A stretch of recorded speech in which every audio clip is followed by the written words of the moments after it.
Good morning. I would now call this meeting to order. The clerk has advised that we do have quorum. Please join me in the national anthem.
Members, please observe a moment of silence in memory of the following persons who've passed away: Belle DeMar and Fatima Alvale, Jason Doyle, Robson Rea, Edward Lamont, Kristen Raffs, Jean Eliza Beth Ryder, Faye Showman, Peter Somawas.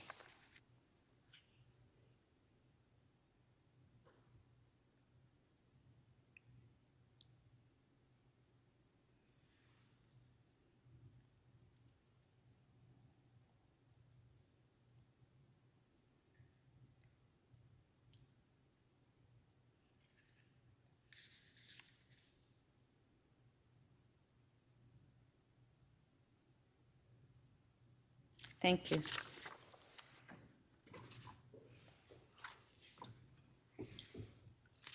We acknowledge the land we are meeting on is the traditional territory of many nations, including the Mississaugas of the Credit, the Anishinaabe, the Chippewa, the Haudenosaunee, and the Wendat people, and is now home to many diverse First Nations, Inuit, and Métis peoples. We also acknowledge that Toronto is covered by Treaty 13 with the Mississaugas of the Credit. Members, we have a presentation this morning about the Remembrance Week and the Year of the Poppy. We'll begin with a video on the Royal Canadian Legion history of the poppy. 100 years ago, an inspiring woman had a vision. A bright red poppy to honor veterans who lost their lives in the First World War, and to help raise support funds to help others in the aftermath. The idea was conceived by Madame Anna Guérin of France, sparked by John McCrae's poem In Flanders Fields. Anna had originally founded a charity to help rebuild war-torn regions of France after the First World War. Poppies made of fabric were sold to help her charity. She presented the concept to France's allies, including the Great War Veterans Association in Canada, which later became the Royal Canadian Legion. The idea was adopted, and the poppy symbol made its first appearance in Canada on July 6, 1921, the year of the first poppy campaign to support our veterans. To mark the symbol's 100th anniversary in 2021, the Royal Canadian Legion produced a replica of the original fabric pin.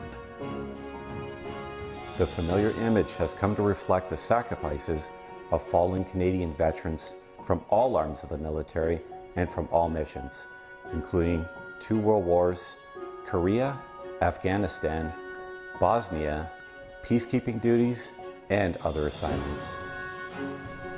Canada's Parliament entrusted the Legion with the exclusive right to use the poppy as the nation's symbol of remembrance and to safeguard its image, a pledge it honors today. 100 years later, the symbol is unmistakable. Its meaning still deep. The Poppy of Remembrance honors sacrifice. The Poppy of Remembrance cries, "Never again."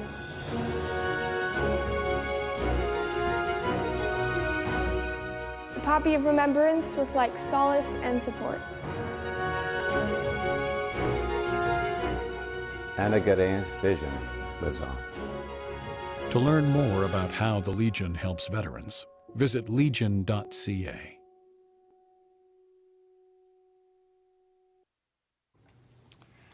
I will now call upon Mayor Tory to address City Council.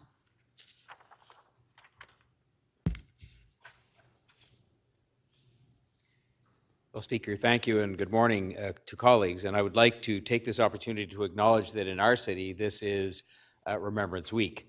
I know we will all be at Remembrance Day ceremonies on November the 11th, and we're very glad that those are back, able to take place in a more or less normal manner. But I wanted to acknowledge here at City Council the week that we have proclaimed, and to highlight as well that this is, as the video has told us, the 100th anniversary of the poppy. The poppy has been an iconic and familiar symbol of remembrance for all Canadians and for all Torontonians, but this didn't happen on its own. As you saw in the video, it took a lot of hard work, and as usual with many of these things, some ingenuity and initiative and organization, as well as vision and leadership by Canadian war veterans. 100 years ago, in 1921, the determined Madame Anna Guérin encouraged this commemoration on behalf of the grateful people of France and presented the first poppy wreath to one of my predecessors, Mayor Tommy Langton Church, at what is now our old City Hall. And that first year alone, 1 million poppies were distributed in Canada, and almost $200,000, which was a very large sum of money at the time, was raised for French children and for unemployment relief here in Canada. It was the start of what's become an important community initiative every single year with the sale of poppies. And this year, the Legion has marked the Year of the Poppy to recognize this anniversary and the more than 117,000 Canadians who gave their lives in service to their country, including almost 10,000 from Toronto alone. Last week, with the support of the Legion, I was proud to unveil on your behalf a poppy in the lapel of our iconic Toronto sign, a legacy project for the Year of the Poppy, which is now shining brightly throughout Remembrance Week until November the 11th. Those who visit Nathan Phillips Square or see the Toronto sign on television will be reminded of the poppy's significance and relevance in our country, in our city, and quite frankly, around the world. The Toronto sign poppy will return going forward to mark Remembrance Week and other important military anniversaries in years to come. 2,000 City of Toronto vehicles have also been marked with the poppy symbol, the Poppy 100 symbol, throughout Remembrance Week as they make their way around Toronto delivering services to our residents. This is some of the ways in which our city can publicly thank those who made the ultimate sacrifice, including those whose lives were cut short and those who served and who are still with us today. They are heroes who played a key role in bringing us the peace and freedom that we enjoy as a city and as a country. We're 2 days away from Remembrance Day, and there's still time to support our veterans and their families, because let's not forget that poppies are to be purchased and worn. The wearing is a sign of respect, the purchasing as a way in which we can help the Legion to continue to provide essential programs and services to veterans and to their families. Beyond that, on November 11th, I encourage residents to pause and remember by attending a ceremony in person or by visiting a cenotaph or watching a ceremony on television or online. Remembrance Week and Remembrance Day are important times of reflection as we remember our veterans and the sacrifices they made as their generations faced war and saw our way of life, our very democracy, imperiled and at risk. And of course, we also think of those who've given their lives in the Canadian Forces for peacekeeping in the Gulf War in 1991, some 30 years ago, and in more recent conflicts such as the one in Afghanistan. I hope all Torontonians will take time to pause for a moment of silent reflection wherever they are at 11 o'clock on November 11th, this coming Thursday. I'm pleased to confirm that the Remembrance Day ceremonies will take place on Thursday in a more or less normal manner, including the one in front of the cenotaph at the Old City Hall, which has traditionally been attended by so many. Before I finish, I want to acknowledge the Government of Canada through Veterans Affairs Canada's Commemorative Partnership Program for their contribution towards the Year of the Poppy initiatives, and I want to acknowledge again the support of the Royal Canadian Legion for their support of the use of the poppy symbol in the Toronto sign and on our vehicles as a way in which we can help celebrate that anniversary and mark our respect. I would now like to invite Bruce Stewart, the District Sergeant at Arms and District Parade Marshal with the Royal Canadian Legion, to offer some brief comments as we mark this important anniversary and look ahead to Remembrance Day later this week. I could go on at length about Sergeant at Arms Stewart, but I think suffice it to say, because it's extraordinary, that he served 30 years with the 2nd Battalion, Princess Patricia's Canadian Light Infantry, which included 6 peacekeeping missions on behalf of our country. A great example of one of Canada's heroes. And I will now ask him for his remarks. Thank you very much, Mr. Mayor. And I do want to make it important that we do honor the veterans in a way of, like the mayor said, going to the cenotaph. I've seen a lot, I've done a lot, and I know the time is limited. So the one thing you can't do to a soldier is tell him not to cut everything short, because one thing a soldier wants to do, or a proud soldier wants to talk.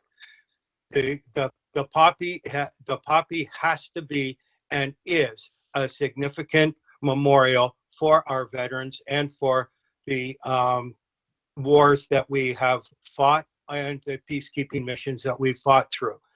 And furthermore, what I'd like to do is I'd like to tell you as well that I started at the beginning of the pandemic, the Veteran Banner Program that's going to be highlighted in Coronation Park, High Park, and Colonel Sam Park next year. I was hoping that we'd have enough veterans banners prepared for November the 1st to November the 30th, the whole month. What I got from the city was I can't even put in words how thankful I am for the city to allow us to honor our veterans in High Park. It is one of the things that I am most proud of being a member of the Legion. And the applications are coming through for veteran, and they are going to be displayed. Hopefully we'll have some up for Remembrance Day, but it takes 2 weeks to put them together. So I want to thank everybody for honoring the veterans, and I hope to see you all at the cenotaph. Thank you, Mr. Stewart. Thank you very much.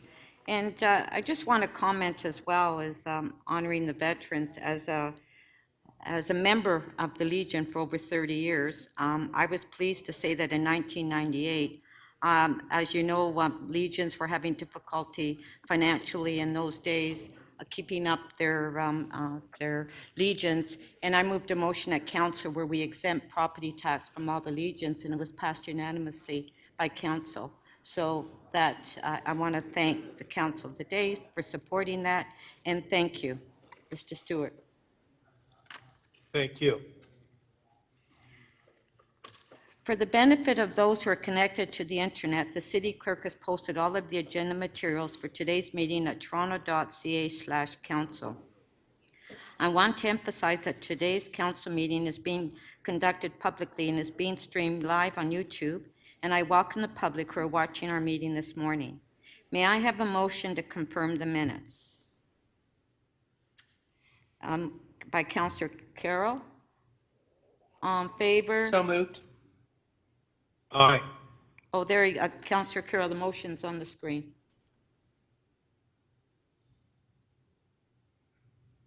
I had trouble unmuting there. Did City Council confirm the minutes of council from the regular meeting on October 1st and October 4th, 2021? All those in favor, show of hands, carried. I will now call upon the committee chairs to introduce their reports. The chairs can speak about the reports for up to 5 minutes. Mayor Tory, you have a motion to introduce the executive committee report. I do, Speaker. I'm just starting my video because I just got back to my office here. Just give me 1 second if I can indulge, have your indulgence. I move, all right, starting my video. There we are. I remove that the report from meeting 27 of the executive committee listed on the agenda of council be presented for consideration. Speaker, 2 weeks ago, the executive committee did meet to discuss some major issues facing the city, and a lot of it devoted to the a very important task we have in front of us of making sure that we have a strong recovery for the city as a whole, but also for our small business community, which was among the hardest hit during the course of the pandemic and the economic dislocation that followed. So we considered there the proposal that has been worked on so hard by our city staff to bring about the creation of a small business tax subclass, which is something that was enabled by provincial legislation, and I commend them for that. It was initiated by then Finance Minister Rod Phillips and carried through by Peter Bethlenfalvy, his successor. And of course, we now count on them also coming through with something that's going to magnify the benefit of this small business tax class, namely their willingness to match any tax reduction we bring about through the measure that's in front of council coming from the executive committee this week. They would match a similar reduction in the business education tax. And I think if you look at, we're limited, and people often don't realize as a government that we're limited in the kinds of things we can do to help businesses, for example, small businesses. But this is a shining example of something that we could do, we were able to do, and we're now moving ahead. I think only with one other major city joining us, but as rapidly as we are, thanks to the hard work of our city staff, getting this done, bringing it forward, and so that the benefit will be enjoyed in 2022. Similarly, we dealt at the executive committee, and it's in front of council at this meeting, the Cafe TO program. And what's proposed here in the recommendations that are in front of us is on the one hand to continue the program for 2022 with some modifications which should make it easier for people to participate in the program, but also the work will continue with our approval of these recommendations on making the program permanent, which I'm very strongly supportive of. And I'm strongly supportive of it not just because it does, I think, a great deal for the businesses in question, who, if we are, being candid about this, are going to have some time to come to dig themselves out of the overall impact of the pandemic closures and so on. But also because I think it positively changed the look and the feel of the city. I can't say there were more people, frankly, who commented to me on that, as I'm sure is the case with colleagues, about how it changed the look and the feel of the city for the better, than even commented on the benefit that it provided as a lifeline for restaurants that were so hard hit. And frankly, a lot of them said to me, as they probably did to you, they wouldn't have been able to get through the pandemic and survive to be open another day if it hadn't been for the revenue opportunity presented by this program. We also spent some time on the city's continuing attempt to better coordinate and make strategic use of its real estate assets. This was something that I, very much committed myself to doing when I got here. We have today Create TO as a result of that, and I think it is showing us through different things that it's doing, whether it's Modern TO or the project on Richmond Street or many other projects, how you can be strategic about how you put your real estate to good use. Housing Now, another example of that, because one of the great benefits of having Create TO is they've been able to do the work to help us to produce the sites on which we're building a huge amount, thousands of units of affordable housing. And so there's a report in front of us that continues with that work, and I think we have to make sure that we do it on a cost-effective basis, but nonetheless that we proceed to continue to better coordinate the use of the strategic use of our real estate in the best interest of the people of the City of Toronto. And so I commend these reports and the others to you as we consider the report of the Executive Committee and all the other matters that will be in front of Council in the next couple of days. Thank you, Speaker. Thank you. Councillor Holyday, you have a motion to introduce the Audit Committee report. Yes, thank you, Madam Chair. I'm going to squint as it comes onto the screen. Excellent. That the report from meeting 10 of the Audit Committee listed on the agenda of Council be presented for consideration. Madam Speaker, I will just remind members that a significant amount of the content of this audit cycle had been considered in camera. And so I will keep my comments especially brief.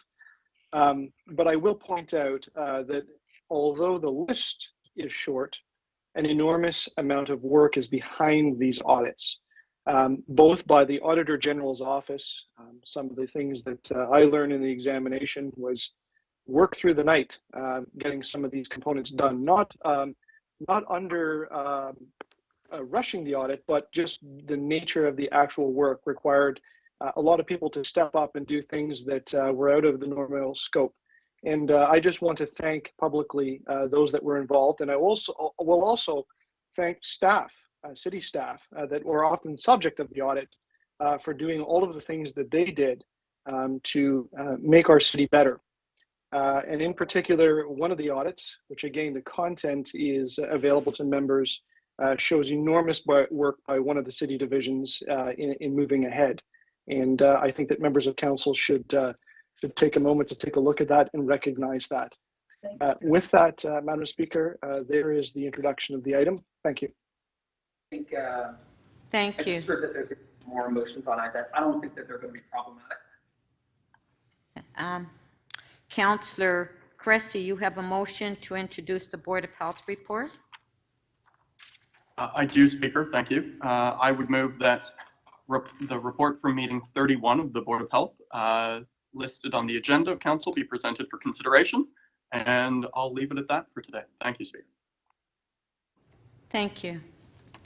Deputy Mayor Minnan-Wong, you have a motion to introduce the Civic Appointments Committee report. Yeah, thank you, Madam Chair, that the report for meeting 24, excuse me, of the Civic Appointments Committee listed on the agenda of council be presented for consideration. Thank you. Councillor Thompson, you have a motion to introduce the Economic and Community Development Committee report. Yes, thank you, Speaker, and good morning, everyone. That the report for meeting 25 of the Economic and Community Development Committee listed on the agenda for council be presented for consideration. Thank you. Thank you. Councillor Ainsley, you have a motion to introduce the General Government and Licensing Committee report. Good morning, everyone. I would like to move that the report from meeting number 26 of the General Government and Licensing Committee listed on the agenda of council be presented for consideration. Thank you. Thank you. Councillor McKelvey, you have a motion to introduce the Infrastructure and Environment Committee report. Thank you, Madam Chair. That the report from meeting 25 of the Infrastructure and Environment Committee listed on the agenda of council be presented for consideration. Thank you. Councillor Bailao, you have a motion to introduce the two Planning and Housing Committee reports.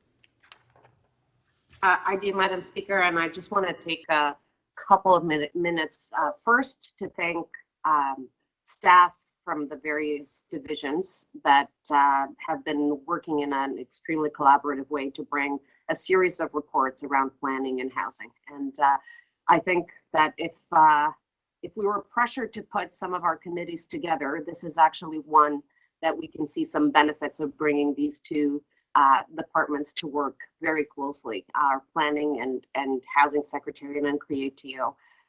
As you can see, we had to have an extra meeting this month. It's not the first time because there's an incredible amount of work being done, and I want to recognize the teams that are working extremely hard. I want to emphasize a couple of reports that we have on these two meetings. The first one is the Housing Now site at 150 Queen's Wharf. I do want to thank the local councillor for his collaboration with staff on ensuring that first, this was a viable project. We had gone out with this project and were not able to successfully build affordable housing on this site. And so not only did we go back to the drawing board, but what we end up doing was actually create a lot more affordable housing on this site. So from about 80 units, we now have over 200 units with the extra density that was put on the site. So this is a good use of our land, and it's a good use of planning principles, and it made it economically viable. So to everybody involved, the community, local councillor, and staff, thank you. We also have four big reports, obviously, around planning and housing. One will be the mayor's key item, and I won't go too much into it. But another one that is tied with this report is a new definition for affordable housing. This was something that we had committed as part of our housing plan. We're going to move from a market-oriented definition of affordable housing to an income-based. Torontonians have asked us for this, and we're heading in that path. And I think it's a report that has been well received and desired by many in Toronto. The next two ones of the Housing Now, it's an update and adding another 4 sites. We now have 21 sites being developed in the city of Toronto, creating thousands of units of rental and affordable rental and affordable home ownership in our city. And the last one, the new multi-unit acquisition program that we are going to be creating to protect some of the most affordable stock in our city and actually supporting our nonprofits becoming more resilient, property owners, able to expand, able to leverage their real estate once they acquire these properties. This will be an extremely important program, like I said, to protect some of the most affordable housing that we have. We know that it works. We've seen it with some of the pilots that we've done in Parkdale. We know this is a good program, and I'm very pleased to see it expanded. We've asked staff a year ago to look into this, and here we are today with a program in front of us that I know it's gonna save units and affordable housing units in our city. So once again, thank you to our staff for these reports, and looking forward to the discussion that we're going to have on a few of them. Councillor Bylaw, can you please read out the motion? The reports from meeting 27 and 28 of the Planning and Housing Committee listed on the agenda of council be presented for consideration. Not me, from this must be a mistake. Thank you. Sorry. Somebody has their mic on. Thank you. Get off, sorry. Deputy Mayor Minnan-Wong, you have a motion to introduce the striking committee report.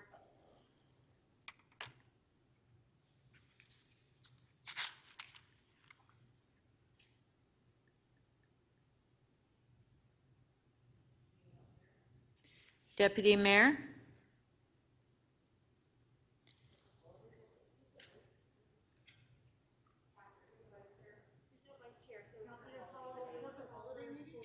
Councillor Holiday, would you like to move that on behalf of the Deputy Mayor? I can't see them. Oh, here it is, that the report for meeting 9 of the striking committee listed on the agenda of council be presented for consideration. Okay, thank you. Councillor Grimes, you have a motion to introduce the Etobicoke York Community Council report. Yes, I do. Good morning, Madam Speaker. That the report from meeting 27 of the Etobicoke York Community Council listed on the council be presented for consideration. Thank you. Councillor Pasternak, you have a motion to introduce the North York Community Council report. Yes, I do. Thank you, Madam Speaker. That the report from meeting 27 of North York Community Council listed on the agenda of council be presented for consideration. Thank you. Councillor McKelvey, you have a motion to introduce the Scarborough Community Council report.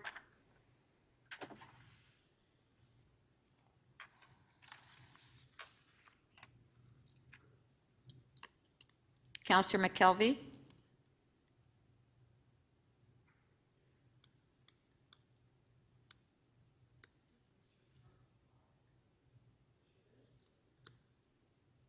Councillor McKelvey?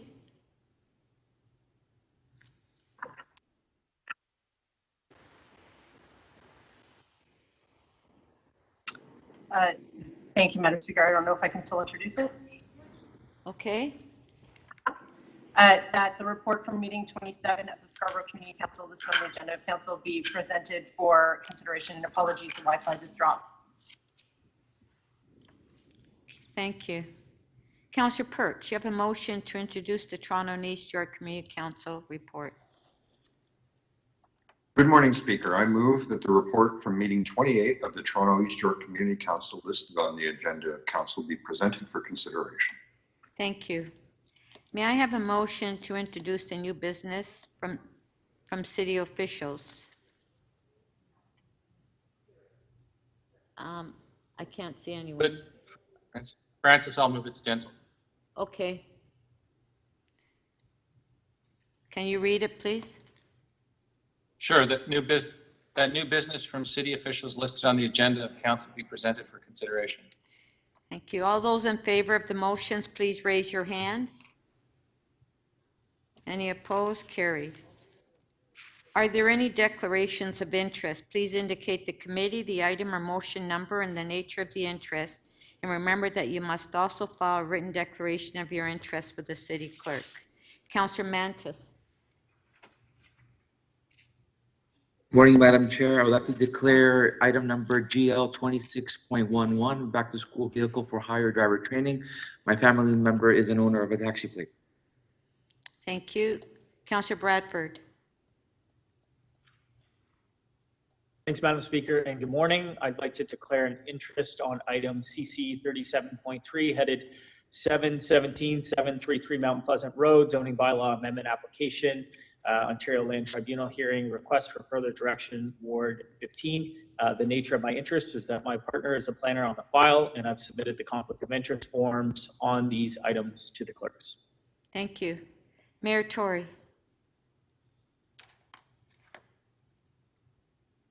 Thank you, Speaker. I have two interests to declare today. The first is with respect to item 2021 CC 37.6, leave to intervene in Federal Court of Appeal, Canadian Radio, Television and Telecommunications case, CRTC 2021-130. My involvement in the Rogers Family Trust makes it prudent for me to declare this, since Rogers Communications is a telecommunications carrier and the interest pertains to the city solicitor seeking approval for leave to intervene in a Federal Court of Appeal case that will consider the provisions of this act. And the second one is item 2021 IE 25.9, construction staging area 75 Broadway Avenue. I declare this because my mother's residence, her condo, is in the immediate vicinity, and I've filled out both the forms which will be submitted to the clerk. Thank you. I will now call for petitions. Are there any petitions at this time? Councillor Fletcher? Yes, thank you, Speaker. I have a petition from 233 of my residents in support of a stoplight on Broadview Avenue to get safely to the iconic and well-loved Riverdale Park. Thank you. Thank you. Are there any further petitions? Okay. All those in favor of receiving the petitions, please raise your hands. Show of hands. Carried.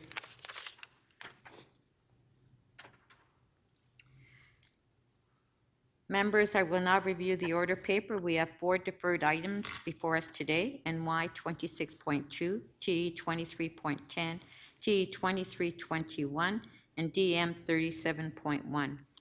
The mayor has designated item PH 28.1, an inclusionary zoning official plan amendment, and item EX 27.7, implementing a small business property tax subclass, as is key matters for this meeting. These will be our first items of business today. The notice of motion run-through is scheduled for 2 p.m. on Wednesday, only if the mayor's key matters are completed. I will now go through the items to take additional member hold, and I will review the order paper one section at a time. The clerk will open the speakers list in CMP, and you can place your name on the list. When I recognize you, unmute your mic and state the item you wish to hold.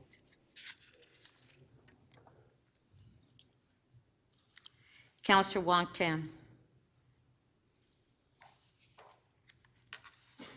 Thank you very much, Madam Speaker. On the Executive Committee, I would like to items, please. I'm sorry? First, starting with EX 27.8, the First Parliament site and expropriation of. Okay.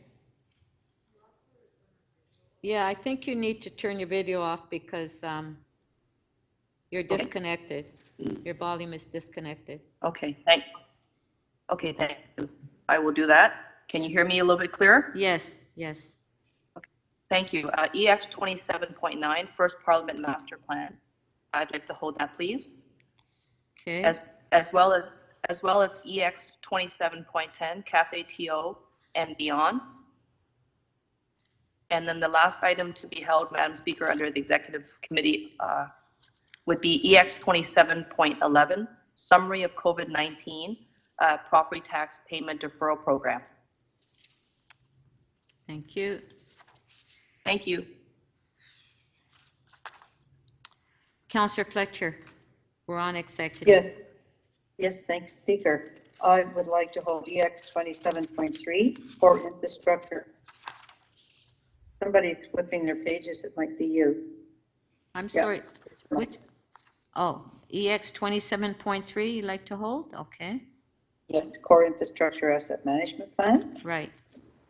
EX 27.6, next phase of waterfront revitalization. EX 27.12, Basin Street Media Hub.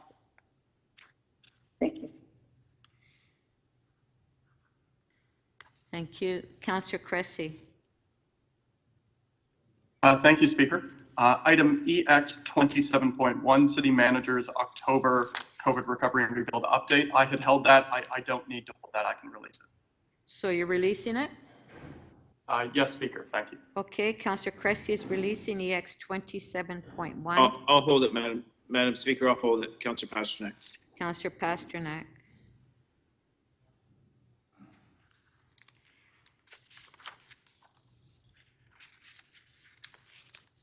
Councillor Pasternak? Yes, Madam Speaker. I'll hold that item. It looked like you were going to have a vote on it or something. I'll hold 27.1. Yeah, you're holding 27.1. Do you have another one? No, that's fine. Thank you. Thank you. Okay, we'll now go to Audit Committee.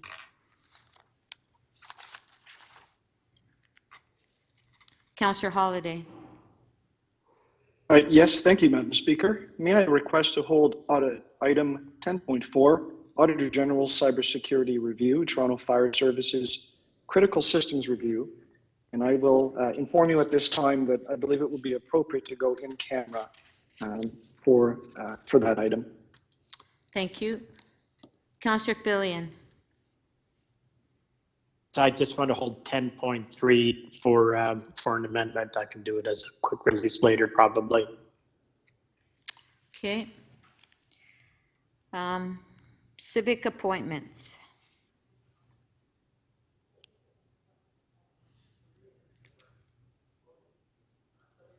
Okay. Economic and Community Development Committee report. Councillor Wong Tam. I'm just turning my video off, Madam Speaker. I'd like to hold EC 25.5, results of the 2021 Streets Need Assessment and Shelter Support and Housing Administration Homelessness Solutions Service Plan. Thank you. Thank you. General Government.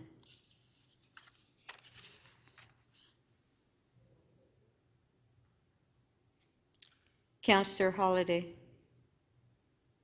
Madam Speaker, I did want to record a vote. PL 26.7 at the committee, I was not able to support recommendations 1 through 7, and I would like to do that the same way at council. Okay.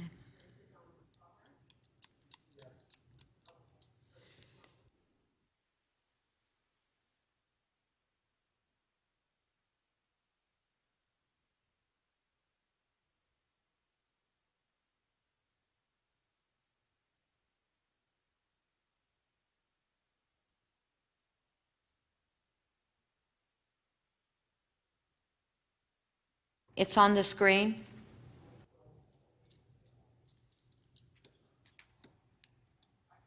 On favor? Oh, Madam Speaker, if I may be recorded. Recorded vote, yes, sorry. Recorded vote.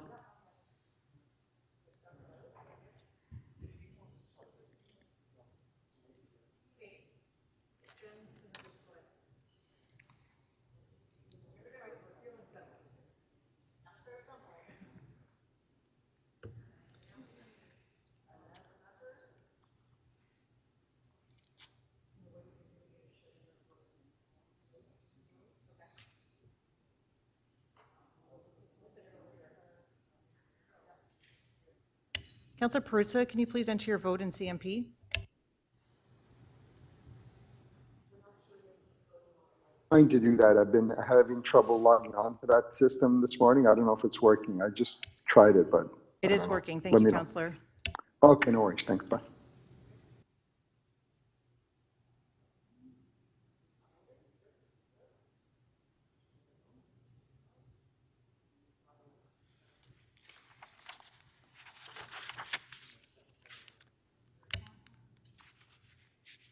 Members, parts 1 to 7 carries. The vote is 25-1.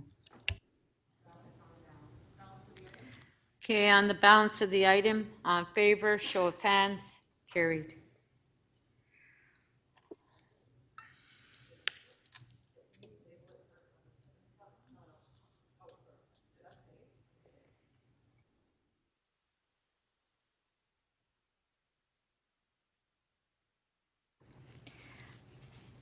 We'll now go to infrastructure and environment.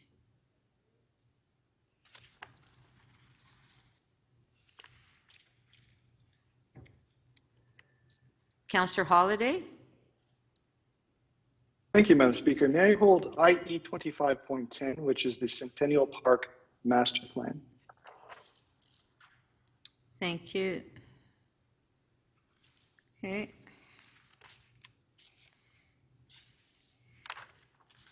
Planning and housing? Madam Chair, Yes? Councillor Cole, Yes? Infrastructure and Environment. Uh-huh. Can I hold IE 25.22? Improving cycling and pedestrian safety on the York Beltline Trail and K Gardner Beltline Trail. Okay, thank you. We'll now go to planning and housing.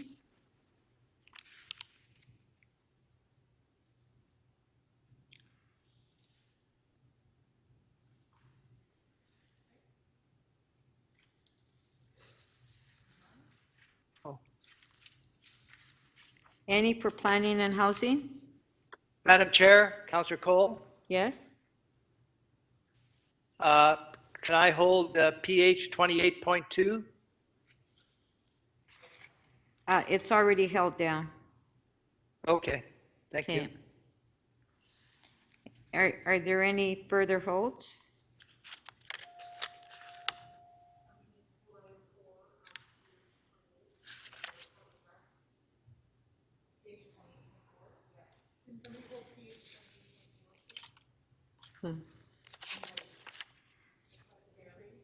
Okay, can I have a member to hold down PH 28.4, official plan amendment on updating the definitions of affordable rental and ownership housing?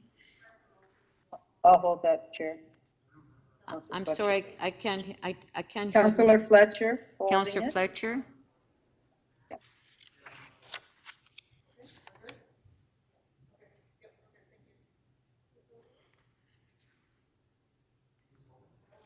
All right, so Councillor Carroll, planning and housing? No, Madam Speaker, one in the Infrastructure Environment Committee got away on me. Can I add a hold there? Which one? It's IE 25.24, revisiting strategy to maintain public walkways in the state of good repair. Okay, thank you. Hold that for questions. Thanks, Madam Speaker. Thank you. Striking committee. Councillor Ainsley. Thank you, Madam Chair. I'd like to hold ST 9.2, 2022 schedule of meetings. Okay. Etobicoke York Community Council.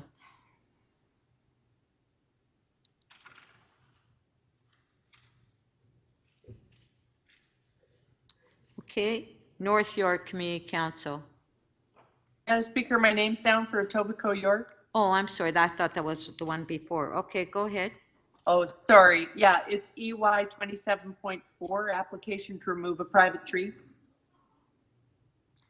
I can move a quick motion. I simply want to place the staff recommendations.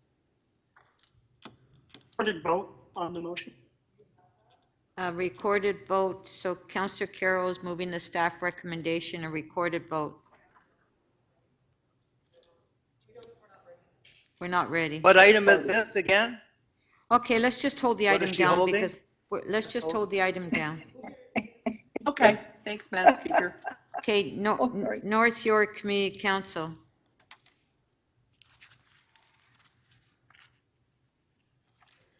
Scarborough Community Council. Councillor McKelvey. Speaker, I think that the supporting report needs to be moved on 27.2, so I'm happy to move that. I don't think it's there. There isn't an additional report there. Oops. It's, Councillor McKelvey, it's only information only, so it doesn't have to be moved. Okay, that's great. Thanks. Okay. Toronto and East York Community Council. Councillor Holiday. Thank you, Madam Speaker. I'd actually like to hold the two trees. I'll point out I haven't done this in a very long time. TE 28.11, application to remove a private tree at 51 Walker Avenue. And TE 28.12, application to remove a private tree at 55 Dixon Avenue. Got questions for staff. Thank you. Councillor Perks. Thank you, Speaker. I would like to hold TE 28.35, pay and display parking, Dundas Street West, Ward 4. Thank you. Councillor Fletcher. Thank you, Speaker. I would like to hold TE 28.31, construction staging area, TTC Easier Access Program, Greenwood Station, stages 2 to 4, Ward 14. There'll be some motions. And TE 28.32, construction staging area, 1249 Queen Street East, Ward 14. And then I would like to have a recorded vote, if you don't mind, please, on TE 28.8, which is 954, 956, and 958 Broadview Avenue, 72 Chester Hill Road, official plan and zoning amendment application, request for directions report. Thank you. Okay, so we'll have a recorded vote on T 28.8.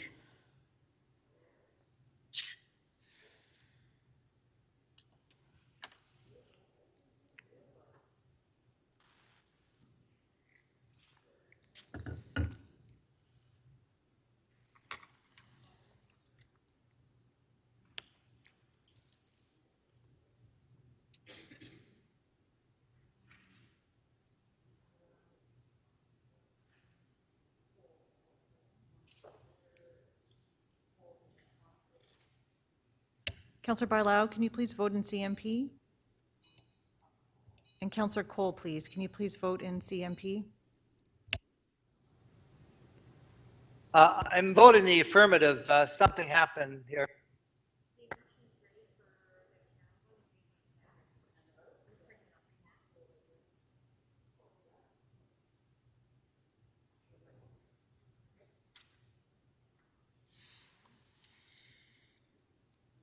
Members, the item carries. The vote is unanimous, 26 in favor. Thank you.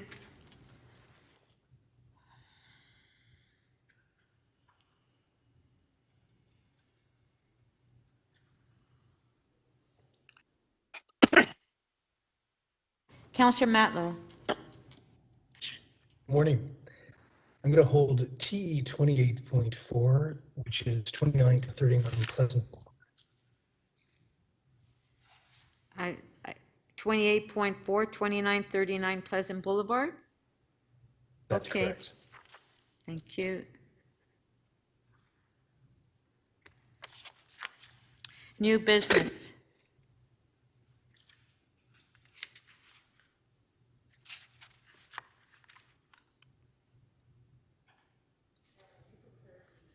Councillor Fillion. Yes, I'd like to hold CC 37.7.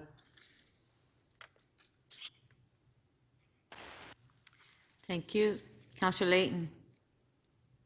Yes, thank you, Madam Speaker. I can release CC 37.6, leave to intervene in Federal Court of Appeals, Canadian Radio, Television, and Telecommunications case. Yeah, so you're releasing, so we need a recorded vote, so if I can ask the mayor, you have an interest in this, so we'll have a recorded vote. So if the mayor could shut off his video, okay.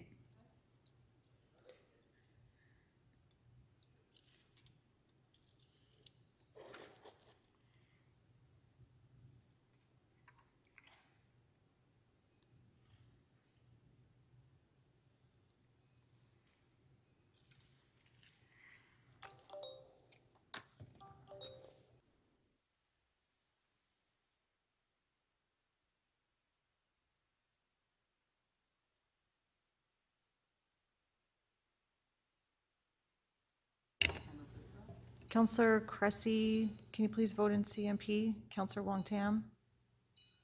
Counselor Perruzza, please, in CMP?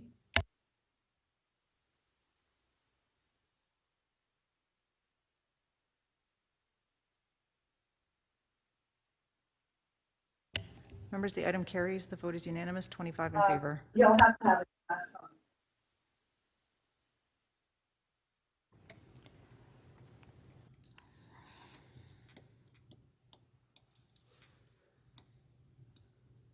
Hanging out by the pillar. I see him there.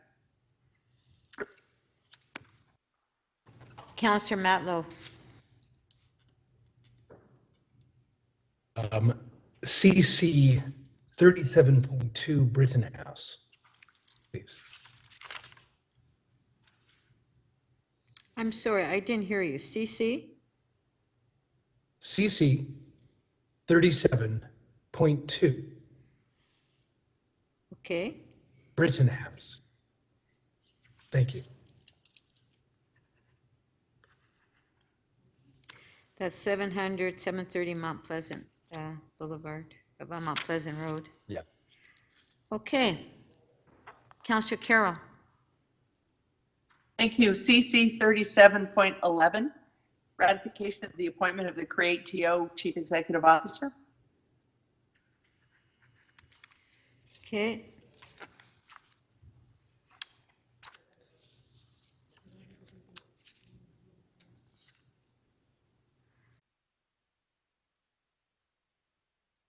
I will now consider requests to make items urgent and time-specific. Members, we do have a number of potential closed session items to help staff prepare. I propose the City Council meet in closed session after member motions tomorrow. Mayor Tory, I understand that you have a proposal for a time-specific.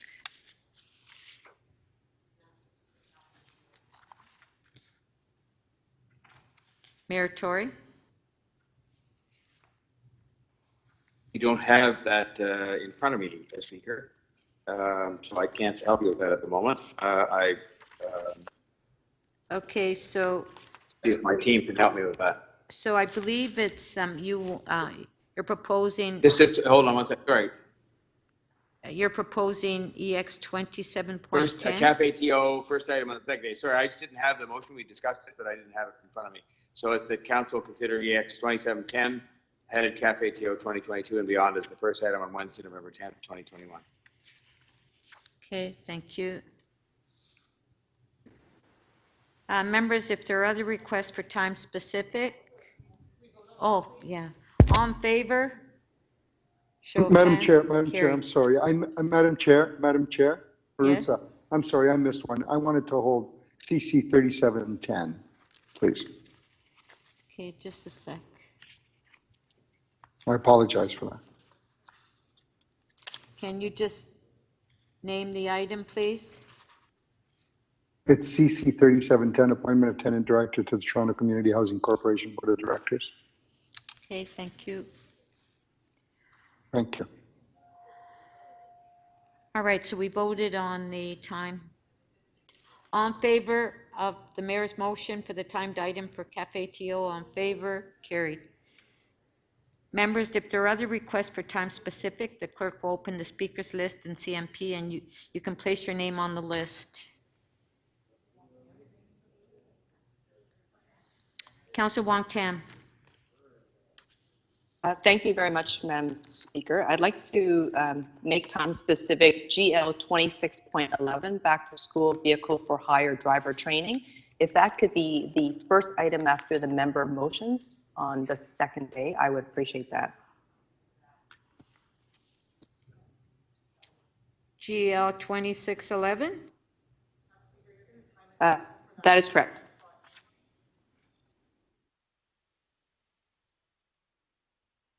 Speaker, on a point of order.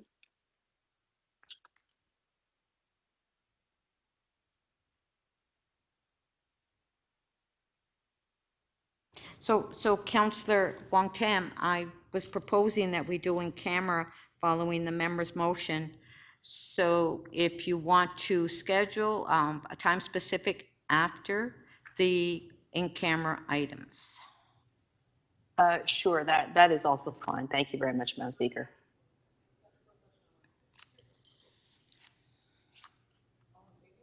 All in favor? Show of hands, carried. Councillor Ainsley.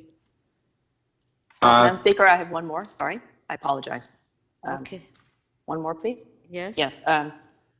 E25.5, results of the 2021 streets need Okay, I'm sorry. shelters. I didn't hear the item. Which item is it? Oh, Part, EC 25.5. okay, just a sec. Thank you. I'll turn off my video if it helps to Yeah. save the ban.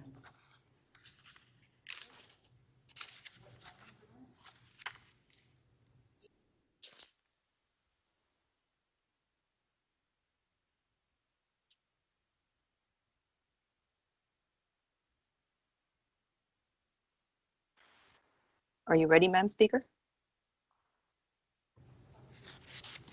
Just trying to get to the item.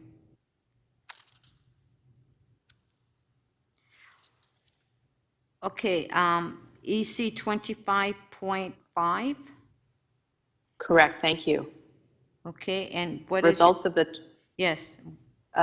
if I can make that the second item after the back to school vehicle for hire driver training, after the in-camera session, after the member motions. Yeah, as long as it's before 6. Yes, correct. Otherwise, we'll do it on Friday. Okay, all in favor? Carried. Councillor Ainsley. Madam Speaker, I was just informed by staff that I need to move a technical amendment on GL 26.12, so I'd like to hold that, please. Okay, GL 2612, which is tracking through open data, section 37 and section 45 community benefits, okay? Do you have that motion yet? I have it, but Okay. it hasn't, I So don't we'll- think it's been sent to clerks. So we'll hold it down, thank you. Thank you. Okay, members, before we adopt the order paper, we will conduct recorded votes on those items where members have declared an interest.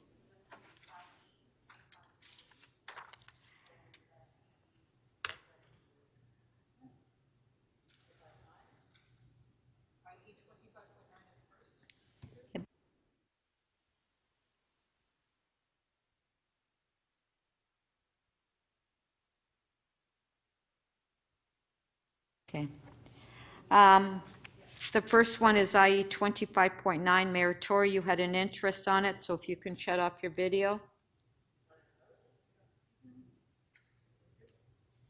Okay, recorded vote.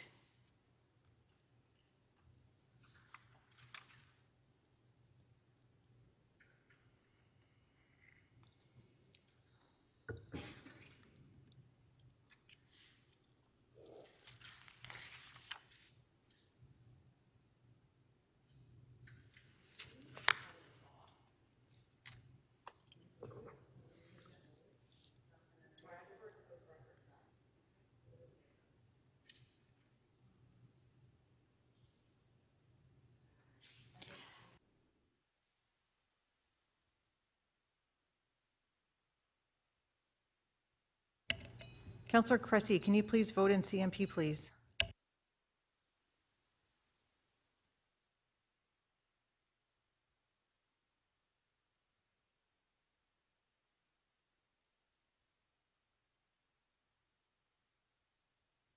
The item carries. The vote is unanimous, 24 in favor.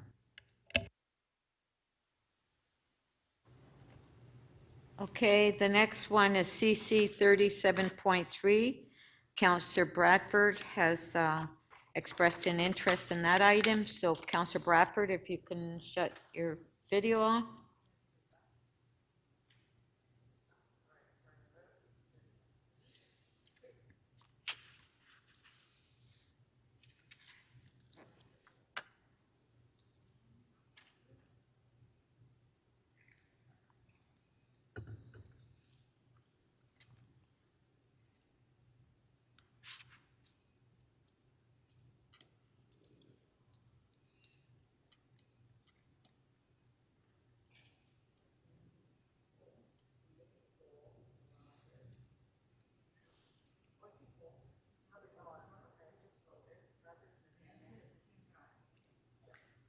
Counselor Cressy and Counselor Mantis, can you please vote in CMP?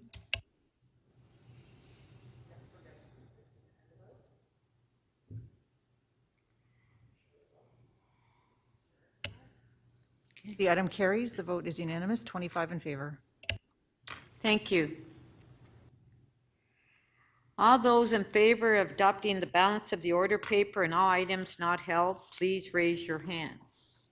Could we have a recorded on that, please, Speaker? Thank you. Recorded vote, okay. Yes.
Okay, the motion to adopt the order paper carries. It's unanimous, 26 in favor.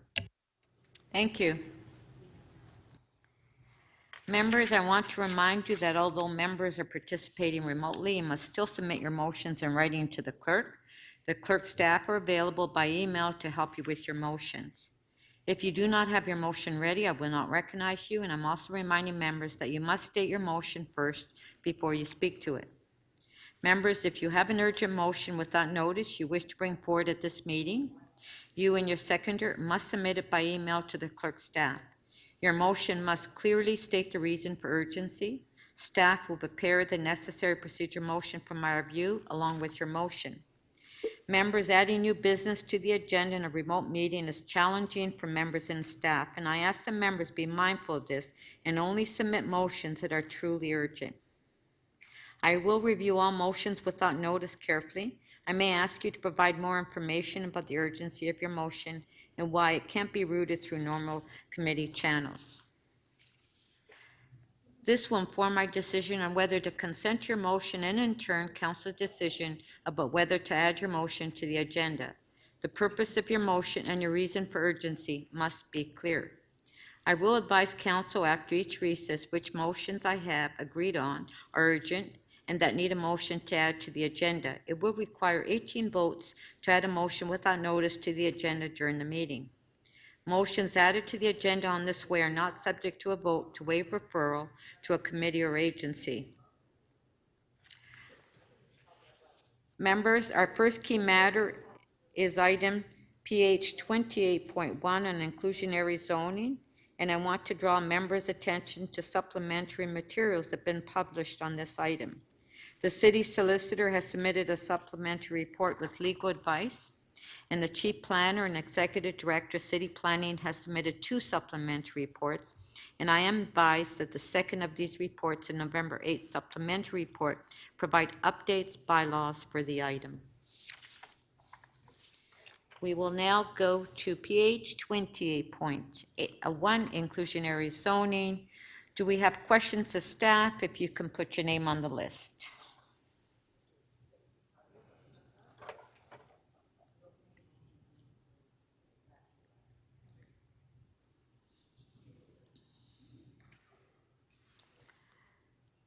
Councillor Pasternak. Thank you, Madam Speaker. Through you to staff, when it comes to the rental, who remains the landlord over the period of these agreements, which I believe are 99 years? Thank you for the question, Councillor, and good morning, Madam Chair and members of Council. I just want to preface my remarks by saying that I'm joined this morning by a team of folks who have expertise in various aspects of the proposal, so we'll help you in every way we can with your questions.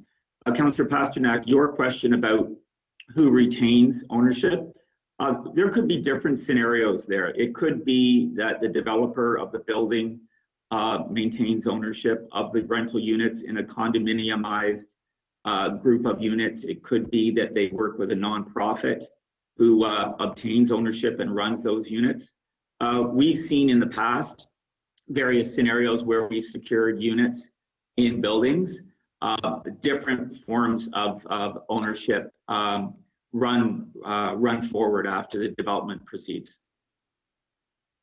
Okay, so that's in flux. The community benefits, I guess that'll be replacing the section 37. When I saw an earlier iteration of inclusionary zoning, the province said there'll be zero section at the section 37. Where does it stand under this plan that negotiations could take place to secure community benefits in park and recreation centers and daycare, other assets in the neighborhood that are in need? Through the speaker, I believe, Councillor Pasternak, you're asking about the community benefits legislation that's been brought in by the province. We are working together with City Finance and other divisions on bringing forward a new community benefits framework for council. So the province has set legislative guidelines for that community benefits framework, and you will see reports about that into the new year on how community benefits that are traditionally secured through Section 37 will transition into the new community benefits framework that the council the province has introduced to replace Section 37. Right, so that is still on the table. That's not eliminated by these recommendations. No, that's correct. This is a completely separate initiative. This is zoning that actually implements a mandatory requirement to provide affordable housing, subject to certain limitations outlined in the bylaw. All right, is this appealable? Can a property owner say, well, I don't disagree with this, I'm going to the province, I don't know what it's going to be called tomorrow morning, the OMB or whatever. Is there a set of appeals to this, or this is ironclad and really there's no recourse for appeal? Sorry. Go ahead, Karen. Through the speaker, Councillor, the only person who can refer it to the Ontario Land Tribunal is the minister. No Okay. developer can. Now, when it comes to affordable ownership, I mean, the core premise of that is we help, I guess, young couples or people whose household income is 80,000 or lower, or something like that. And we do that, I think, through Open Doors. But that has to be a replenished fund. How do we ensure that we have the adequate funds to make sure that this is sustainable, that we can continue to offer assistance to low-income persons to own their own home? Through the speaker, and Abby Bond may wish to comment on this, but this is an Open Door program is a completely separate initiative. It's separate from inclusionary zoning, and it would be used in situations where people apply through the Open Door program to further enhance the number of affordable units or the depth of affordability applying to units. Abby, I don't know if you want to add to that. Yes, thanks. Through the speaker, you're correct. So the inclusionary zoning, we will create units through this program, and we will not be offering the incentive package. So you will see affordable homeownership units created in line with the definitions that are included here. And then beyond that, if we want to see additional units created or lower incomes met, then we can layer on our Open Door program subsequent to that. So we'll be able to continue with our efforts to create lower and middle income housing separate to this inclusionary zoning program. This is an additional tool for us. Right, so the That- candidate has to come up with the down. Counselor Pasternak, that was your last question. You have 5.5 minutes. Thank you. Counselor Thank you. Robinson? Thank you very much. Hopefully you can hear me. I'm competing with leaf blowers. I have 3 questions. I'd like to get them all out because this is important to my ward as it is across the city. Unprecedented level of development activity in the young Eglinton area in recent years. And it's really disappointing to think how many affordable units we could have secured if this policy was in place sooner. Why did it take so long for us to see this inclusionary zoning framework in front of us?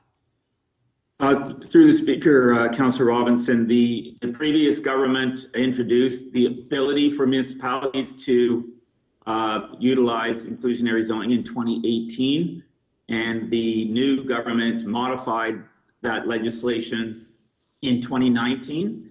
And we have been working hard since that modified legislation was introduced to bring forward a comprehensive official plan and zoning bylaw amendment, and it's before you today. Okay, so in my ward alone, I've been seeing a number of tower developments being submitted close to this, in this area, and rushing to the OLT at the earliest opportunity. Like not even, sometimes we haven't even been able to have the community meeting. My impression is developers are rushing to advance their applications before these policies are fully implemented. So how does this policy framework address applications already under review and under appeal? Through the speaker, and Carrie, you may wish to comment on this, but we are going to inevitably have to manage our way through a transition, and there will be applications that are already in the pipeline that have already been filed and are complete that will not be subject to this. We would work with those applicants to continue to try to negotiate affordable housing on a site-by-site basis, but as you know, that's voluntary through Section 37. This replaces, as you know, and makes it mandatory. But unfortunately, there will be those applications that get resolved under the older regime. Okay, and staff at one point were recommending January 1st, 2021 as the enforced date. That seems to have shifted now to September 2022. Won't you think this will inspire, unfortunately, or really cause this delay will cause a rush of applications between now and September? And why are we providing more exemptions than is really required by the province? So is there, what are we going to lose in this time period? How many affordable units are we going to lose because we're delaying it now from January, which you originally recommended, to now you're recommending September? I think there's going to be huge loss out of that. So what are you doing to address that, and why are you providing these exemptions? Through the speaker, perhaps I can just add an additional piece of information. While we're bringing forward the policy framework has to work in conjunction with another piece of legislation, and that's protected major transportation areas. So we might have an approved policy framework in effect, but until we have an in effect, which is approved by the minister and is not appealable PMTSA, we actually can't implement inclusionary zoning. So a key part of our work program following Council's consideration of the inclusionary zoning is advancing the frameworks for PMTSAs as quickly as we can. Okay, and just regarding Section 37, the chief planner mentioned it a few minutes ago. So you mentioned that's something that could be achieved through Section 37, but it was competing then with childcare, park space, green space, tree infrastructure, all the infrastructure amenities and things people need for a livable neighborhood. Would you not agree? It was very difficult to address that because of all the other challenges neighborhoods and communities are facing due to a dearth of green space and parks? Certainly through the speaker, I would agree that there is a dearth of growth funding tools. What this helps is making affordable housing mandatory. And we will also have reports in the new year together with City Finance on the new community benefits charge, which will afford an ability to continue to fund infrastructure in communities, high growth communities like Yonge and Eglinton, Councillor. Thank you very much. Thank you. Councillor Layton, questions? Thank you very much, Madam Speaker. I'm going to be moving a motion that Councillor Perks moved on my behalf at committee that would set higher targets for affordable housing so we don't lose out on the opportunity. So I wanted to have some questions answered to explore what an increased set aside would look like. Starting with looking back, and this is further to Councillor Robinson's questions, how many units could have been created in the past 5 years if the province had permitted the city to institute inclusionary zoning a decade ago at the rates proposed in the staff report? So through the speaker, we looked back, so backcasted, and the lower end of what we are bringing forward now, so the 2022 rates. If you look back at the units created through that period of time, we would have been able to capture about 11,000 units. And if you apply the 2030 rate, which is our higher rate, it would be in the order of 25,000 units. So a considerable number of units for the amount of development going on in the city. We were not able to apply IZ at the time, and that's our working estimate going forward. If the market remains robust, one could anticipate thousands of units coming forward. So the difference between the implementation rate in 2022 and the fully realized rate in 2028 is about twice as many units, right? Approximately, yes. Okay. That's a huge lost opportunity of the city. I don't think I need to point that out to you or anyone on watching the meeting. What's the approximate number of affordable units that could be created by 2026 if we stick to the staff recommendations? Let me just ask Deanna Charney if she has that number offhand. Yeah, through the speaker, we looked at based on our 2026 rates, we estimate we could achieve about 17,200 units had IZ been in place.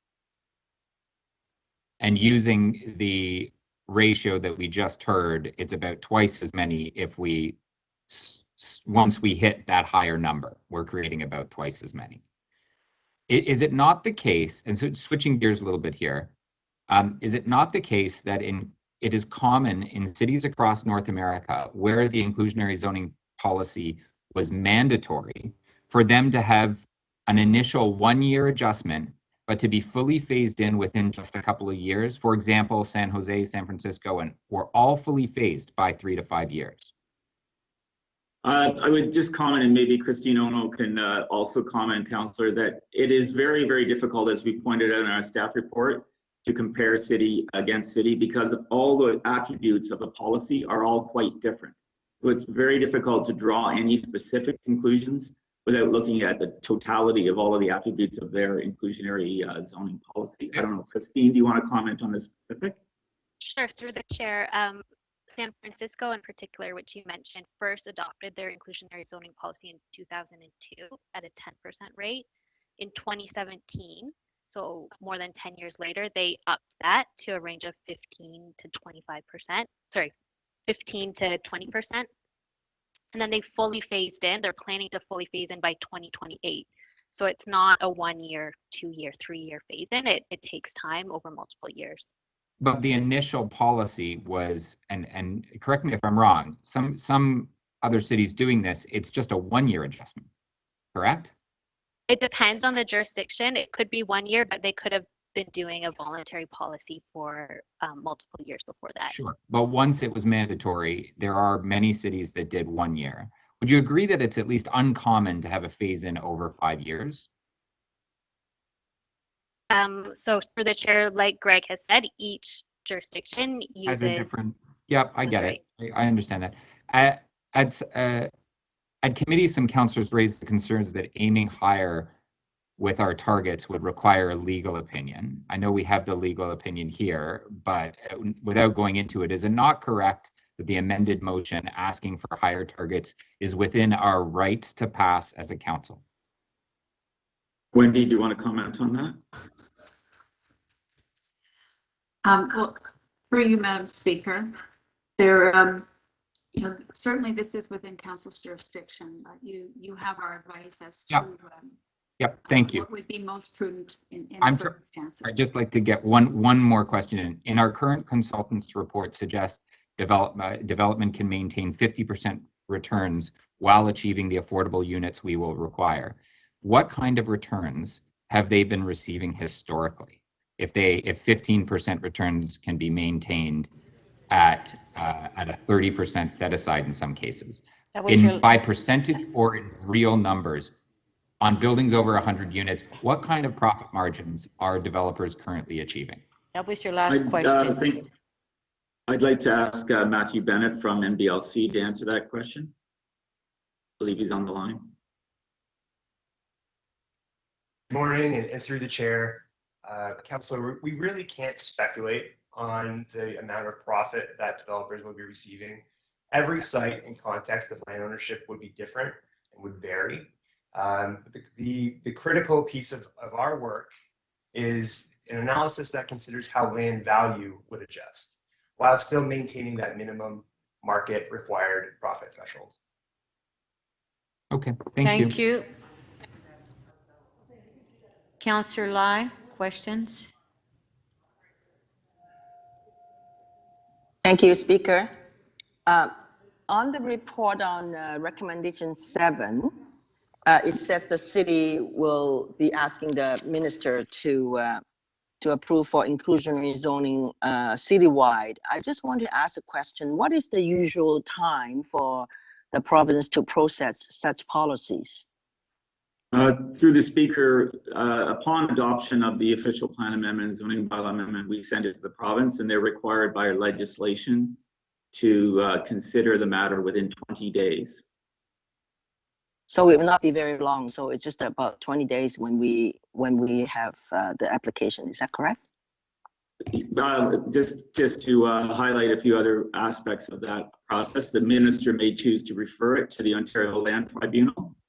Otherwise, the policy comes into effect. However, as Ms. Boumbakis has pointed out, there is a significant additional requirement, which is that IZ is only applicable in approved PMTSAs, and the city is working through a program of bringing forward those PMTSAs. They all must also go to the minister for approval. So there's two parts to this journey, which are going to play out over the next year or so. Okay, and speaking of the minister, only the minister can refer to the OLT for any kind of appeal.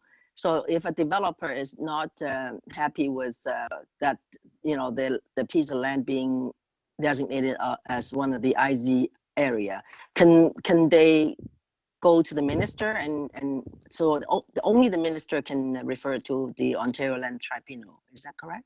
That's correct. Only the minister can refer it. Okay. And the other thing I saw in the report is about the agreement being entered with community groups to manage the units. Could you? It sounds quite complicated. Could you maybe elaborate and say how it works? Well, we have put forward a draft implementation guideline as part of our report. We'll be further consulting on that draft implementation guideline into 2022, but it does identify scenarios, and we have had experience with groups who take on the ownership and the oversight or landlord role of these units. It could be a group like Wood Green or Habitat for Humanity or other groups like that who have expertise in running affordable housing units. So we would look to those types of examples, and would certainly think that developers will partner with those types of organizations going forward to make this work well. In other words, the city is not, will the city be overseeing this whole process? We will have implementation guidelines that will set out the process in detail and the options that might be available to different organizations. And the increase of the condo prices is every year is about on the CPI. Is that correct? Deanna, do you want to comment on that? Yes, through the Speaker, that's correct. We've capped escalation of the affordable ownership prices so that when they're sold from initial purchaser, the resale price would be based on inflation or the consumer price index increases.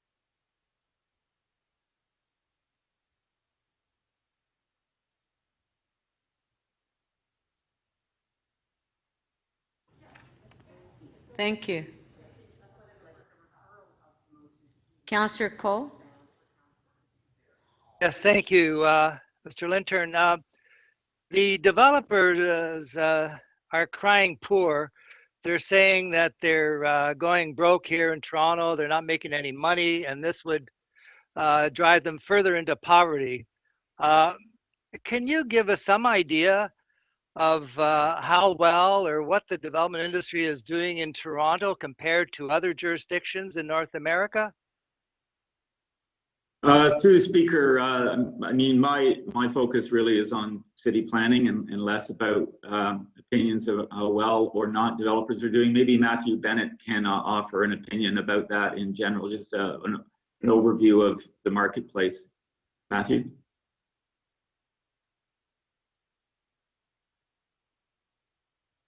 Morning, and through the chair, we don't have detailed data that would tell us what rates of return might be across different jurisdictions. We know that based on our firm's experience, profit margins tend to be comparable across the country. But if you were to look into American examples, rates of return might be slightly different, but I don't have detailed data on that regard. Another question I have is, I've been telling my residents that basically there's more residential development taking place in Toronto than the rest of Canada combined. Am I not far off in saying that? Well, certainly, Councillor Coulter, the speaker, we know that it's roughly 42,000 units that are currently under construction in Toronto, and in the greater Golden Horseshoe, it's upwards of around 80,000 units that are under construction. There's a lot of activity. There's a lot of demand for housing in this region and in this city. It wouldn't surprise me that we lead the country to some considerable extent with the amount of housing that's under construction. Well, I know in Yonge and Eglinton, we have about 50 applications underway, another 100 on the pipeline. That's Yonge and Eglinton. So how can the development industry say they can't build enough in Toronto, that they're not making any money in Toronto? Why are they still putting in all these applications then if they're unable to make a dollar here in Toronto? Again, through the speaker, really not my area of expertise to comment on motivations from the development industry, other than to suggest that there's a robust market and a robust demand. And we still continue to see significant number of applications coming in, especially in our high growth areas. And I would anticipate that will continue given the influx of newcomers and others to the Toronto region. Yes. Now I have a specific question about Marleyville in my ward. It is not included in your maps, your market maps. I don't know what they are. And it's an area, Eglinton Avenue, north to Marley, up to Lawrence. There are about a dozen applications that are before North York Community Council or coming down the pipeline, anywhere from 10 to 40 stories. Why is that area not included in your maps? Through the speaker, as we pointed out in the report, we have, first of all, the geography is limited to PMTSA, so areas that are around the transit station. So not all of the area and not all of the applications would be subject to any. Well, I've got 3 transit stations there. I got Eglinton West, Lawrence West, I've got Glencairn, I got 3 transit stations, and how could it not be in the map? So through the speaker, again, I was just completing my thought that we undertook and we're required to undertake a market analysis that's required by the regulations under the provincial legislation. We undertook that market analysis and it did not support, in the first instance, the application of inclusionary zoning in that area. We wrote in our report that we would review that within 3 years. A member's motion or mayor's motion at committee has asked us to review that the entire policy within 1 year, and then there were specific motions made at committee about updating that market analysis by June. Yeah, but meanwhile, I've got, I've got Counselor condos, Cole, every please, day, being Counselor applied Cole, for in Marley. Counselor Cole, I please. can't wait 3 years. Counselor Cole, please, hold on, please. Well, there's an urgency here. I gotta put in my 2 cents here. Counselor Cole, you can put your 2 cents in, but please allow the staff to answer your question. And I've please only stop got 2 interrupting. minutes here. Okay, go ahead. And this is your last question. So Go through ahead. through the speaker, the direction of the committee at Planning and Housing Committee was to specifically review Little Jamaica, Mount Dennis, and some other areas, and report back on that by June 2022. So What about Marleyville? I got all these developments. Counselor Cole, that was your last question. Thank you. Counselor Fillion. Thank you. Questions of the chief planner. If I understood the answers to my questions at committee, the people doing the analysis on this did not look at the value to developers of the change from the Section 37 to the CBC. Is that correct? There was through the speaker, there was a factor. What we factored in was the 4% for the CBC. I don't know, Matthew, do you want to comment further? Just because I don't want to run out of time, I understand that they looked at the CBC. My belief, I don't want to waste time establishing this, but my understanding is that they didn't look at the difference between the Section 37 and the CBC. So that if, for example, in the North York Centre, somebody building a single building may have benefited or would have benefited by $9 million on a single building, that was not captured in the analysis. Is that correct? The consultants that we hired looked at prototypical sites and iterations of those prototypical sites. They looked at some iterations of Section 37, and only Matthew can answer whether or not they specifically looked at anything that you were identifying. So my question isn't then specifically in the North York Centre, did the analysis look at the difference, how much the developers would have benefited will benefit in the North York Centre with the move from Section 37 to the CBC? Matthew, do you want to help the councillor with his question, please? Sure. No, the analysis does not specifically quantify the change in policy from Section 37 to CBC. Previous iterations of the work considered Section 37 before we had that policy change from the province, but it wouldn't be apples to apples. So if you're trying to analyze the ability of developers to absorb the inclusionary zoning, and developers are benefiting with a reduction of sometimes more than 75% in the North York Centre because of that change, should that not have been included in your analysis? The chair, councillor, the analysis considers the 4%. So if there is a net benefit to a developer in some instance, that would be captured then through value creation that inclusionary zoning would access. Yeah, I don't understand that. And I would have really liked the opportunity to speak to you offline about that. So just before I run out of time, question of the chief planner. If one believes that the analysis I do believe the analysis for North York Centre is flawed. I was unable to get enough information from staff, contrary to the assurances I was given at committee, to establish whether that was correct or not. And we have the item before us today. How best would I have that analysis re-examined and to determine whether the rate should not be considerably higher in North York Centre?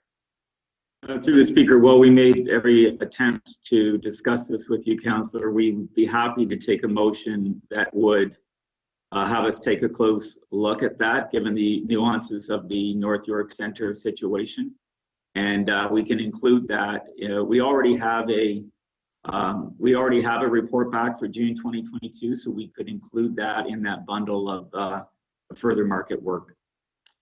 Yeah, I'm concerned about that date, but I will be making a motion for a further report.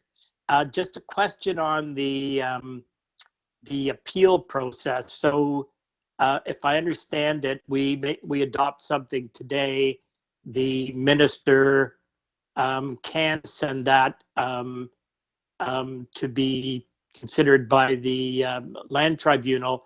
What if we make a change in June? What is then the process? Through the speaker, that would be if this was adopted today and council decided to make amendments to the official plan or zoning bylaw in June, it would be a separate process and would be subject to a separate consideration by the minister. Thank you. Yeah, That was your last question. Thank you. Councillor Bradford?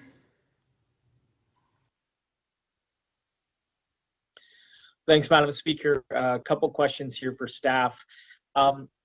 Over the course of this process, we've heard about different examples in other jurisdictions, cities like New York, Montreal, Vancouver.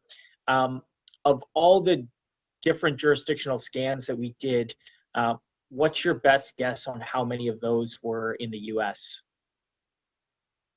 Through the speaker, there are inclusionary zoning policies in Montreal and Vancouver, but the vast majority of them are American examples. Okay. How many of the examples that we looked at were here in Ontario? This is the first, through the speaker, this is the first example of it in Ontario under the legislation brought forward by the province in 2019. Okay. A lot of the discussion focuses on looking at some of these other jurisdictions, whether that is New York or other examples in the US or in the Canadian context, Vancouver, Montreal. People focus in, of course, on the set-aside rates. I'm wondering if you could give us an overview of some of the key differences at a high level when you look at those jurisdictions.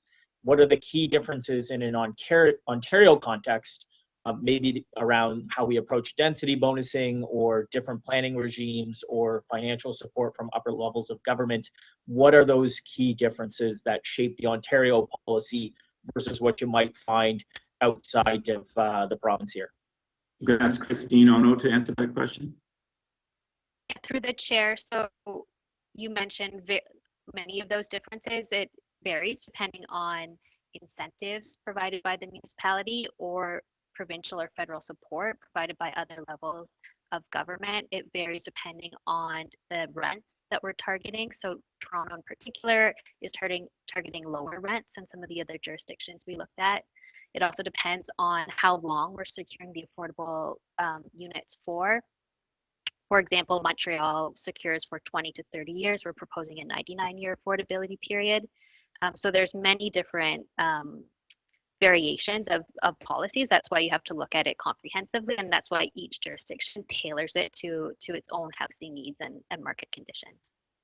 And so would it be fair to say, given our planning regime, the Planning Act, the context that we have here in Ontario, that would influence the way that this program rolls out here in the Ontario context versus other provinces, or certainly in a US context? Yes, that's fair. It's entirely a made in Toronto approach for inclusionary zoning. Okay. My other questions are around the timing of the phase-in of the program. Could you explain to us why we can get to a requirement as high as 22%, which you're going to see motions for 20% plus, but why it takes us till 2030 to get there versus getting there today? Deanna, do you want to start off and maybe Matthew can supplement? Yeah, certainly. So through the chair, I mean, the simple answer is that we know it takes time for land values to adjust. The rates that we've established in 2022 reflect a modest approach, taking into consideration, as Christine mentioned, that we will have a 99-year affordability period and that rents and prices will be set based on household incomes. Based on the analysis that NBLC did, we know that land values can, over time, absorb more affordable housing requirements or a larger inclusionary zoning requirement. But for instance, to set a 30% requirement off the bat that would have, I think, a land value impact of 60% in the downtown, which is a considerable impact. So we really want to make sure that over time, those land values those adjustments are incrementally increased. Did we do any analysis on what the different set-aside rates do to the affordability of other units in a project?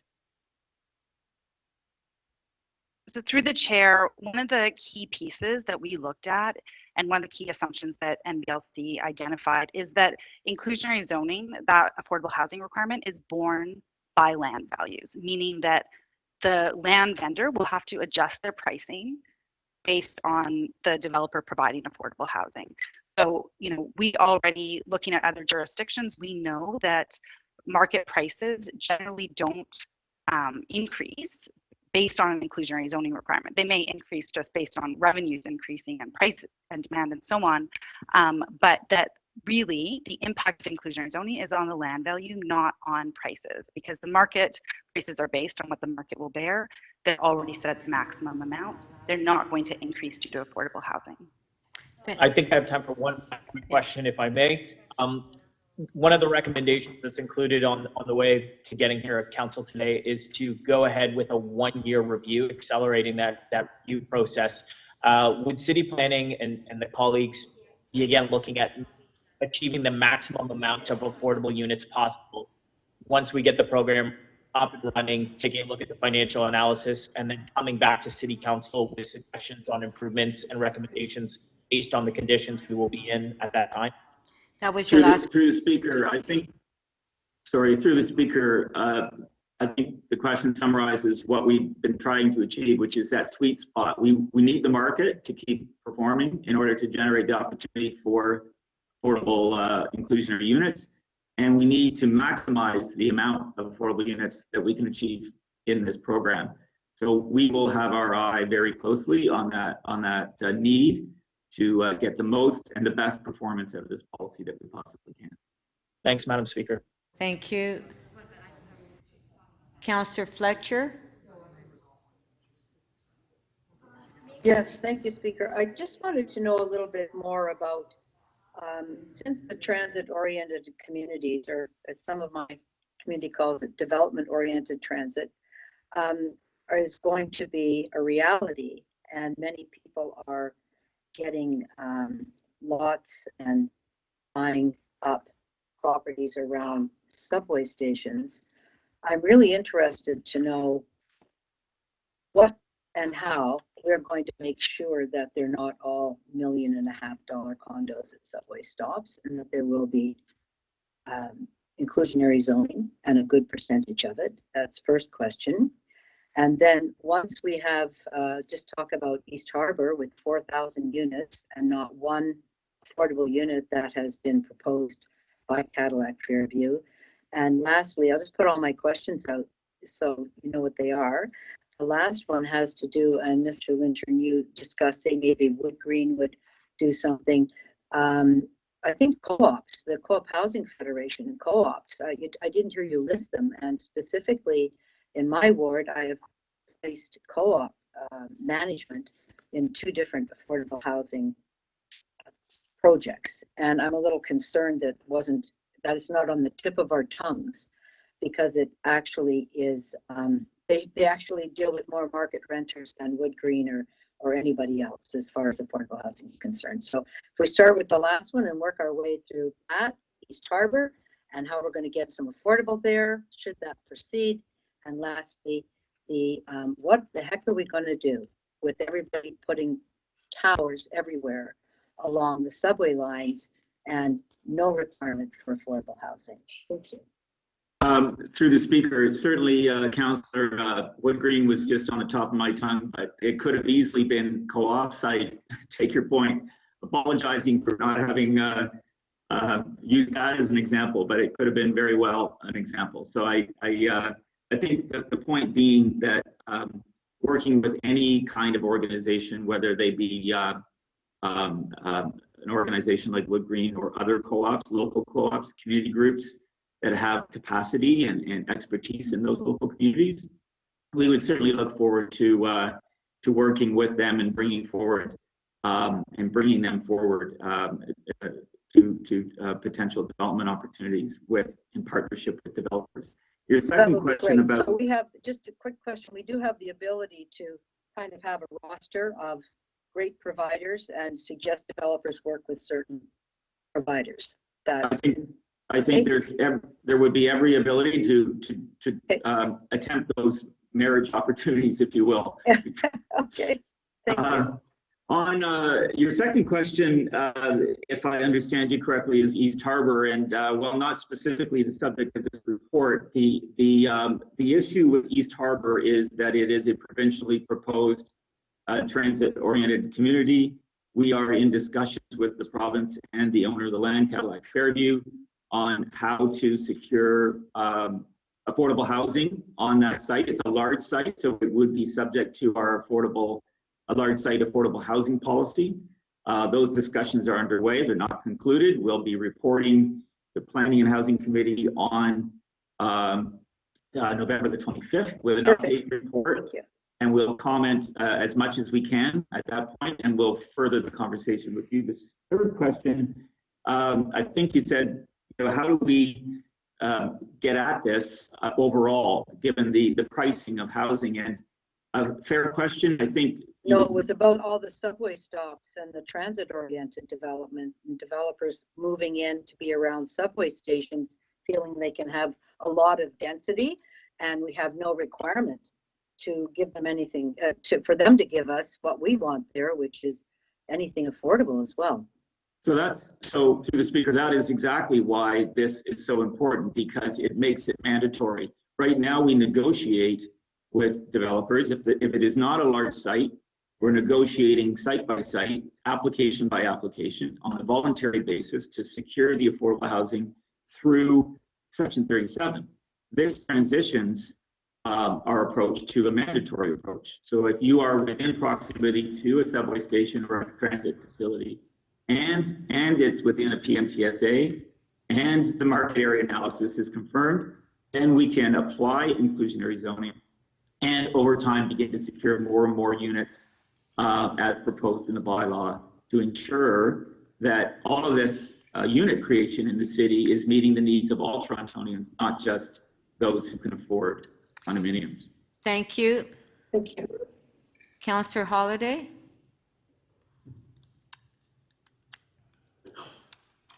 Councillor Holiday? Thank you, Speaker. Yes, thank you. Just trouble with the audio. To you, to the Chief Planner. I think it's page 18 of the report mentions that the financial analysis did not assume any parking requirements for the affordable units. Why didn't we include the concept of parking? Through the speaker, Councillor Deputy Mayor Holiday, a couple of thoughts there. One is the thinking that it's an incentive to make the ability to create those affordable housing units more intrinsically affordable. The other is that we have data that does support the fact that affordable units have a much lower parking demand associated with them. Those who rent in affordable units, the number of cars associated with those units is much lower. So there is some two parts to that, really: the incentive and the fact that there's reduced demand for parking. Okay, so it's $48,000 to $160,000 would be the savings to not build a parking unit for the developer. How do we match a prospective citizen that wants an affordable unit to an available affordable unit in future? You got a list, I guess. How do we match them up? So through the speaker, maybe Abby can comment on this. We are in the process of setting up an access system, and maybe Abby, if you want to highlight how that is going to work in general for the councillor. Yes, thanks. Through the speaker, we've been asked to report back to council on a new one window portal approach for access into our affordable housing units, and this would include access to units created through inclusionary zoning and also Housing Now and other programs that create affordable housing. So we're in the process of doing that work now and have plans to report back to make it easy for people to find these units. Now, I read somewhere in the report there was some discussion of a lottery system.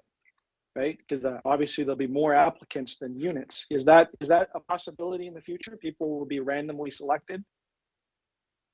Through the speaker, that is an approach that we've been currently using. And again, it's one of the ones that we're considering for how to do this over the long term, and making sure the most important thing is that people have kind of, transparent and easy access to these units and fair access as well. And while we're on that, I mean, the whole concept is for working people to get to these units, because the degree of subsidy is not the same as you may find elsewhere. So that's the kind of fundamental assumption, right? That's correct. So what if somebody has a car and they got to use it for their job, and they get their lottery comes up? What do they do? Well, again, I think it's a matching exercise that will go on. There may be other parking opportunities in that building that are available for tenants. The tenant may not have an opportunity to rent that unit if they own a car. I think there's an inherent logic here, because these units are being constructed or will be constructed near transit. And we're certainly leaning toward the creation of more density around transit so that people don't have to own a car. Understood. So one of the concept here is that the current incentives that we have, open door program where we waive DCs, we do different things, those don't necessarily apply to the base case. Is there anything that stops council in the future from creating inducements to stimulate development if the developer is just not finding the numbers work with the proposed inclusionary zoning overlay? We ever find ourselves in this situation? Because I guess there's a question about, how deep the extra affordability would be if we added those incentives. Well, in the first instance, we want the inclusionary zoning to work without incentives. That's why we propose what we have. We'll certainly continue to look at that through the one-year review that's been directed by Planning and Housing Committee. And we can look at how well that framework is working with incentives and whether we've got the balance right. We want to ensure that if the city does consider incentives through open door, for example, that they are about increasing the performance of affordable housing, whether it be the number of units or the level of affordability. We want this to run on its own as a base case. And final question, is there any way to associate the benefit that comes out of the development, much in the way we do with Section 37 benefits today, so that it responds to the local community? Because presumably it's all part of the development proposal, and the proposal impacts the community in which it's being built. So what I'm really getting at is, can we limit the eligibility for a particular affordable housing development and set of opportunities to people that are within the immediate neighborhood, so that they see the connectivity between the density of the development and the needs of the community right here? Or are we opening the door to anybody and everybody that puts their name on the list? That was your last question. Through the speaker, I think right now the approach that we've been taking for affordable housing units is that we haven't geographically limited access to those units. These units that are being created through inclusionary or other processes are important for many residents in our cities, not just the ones in the immediate local area. And we want to make sure that our economy runs well, that people have places to live. And so these sites, the Housing Now site, the inclusionary sites, are performing, if you like, a citywide function in relation to delivery of affordable housing. So at this point, we're keeping the applications kind of open. It may be that through certain types of nonprofits or certain types of managers of those units, there are targets in relation to specific populations, but at this point, they are open from a locational perspective. Thank you. Deputy Mayor Menon Wong. Yeah, I'm looking at your October 15th report on page 17. It's talking about, in the third paragraph, the area between Bayview and Victoria Park, and it says it's not appropriate for inclusionary zoning. It says it meets price and growth, but not resale. I'm wondering why it has to meet resale requirements. Through the speaker, Matthew, if you could help the deputy mayor with his inquiry. This has to do with the market analysis and the factors that were taken into account, deputy mayor, in the market analysis. Maybe Matthew can help with that. Yeah, I want to know why resale, like why inclusionary zoning does not apply in that area. I mean, the growth and the applications are insane in that area right now. I count at least filed 10,000 units with probably another 10,000 to come. Matthew? Greg, with respect, I'd prefer to defer that to Deanna. That component of the analysis was completed by staff. Sorry, Deanna? Yeah, so through the speaker, what we looked at is a number of market indicators to assess overall development viability across the city. So we looked at both pipeline numbers and pipeline stats in comparison to our citywide average. We looked at new condo prices and escalation of that, as well as resale prices and escalation. And so what we've identified in the staff report is that a market area had to achieve at least 50% of those indicators to be identified as an IZ market area. That area, in particular along that the Shepherd corridor, did not achieve 50% of those market indicators. I didn't say Shepherd corridor. Excuse me. Sorry, Eglinton. And so based on that, we haven't identified at this point, but we'll be continuing to review those market indicators as part of our one-year review, and we'll look at those in totality. We've also been directed through a motion at Planning and Housing Committee to look at additional sites to understand viability analysis, and that would factor into IZ market areas. I don't understand how resale value, I mean, what that has to do with the price of coffee. Why that's relevant. So again, we were looking. Go ahead. Sorry, we were looking at a variety of market indicators, and that was identified as one indicator to help us inform market viability overall. Why wouldn't I use the inclusionary zone? Like I've got out of control development, especially along transit lines. It is just insane and out of control. If you look along that area, as I say, 10,000 new units. These developers are filing applications like they're coming in so fast. It's unbelievable, and the community and I can't do anything to stop it. Why wouldn't I use inclusionary zoning? Because the developers say it increases, the costs for them to build. We could use that as a way of controlling development. I mean, that would be an unintended consequence, but that would be effective. Well, through the speaker, I don't think that's the intent of the program, certainly. No, I don't think it is either. But it could be. Go ahead. Greg. No, it's okay. I just, the test in the legislation, in the regulations, was to complete a market analysis. We undertook that to the best of our ability using NBLC's assistance. These are our conclusions out of that review. And we've also undertaken to undertake the review because, as you point out, Deputy Mayor, there are a lot of areas of the city that are experiencing rapid growth, and those market factors could change and probably are changing even since the analysis that we undertook. So that is why we're committed to almost do this in real time and bring back further information to Council in 2022. Thank you. Thank you. Thank you. Councillor Carroll?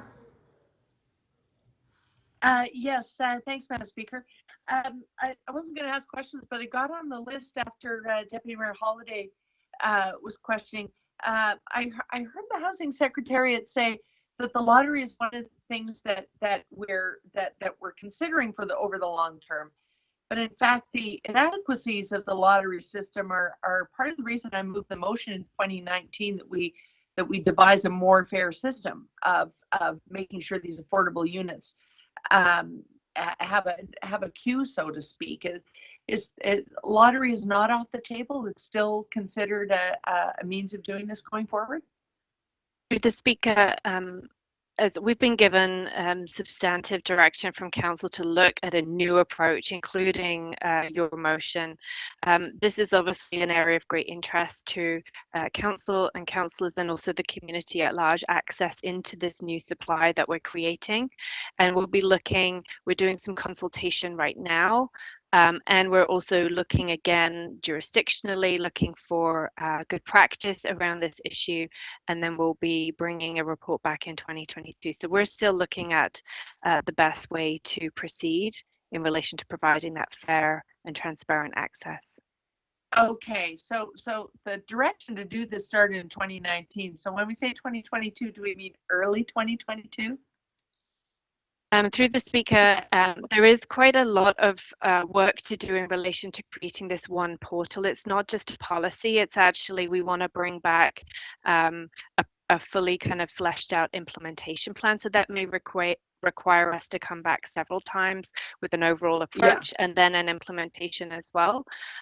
So at this point, staff are still working on that. I don't have an exact date for report back, but we're aware of the interest around this topic and the need for us to do that work, provide some clarity, and then come back.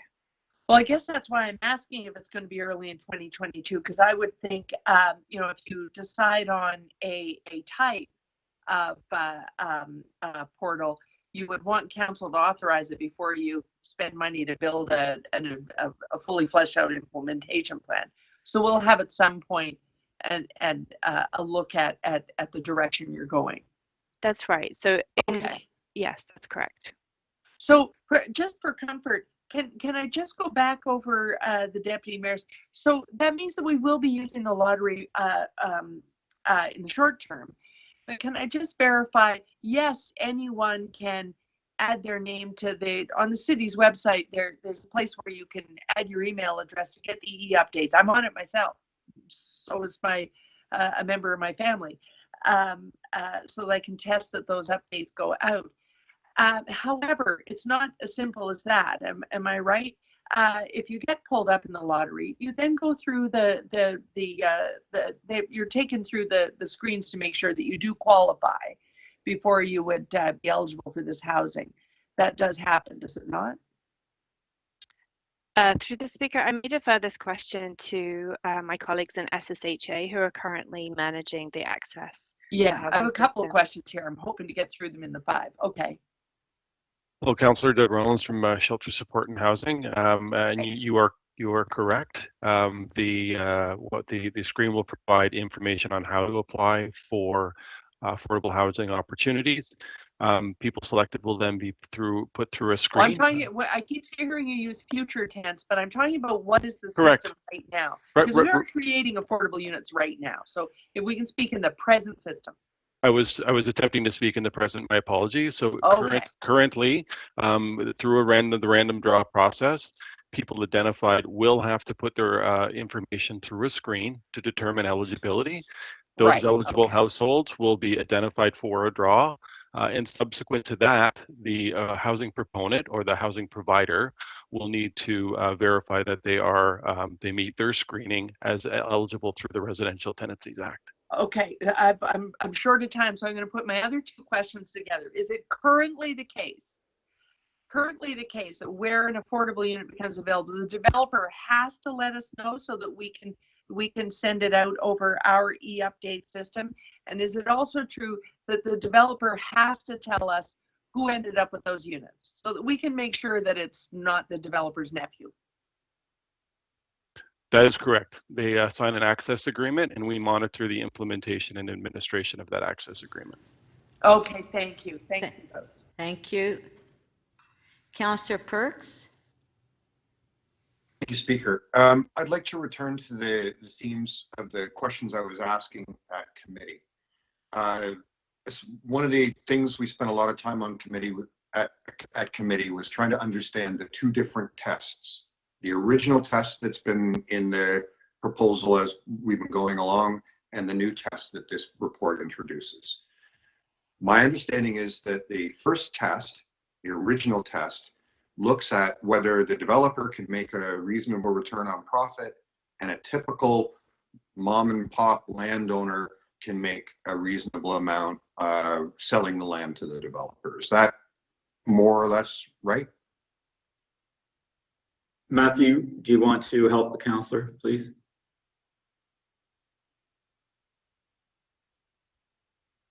Yes, through the chair, that's correct. And the second test looks at a very narrow question, which is if somebody bought the land with a speculative notion of how it could be upzoned, given Toronto's planning policies, whether that person would now look at IZ and say, I will not make the speculative amount, the amount that I forecast when I was speculating on this, because effectively number of market units that I was hoping for won't be possible. Is that more or less right? No, through the chair, it's not just land speculators. This would also apply to existing landowners who have value intrinsically through their land and the entitlements that lie within that. So it just looks at the question of whether they were holding the land or buying the land and thinking, I'm going to make X if I can upzone according to City of Toronto properties, but now because of this, I'll make X minus some amount. Is that right? I would characterize it differently. I would say that the second test considers how much land values would need to adjust in the near term to absorb the inclusionary zoning policy. Okay, so it's fair enough. Not about profit margin, councillor. It's really about the land market. Well, land market sort of dictates profit, but whatever. That's a conversation for another day. And at committee, when we cleared all this up, I asked you if your expectation was that landowners would just abandon the idea of ever building there and maybe sell it off or whatever. And you answered me back something very interesting. Do you remember what that was? Councillor, I think you're referring to a line of questioning that was around increasing set-aside rates beyond the staff proposal. And if I'm understanding you correctly, the response was where we do see significant impacts to land value, if you were to implement a very aggressive inclusionary zoning policy, not everybody would walk away from sites, and what would likely happen is that you would see a delaying of development activity, see it slow down. Thank you very much. So essentially what you told me at committee is if you put in the kind of numbers that say the motion council I moved at committee looked at, you don't sterilize the site, you delay when it is likely that they would develop it with the inclusionary units included, right? The delay makes sense if the market continues to appreciate in time. If we had rising interest rates create other impacts in the market, we might have other unintended consequences. Oh, sure. And let's just ask about that. I mean, if the housing bubble bursts or the federal or interest rates shoot up across the country or whatever, or the stress tests on mortgage changes, that's all outside our ability to control. Any of that could deeply impact our inclusionary zoning policies, no matter which version we adopt, right? Absolutely. The policy works if it's tied to economic reality. Yeah, so the narrow distinction still remains, which is by introducing the second test, or sorry, by council chose not to go with the second test, but to go with the kind of numbers generated by the original first test, a more aggressive set of numbers. The impact would be that some properties would likely develop later when the price of land caught up to the market change that was introduced, right? That was your last question. And I just want to make sure I heard the answer. Affirmative, yes. Thank you. Thank you. Councillor Baila. Thank you. I actually want to pick up a little bit on that question. So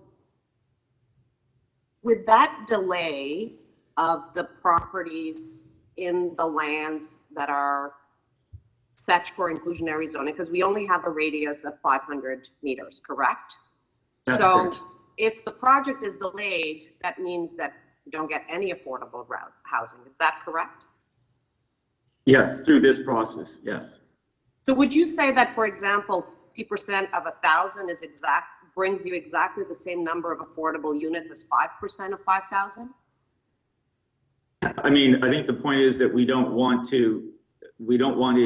But that's the fact, right? 50%. Okay. So if we delay, we actually then end up with less supply and might end up with the exact same number of units. Am I doing the math correctly? It could have that outcome, yes. It could have. And actually less development around the transportations, the transit areas, where our official plan also calls for development around the transit areas, correct? Yes, in fact, the province is introducing minimum density targets. So we want to get as much development in close proximity as possible. Okay. And one of the people talked also about incentives here. And I think that by talking to you, you previously said that because there's so much public investment in transit, and we know that that also has an impact on land value, that we're trying to capture some public good of that public investment. Was that some of the reasoning behind not having incentives at this point in time? We wanted to use the land value to create the room to accommodate the affordable housing. It's as simple as that. And not unlike any other investment we would make, the governments are spending billions on transit. The network is expanding. Those land values are increasing, so they should be able to absorb the ramp up of the mandatory affordable housing requirement. Okay. So is it part of the legislation that we have to produce these market viability studies, and that's why you had, studies, peer reviews? We need, in order to implement this policy, we need to prove that the market is viable, correct? That's correct, and withstand scrutiny, yes. And so your market viability, your case is a case that supports these numbers and this implementation strategy over these amount of years, correct? That's correct.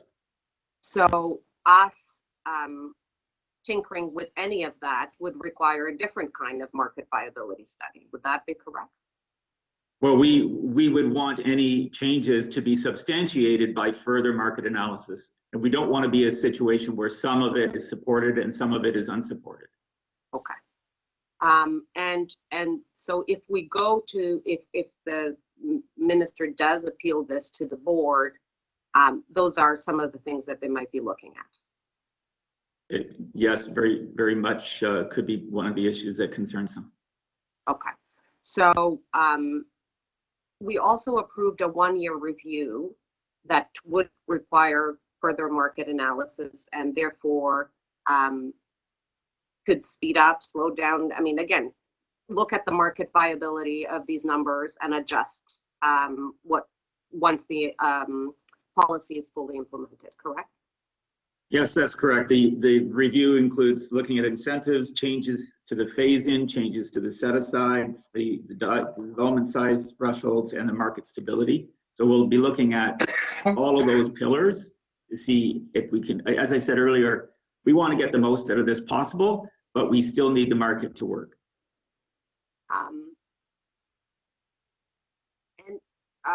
I want to go back to something that you talked about, which is the PMTSAs. So we approve this policy. We still need to do the PMTSAs work, and only then we can implement the inclusionary zoning.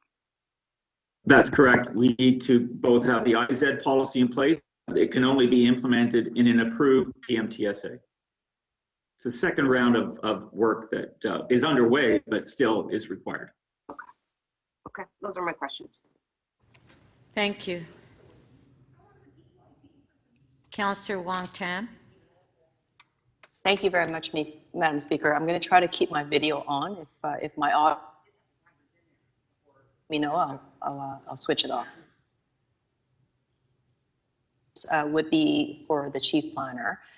There has been a number of opt-eds that are written, submitted to newspapers, as well as ads that have been purchased by the building and construction about inclusionary zoning. So I want to just clarify fact from fiction, if you can help me here. Is inclusionary zoning a new? I think you're going to have to shut your video off. Councillor Wong Tam, shut your video off. I have. Was the question heard? Part of it. No, it wasn't. Okay, so again, my question is regarding whether or not the inclusionary zoning bylaw is it a new tax on home buyers as reported by the industry, the building and development sector? Through the speaker, no, it is not. It is a provincially supported and regulated zoning bylaw requirement that would require mandatory affordable housing be constructed along with new development in proximity to transit stations. It's a planning tool. Thank you. And another proposition that's being tossed out there by development and construction sector is that inclusionary zoning is going to add constraints or potentially even stop the construction of new housing supply. Is there any truth in that? Through the speaker, the work that we've done was careful, as I indicated earlier, to find the sweet spot, because we do need the market housing to facilitate and generate the affordable housing. The two are connected, so that's why we have the proposal in front of you that ramps up the requirement for affordable housing without stopping the production of the overall supply. Thank you. And another proposition has been promoted by the development and construction industry is that inclusionary zoning is going to make housing much more expensive. Is there any truth to that? Through the speaker, again, what we've tried to do is arrange a policy or propose a policy that has the land value absorbing the cost of the mandatory inclusionary zoning. So the market will bear what the market will bear. Okay, thank you. And as it stands right now, there's no prescription for inclusionary zoning or any type of affordable housing for East Harbour or even the First Parliament lands. And this is, of course, despite them both being transit-oriented community development sites. Why are those provincial projects excluded from building with inclusionary zoning or perhaps affordable housing? Through the speaker, I wouldn't say that they are excluded. We're negotiating with the province about the percentage of affordable housing that can be accommodated. Certainly, we take the view that there should be affordable housing at those transit stations. That would comply with provincial policy, so and city policy. So we're advocating and working with the province to make sure that we have an affordable housing component at both of those. Okay, thank you. But it's the city that's pushing for it, is what I'm hearing from you. The city programmatically is, I would say, hardwired to seek affordable housing when it comes to these transit stations, yes. Okay, thank you. And so my next set of questions I'll try to do quickly is for our city solicitor. There's a legal opinion that has been produced by Goldblatt Partners on behalf of Progress Toronto. And obviously this is a law firm that we have used at the city before, and they've represented the city on other matters. Have you read that letter? Yes, I have. Okay, thank you. And in that letter, they've concluded that the Perks and Layton motion is largely in compliance with the Planning Act, meaning that the motion is in order. Would you agree with that? Through you, Madam Speaker, there's a difference between a motion being in order and a motion that the chief planner and I would recommend. And so what I can say in public is that the legislation does require that the municipality conduct an analysis and that an independent party be retained to provide advice about that analysis. And the chief planner has provided recommendations on the basis of that analysis. And I certainly believe that the framework anticipates that council will give all of that some weight. And so I would, I'd advise council to give a significant weight to the recommendations of the chief planner. But the motion is in order. That was my question. Okay, that was your last question. Thank you.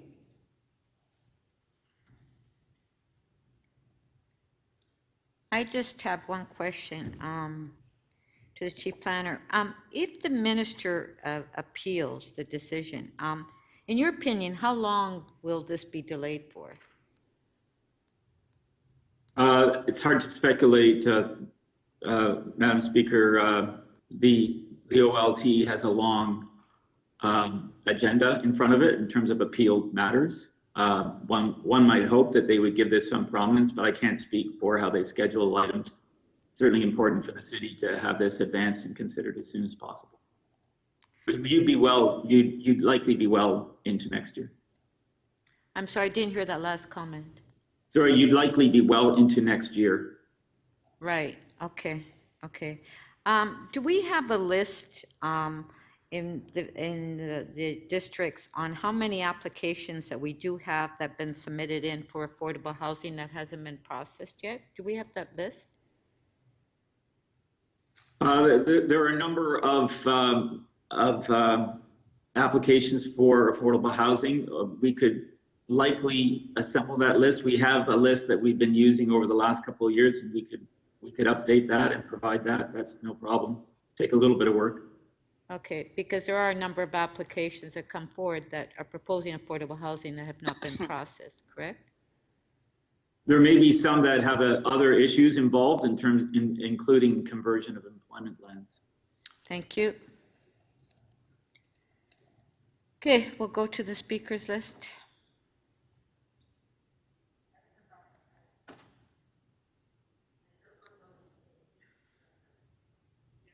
A couple of questions. I added myself to the list. I think I may have added myself to the wrong list. I'm not sure. I'm sorry, Councillor Perruzza? Yeah, I thought I added myself to the questioners list, but I may have added myself to the speakers list inadvertently. I don't know. You're not on the question. Is that, You're not on the question list. Do you want? well, do you have a question? yeah, I do. I have several questions. Okay. We'll go Yeah. back to that. Please. Yeah, please. Okay. Thank you so much, Speaker. I've been listening attentively. I have a couple of questions. One related to where the costs come from. I've looked through the report here, and every jurisdiction seems to do it a little different. But you're saying it doesn't come out of profits. It doesn't come out of the market. It doesn't come out of increased density. It comes completely out of land and absorbed by land. And I've listened attentively to all the other questions, and I don't quite still understand that. Can somebody just explain that to me, just sort of a little more rudimentary, please, on how you expect that to occur? Maybe Matthew Bennett, you can help Councillor Perruzza with a 101 explanation, maybe. It is a complicated matter, Councillor. Yeah, maybe a 100, a 101, maybe. Or 100. Yeah, please. Certainly, and through the chair, Councillor, what we're doing is we're putting ourselves in the shoes of a purchaser, a land purchaser. And so if you knew something about a property, forget inclusionary zoning, for instance, if you knew through your due diligence that a site had contamination, it was going to cost you $2 million to clean up the property. In short, what you would do is pay less for that property, knowing that constraint. You wouldn't then assume rather that you take that $2 million and increase the price of the units, because the site across the street will be priced and you need to be competitive with that property. So it can't go to revenue. In some instances, profit margins. So let me just stop you right there. For example, so I'm looking at a 1 acre site, okay? And I expect to build 100 units on there, okay? On 1 acre, right? And now I'm required to provide basically 10 affordable units, or 7, depending on which, on what I'm doing. So how much are those 10 affordable units in today's market expected to cost me? Well, it would be the construction cost of those units. So No. I mean, the difference, sorry, the difference to produce the affordable units.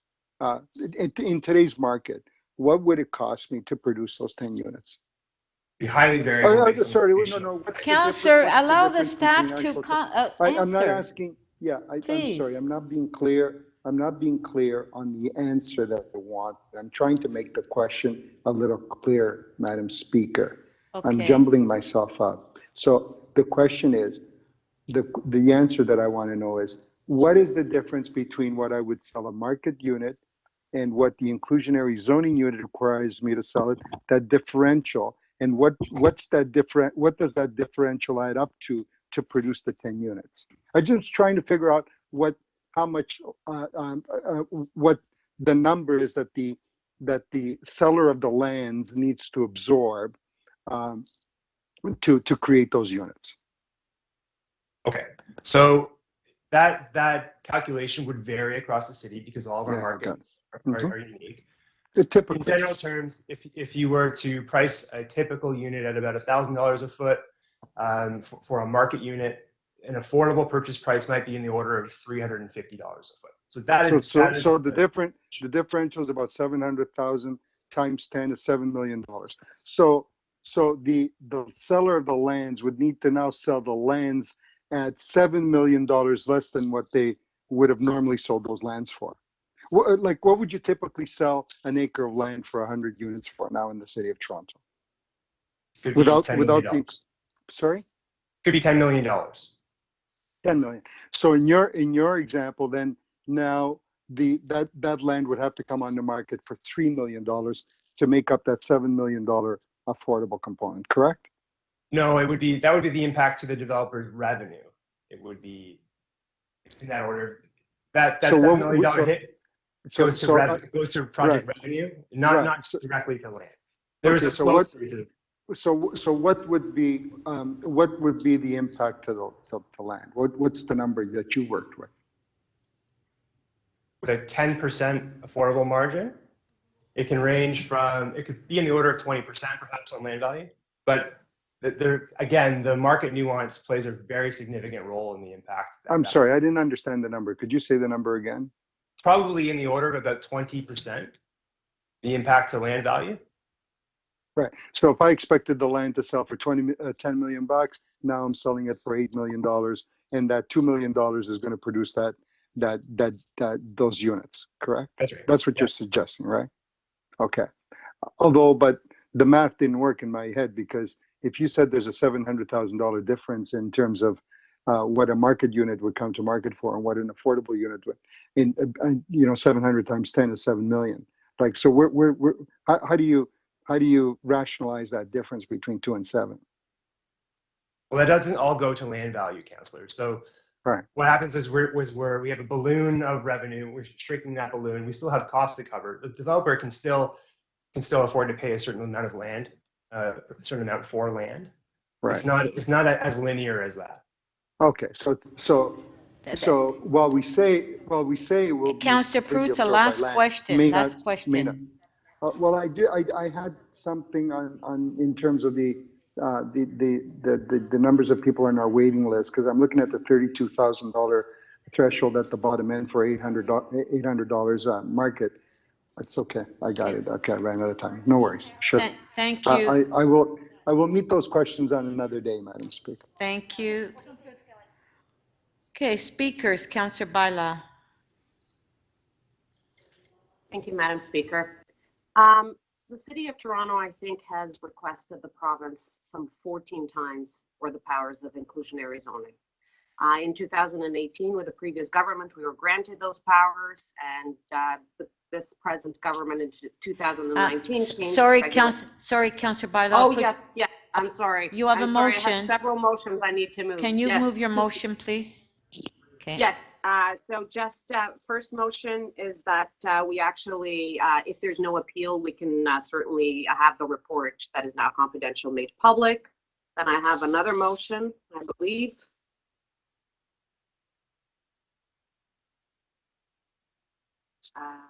So that's the supplementary report. I believe there might be one more. There we go. This is just to make sure that as soon as inclusionary zoning gets approved, we actually have information and communications plans around this policy. It's not an easy policy to understand, but it is important to set the record straight and to ensure that both industry, but most importantly, Torontonians understand what is being done in here and the impacts that it has. So I'm hoping that I can get your support for these motions. As I was saying, Madam Speaker, since the regulations became public, staff have been working on the IZ. There was lots of consultation, and as you heard, inclusionary zoning is very, very different from city to city.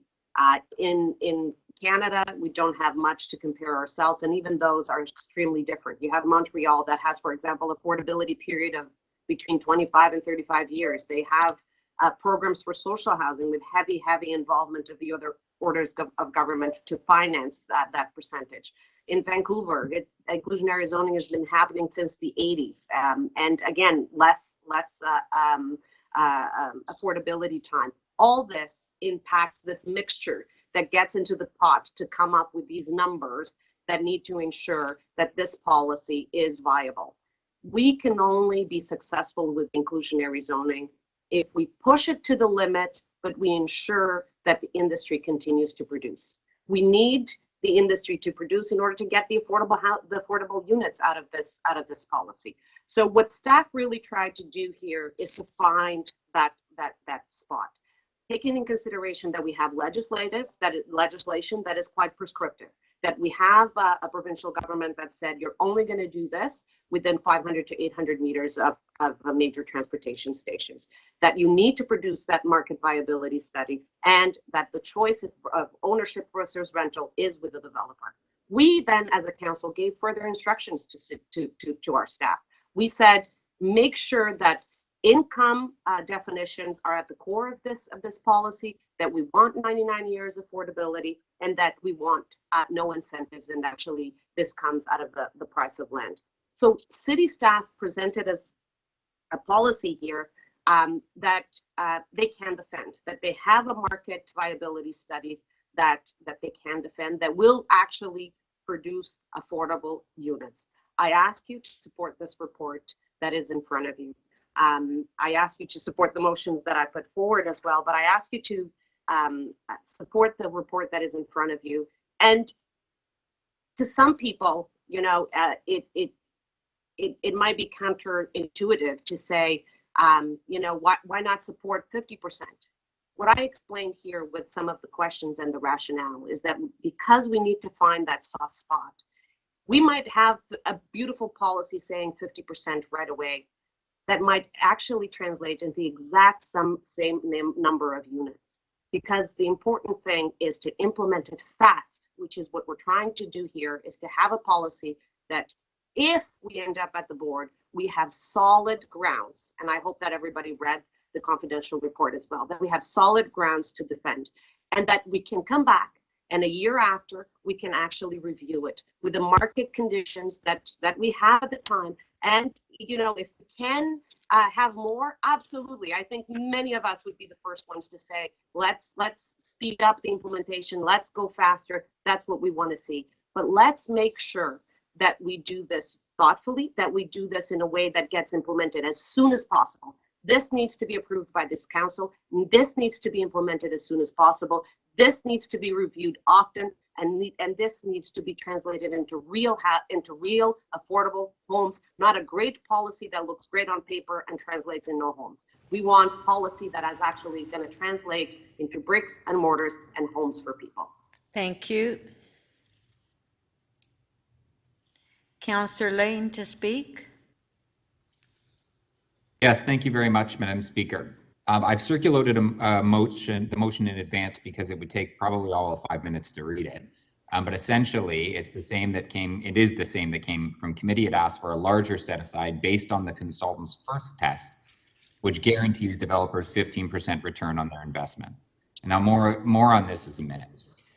So we're in a housing emergency. We have people being evicted across the city, most people paying over 40% of their income to housing, and more people than ever sleeping in parks. Today is a big day. We're passing a once-in-a-generation policy that we've waited years or decades to implement. And now we have to make sure that we do it properly and actually make a difference in people's lives. For many years, many of us and our communities have been asking developers, we've been begging developers to add affordable housing to projects. But we haven't been getting adequate results. Simply, they have not taken us up on that opportunity to use Section 37 money or others to increase the amount of affordable housing in all the new developments. And now we have the opportunity to require it and to reshape the housing market to ensure we build mixed income communities. So let's make the most of it and not lose this opportunity. Let's treat the housing crisis as that, as a crisis. Now, we have to do this as a city. Many cities have done it successfully across North America, and we need to learn from those successes. Today, I have a motion that asks us to require the highest affordable housing requirements found feasible by our city and consultant studies, while ensuring we also incentivize the creation of affordable rental housing that is so desperately needed by low and moderate income residents, and a faster implementation, full implementation by 2026, not 2030. Within 5 years, my motion would be creating between 1.5 to 2 times more affordable housing in most high growth areas of the city than the proposal that's coming from the committee. And it would do so while still leaving developers a motivating 15% profit margin and land vendors 10% above the current value of their land. How many councillors here feel that the context of the mounting housing crisis, the development industry needs to be left with higher profits than those, when we know the cost will be thousands of affordable housing units lost? As elected leaders, we need to put our residents ahead of developers and real estate investors. Our own staff and consultants called the proposal in front of us modest and the cost estimates conservative. Our chief planner said the higher rates could change the pace of development, but the consultant said it would only delay it under these conditions. Given the housing crisis we face, I think we need to be bold. Developers are going to say anything to get the city to stay away from their profits. And I'm not blaming them. We've helped them develop a system of profits that they and the banks now depend on.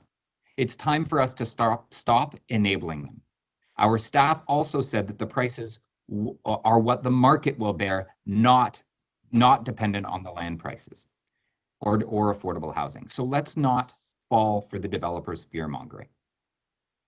While there was a second test and analysis put forward late in the game, in the last couple of months of the study, the test did not change the findings of what was feasible with the policy when fully implemented. The consultants said themselves in response to Councillor Perks that eventually the land would be developed even with higher set-aside rates. Some will say that a stronger amendment is too risky, and we know that the only risk is a political one. The risk that Ford might appeal it if we ask for too much from his developer friends. But that's a risk I'm willing to take. What I have proposed still allows a phase-in period and time to adjust just shorter than recommended. It's ambitious, but also realistic based on the studies of what's feasible. Sure, the province could appeal, but usually municipalities are given broad direction to set their own policies like this, so it's not clear that the province would even be successful in their appeal.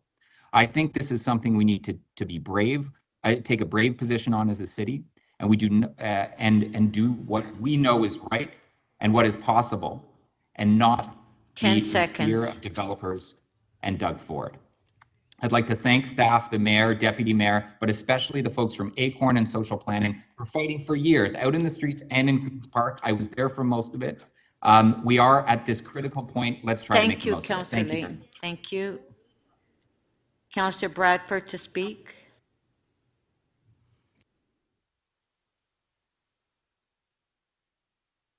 Well, thanks very much, Madam Speaker. I want to be clear off the top in my comments.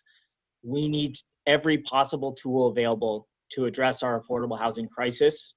Inclusionary zoning is one critical component of that toolbox, and it's one that's been a very long time coming. I want to echo thanks for staff for all of their lengthy work on this.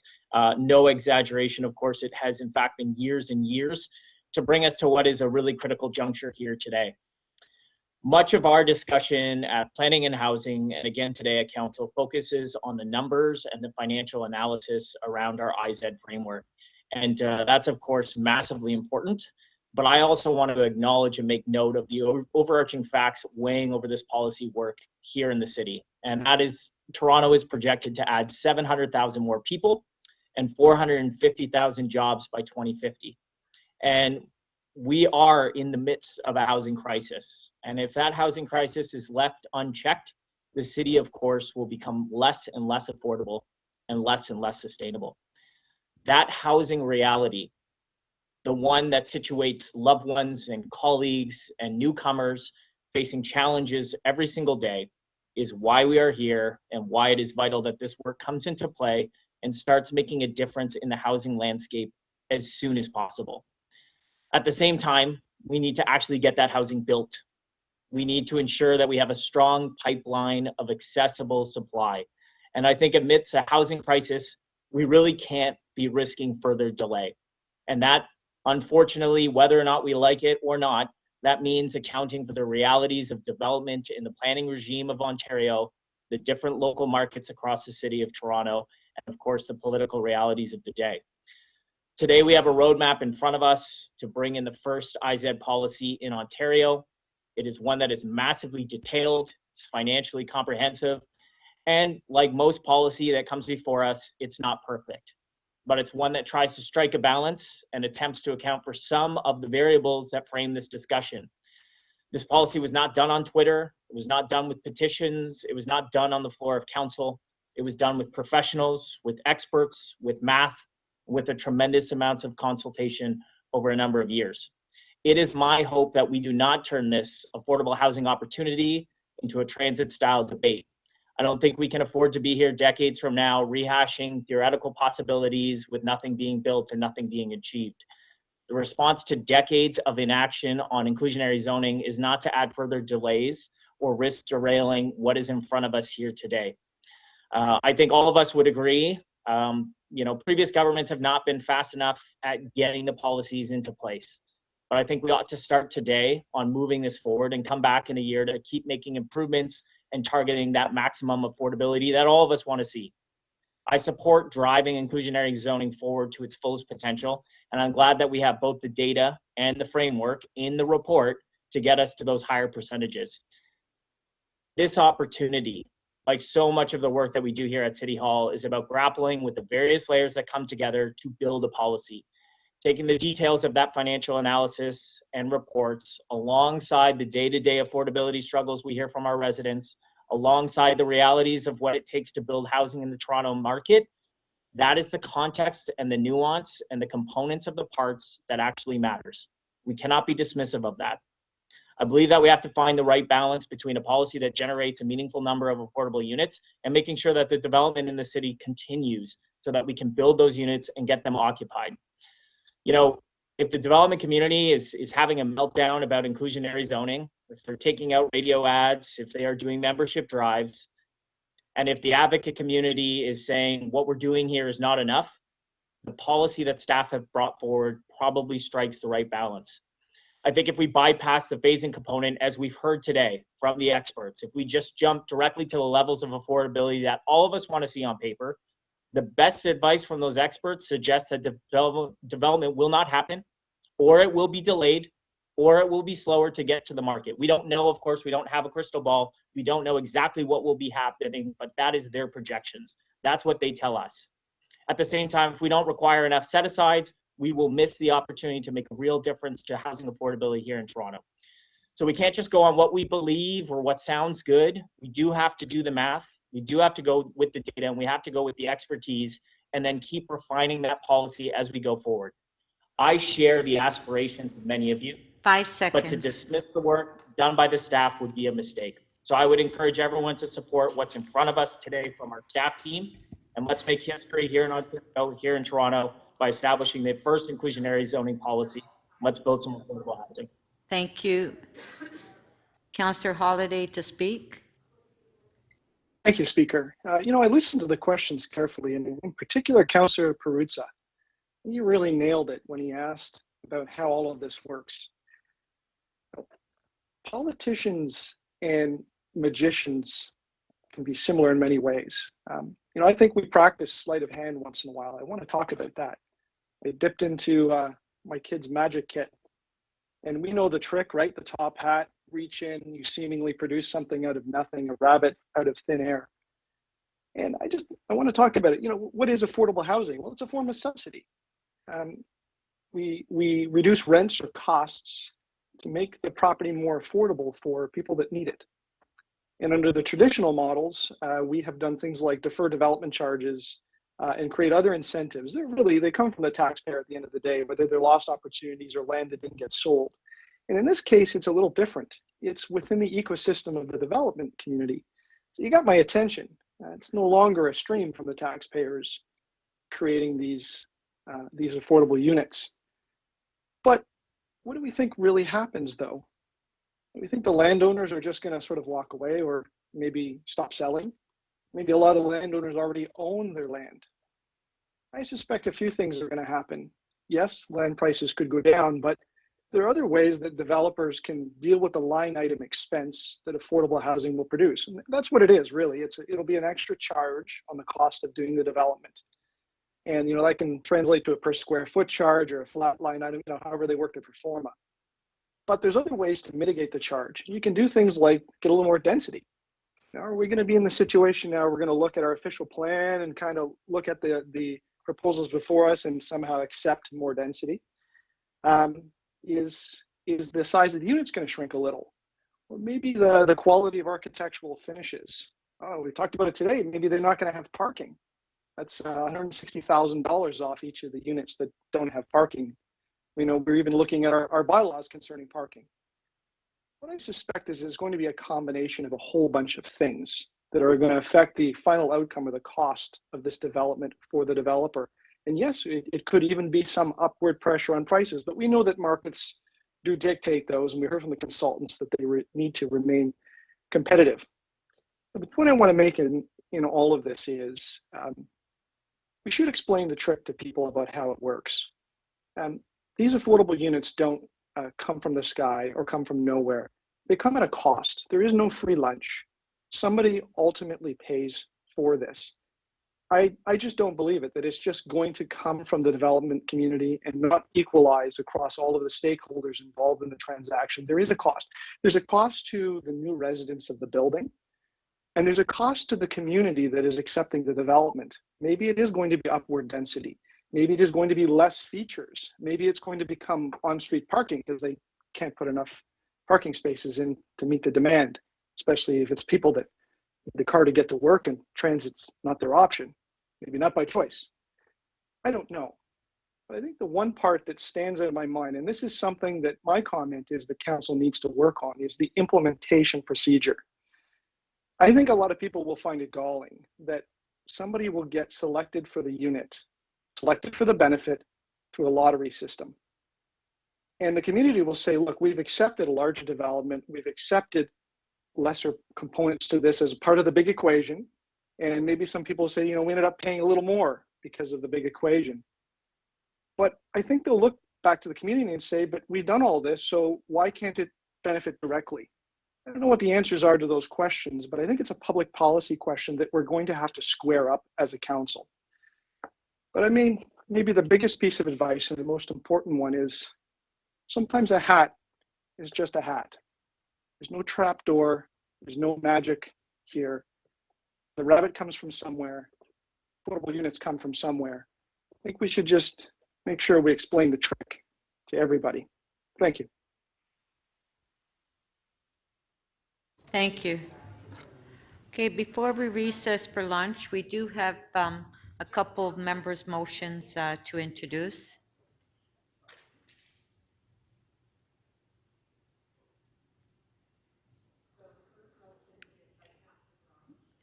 Councillor Grimes. Thank you, Madam Speaker.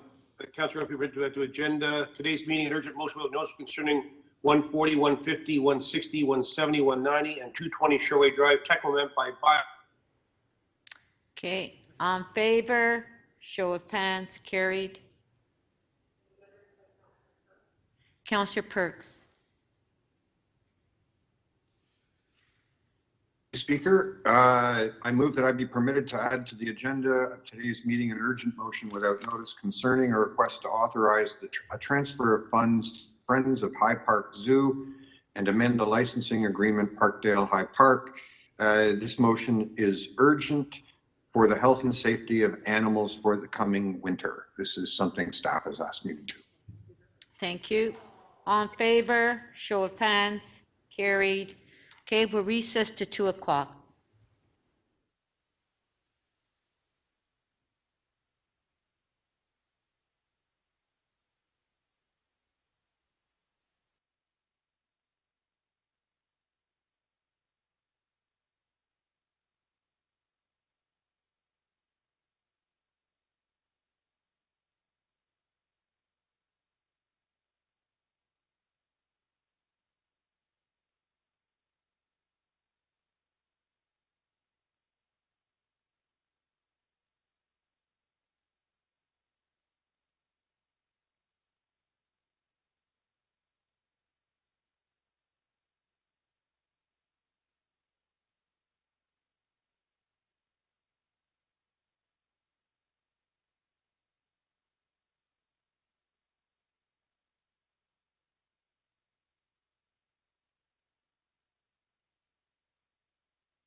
This meeting is now resumed.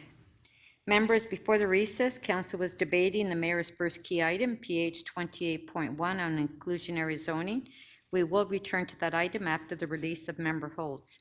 Are there any release of holds? The clerk will open up the speakers list on CMP and you can place your name on the list.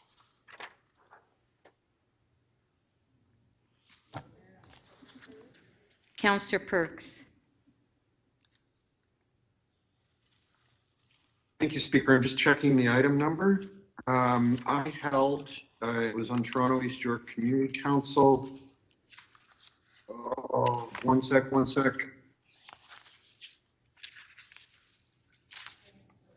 PE 28.35.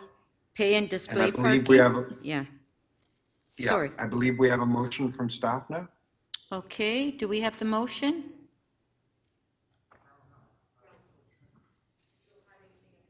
Apparently, Councillor Perks, we don't have that motion as of yet. Oh, my bad. I'll go double check what's going on. Okay. Councillor Cressy. Thank you, Speaker. Item HL 31.2, a Black Scientist Task Force on Vaccine Equity. I can release that. Okay, just a sec, let me find it. Madam Speaker, it's Councillor Wong-Tam. May I hold it if Councillor Cressy is releasing it? I'm happy to continue to hold it in that Okay. case. Yeah, thank you. Okay. So do we have any releases? Councillor Cole, I have one. Okay, Councillor Cole. I would like to release IE 25.22, improving cycling and pedestrian safety on the York Beltline Trail and K. Gardner Beltline Trail, Ward 8. Okay, so on IE 2522, Councillor Cole is releasing. On favor, show of hands, carried. Do we have any further releases? No, okay, so we'll return to the item.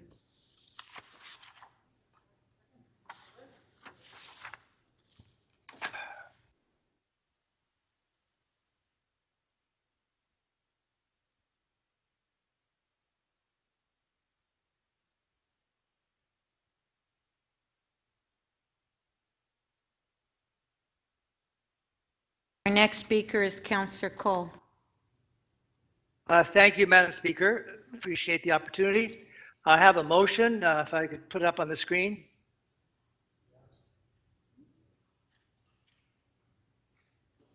Okay.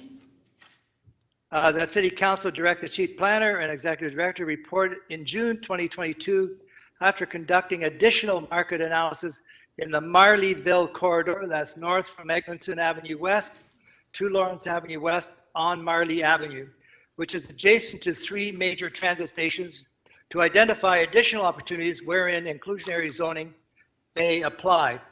I just wanted to ask that the Chief Planner see if that could be included, in this area could be included, because we have an explosion of development in Marleyville from Eglinton up to Lawrence. They're coming in almost daily, these new applications for development, and I don't know why this is not included in the look at designated as a possible inclusionary zoning area. We have 3 major transit stations there, and we've got an explosion of development. So I'd like the Chief Planner to consider including that corridor as part of the future. Just one comment is that, I'm getting some emails and texts from people saying, what the heck is IZ? What is inclusionary zoning? They're asking, what is this LT? What is PMTSA? What is MZ? We have to try and explain these complex planning terms to our residents. And this is an example where we're undertaking a major change in providing affordable housing and planning, and we're not communicating with the residents of Toronto. And I think it's difficult for our planning staff to do it because they're swamped with planning applications. I mean, they're so swamped. I know in my ward, there's no building permits on the developments that go up. They can't afford or the time to put up the building permit signs. I mean, it's gone nuts in terms of the rapid pace. So whether it's the building department or planning department, we've got to give them some help to explain what we're doing in this area of affordable housing. And, you know, I don't refer to it as IZ or IZ. I just call it affordable housing zoning. And then I think people get an idea what it is. And then they ask me the next question. What does affordable housing mean? So try and get an answer for that people understand, a definition of what affordable housing. Is that metro housing, they're saying? Is it Ontario housing? Is it people on welfare? Is it? They have no idea what affordable housing means. What income level, who's eligible for it? Is it TCHC? You know, so I think we've got to do a much better job of communicating these complex, important issues to the people of Toronto, and not just to the talking heads and the very few privileged people who understand these complex planning issues. I want to thank the planning staff and Greg Lintern for the incredible work they've done on this very complex and challenging file.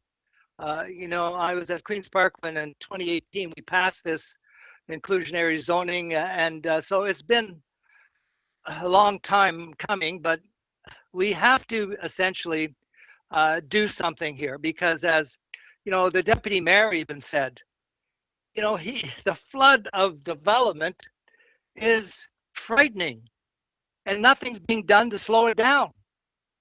Nothing, really, because we've lost all of our planning powers basically with the Bill 108, with the ministerial zoning orders, the ripping up of official secondary plans.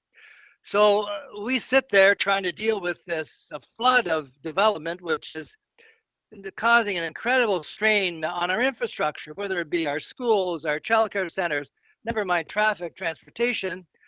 So what we're trying to say, I think, and other councillors mentioned the same thing, they want to ensure that we do this quickly because these approvals are coming on a daily basis. So we're missing out on opportunities to include affordable housing in these applications. So if we don't act quickly and we don't delay this thing, as Councillor Bradford said, we can't do a transit debate for 5 years on this. We've got to start building these affordable units.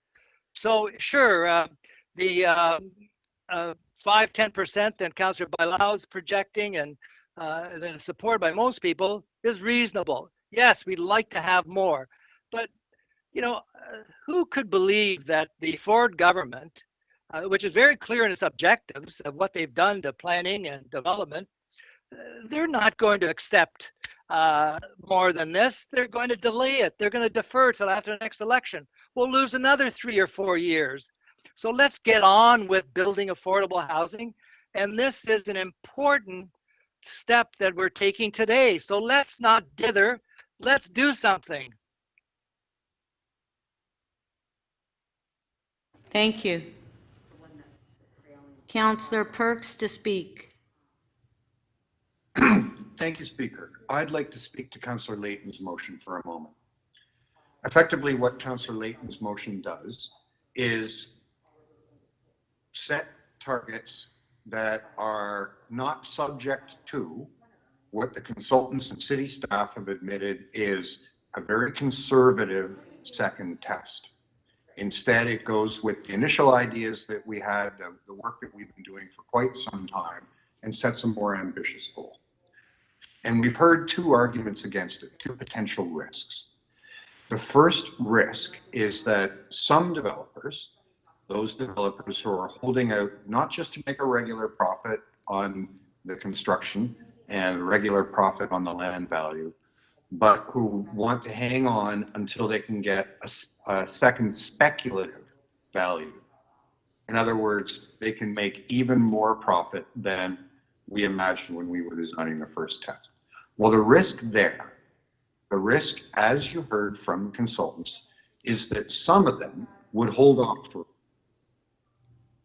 If we go with the motion that Councillor Layton has, we get more units, but we risk that some of them might be delayed.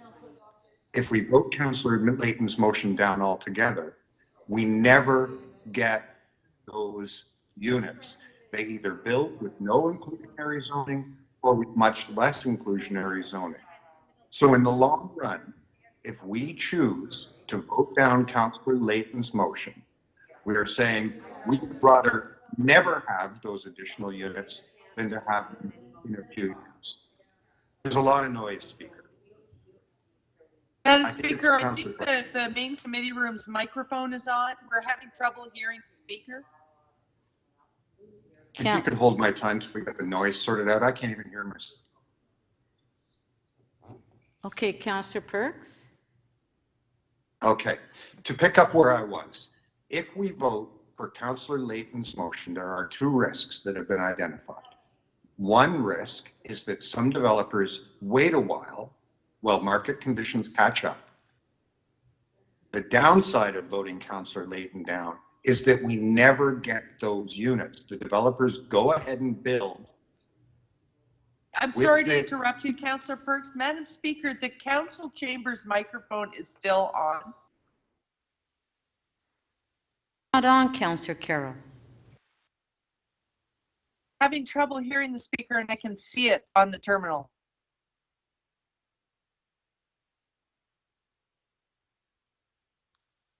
Continue, please. Okay, I'll try a third time.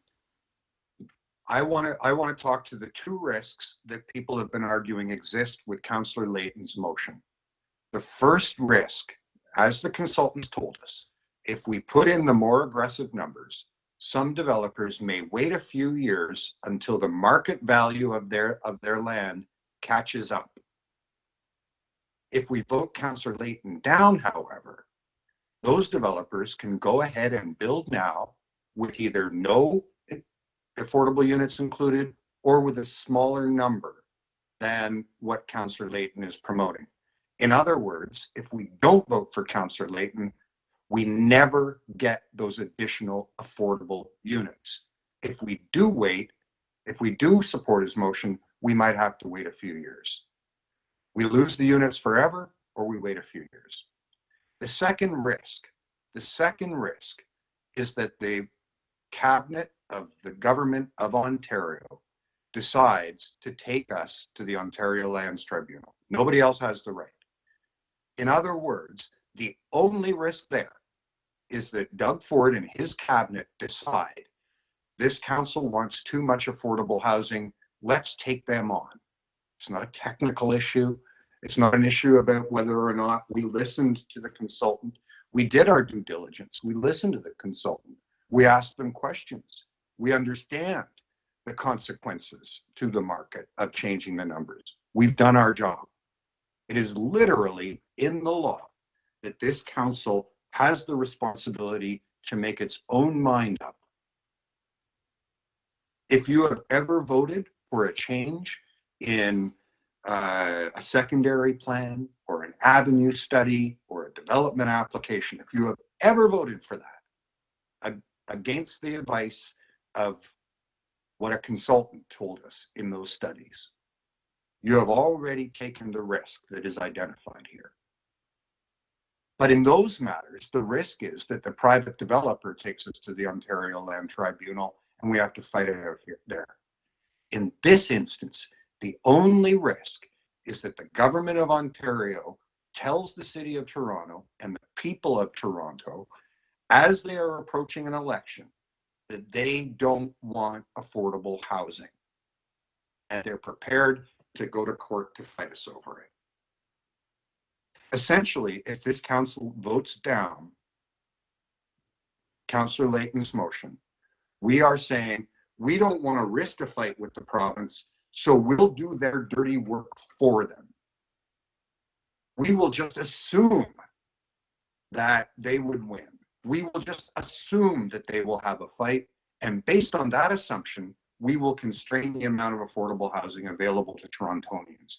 We will take the political hit. We will protect the province of Ontario. We will protect the developers and their profits in the city of Toronto, because we don't want to risk a political fight with the only person who can challenge what we're doing, Premier Ford and his cabinet.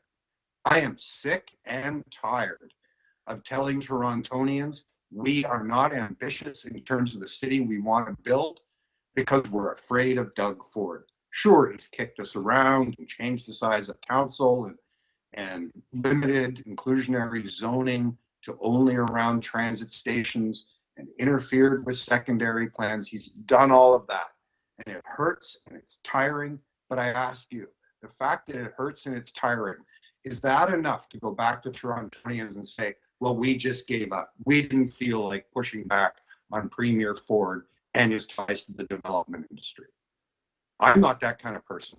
I'm the kind of person who says you always push back for a better city. You always represent Torontonians and their need for affordable housing. 5 seconds. Instead of doing the province's dirty work for it. Thank you. Thank you. Councillor Carroll to speak. Thank you, Madam Speaker.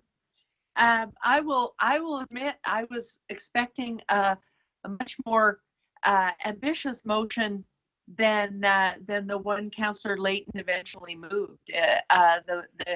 The concerns that have been outlined to us by staff, the chief planner, the chief city solicitor, were concerns that I share. I am concerned about what happens at the OLT, but instead the motion we have, the enhancing and the time limits being moved up, the motion that Councillor Layton has moved are actually outlined in an attachment of this report.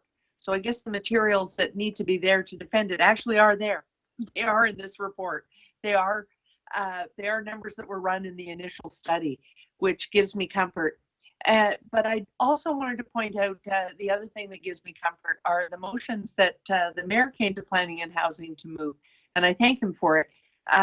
My concern when I first looked at the 3 zones was that all the stations around the Shepherd subway, save and except the one at Yonge Street, had been left out of the initial submission, and so they don't appear as PMTSAs. So Councillor Cole will have to explain that to his residents. But while they don't appear there, I've got good rationale for why, and why it makes sense to wait.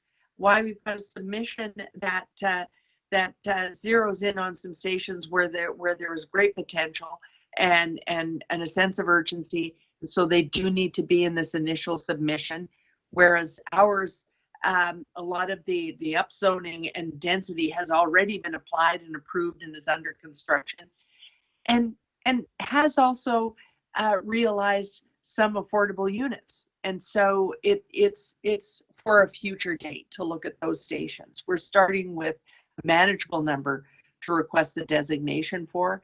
And so I didn't have to move a motion in a sort of omnibus way. The mayor took as many neighborhoods as he thought there was a concern about to put into a motion that they should be looked at for the future submission. So I'm grateful for that approach, because I think the message it sends to the province is we're going at this in a very measured and credible way. But where I was concerned about jeopardizing that measured approach and very studied approach by supporting any motion, I now find that the motion that we have that looks at improvement, looks at sense of urgency, actually is based on their own study. And so I will be supporting Councillor Layton's motion, whereas earlier I thought I wouldn't be able to until I saw it. The sense of urgency for me is coming from all quarters.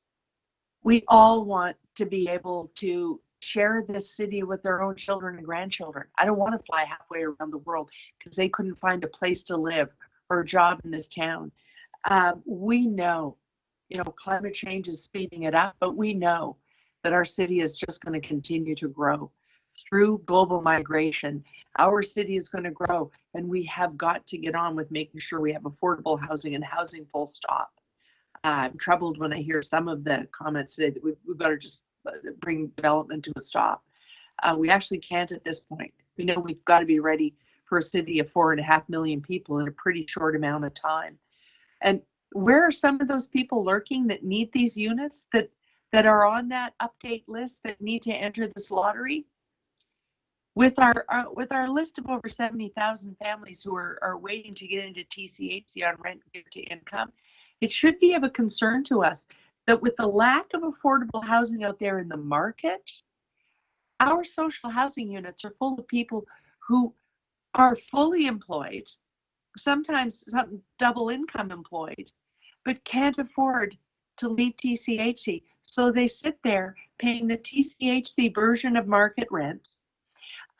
It's slightly below market, what we would probably offer in these affordable units, very similar. But they're stuck there paying that.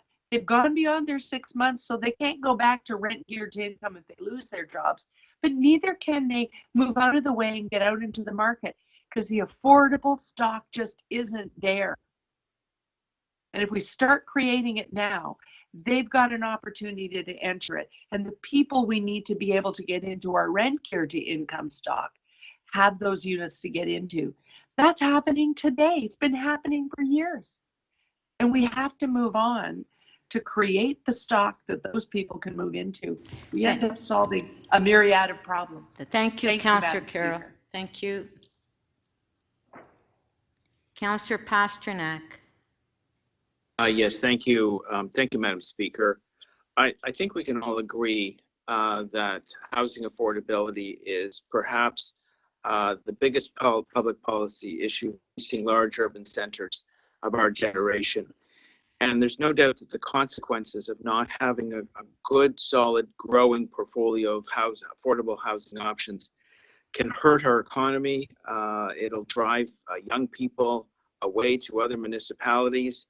It'll gut our workforce in many areas of the economy as young people leave and they won't be working in some of the key industries that keep the city vibrant. And we cannot afford to lose a whole generation of young people. Two of my 4 kids have already moved away. Affordability being certainly one of the issues. Social housing used to be, and I have 12 buildings in my ward.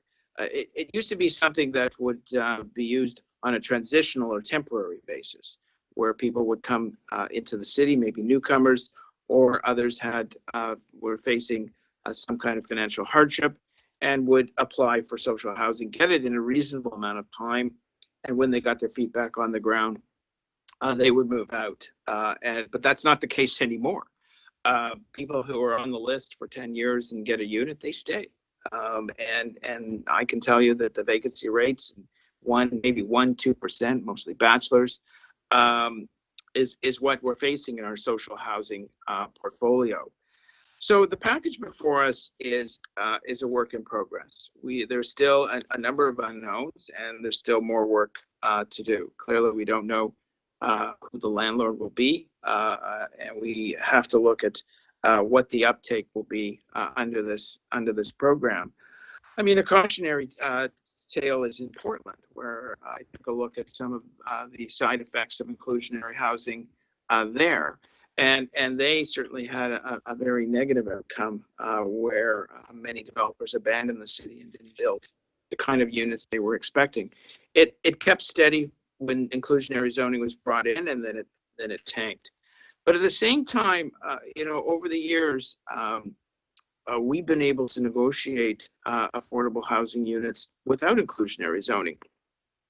In the Wilson and Wilson Heights area, we're probably closing in on 800 units, over 300 in the Tippett area, another 400 coming with Housing Now, and then there's a trickling of other units along Wilson Avenue.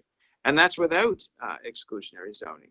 So we were able to negotiate those deals, and many of the developers were more than willing to help out, to assist with that, whether they be affordable ownership or affordable rental. And that worked very well. And certainly in the years ahead, in York Center. We have 520 acres in the Downsview area between Canada Lands and Northcrest after departure of Bombardier. We have 55 acres of city land, which has more housing opportunities coming there in the Allen District.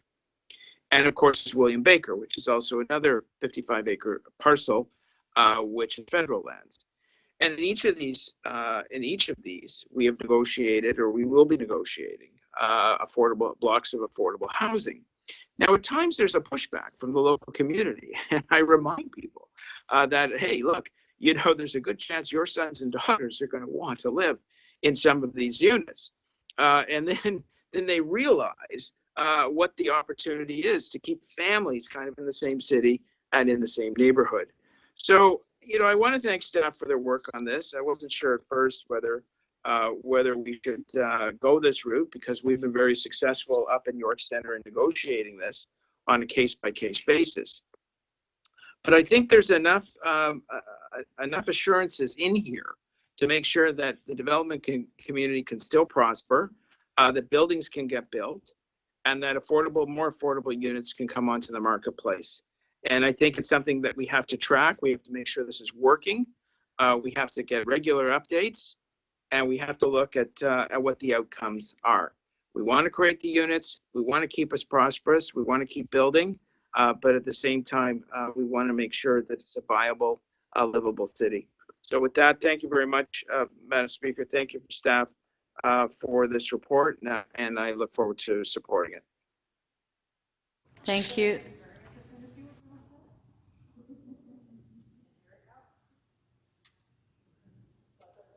Councillor Matlow.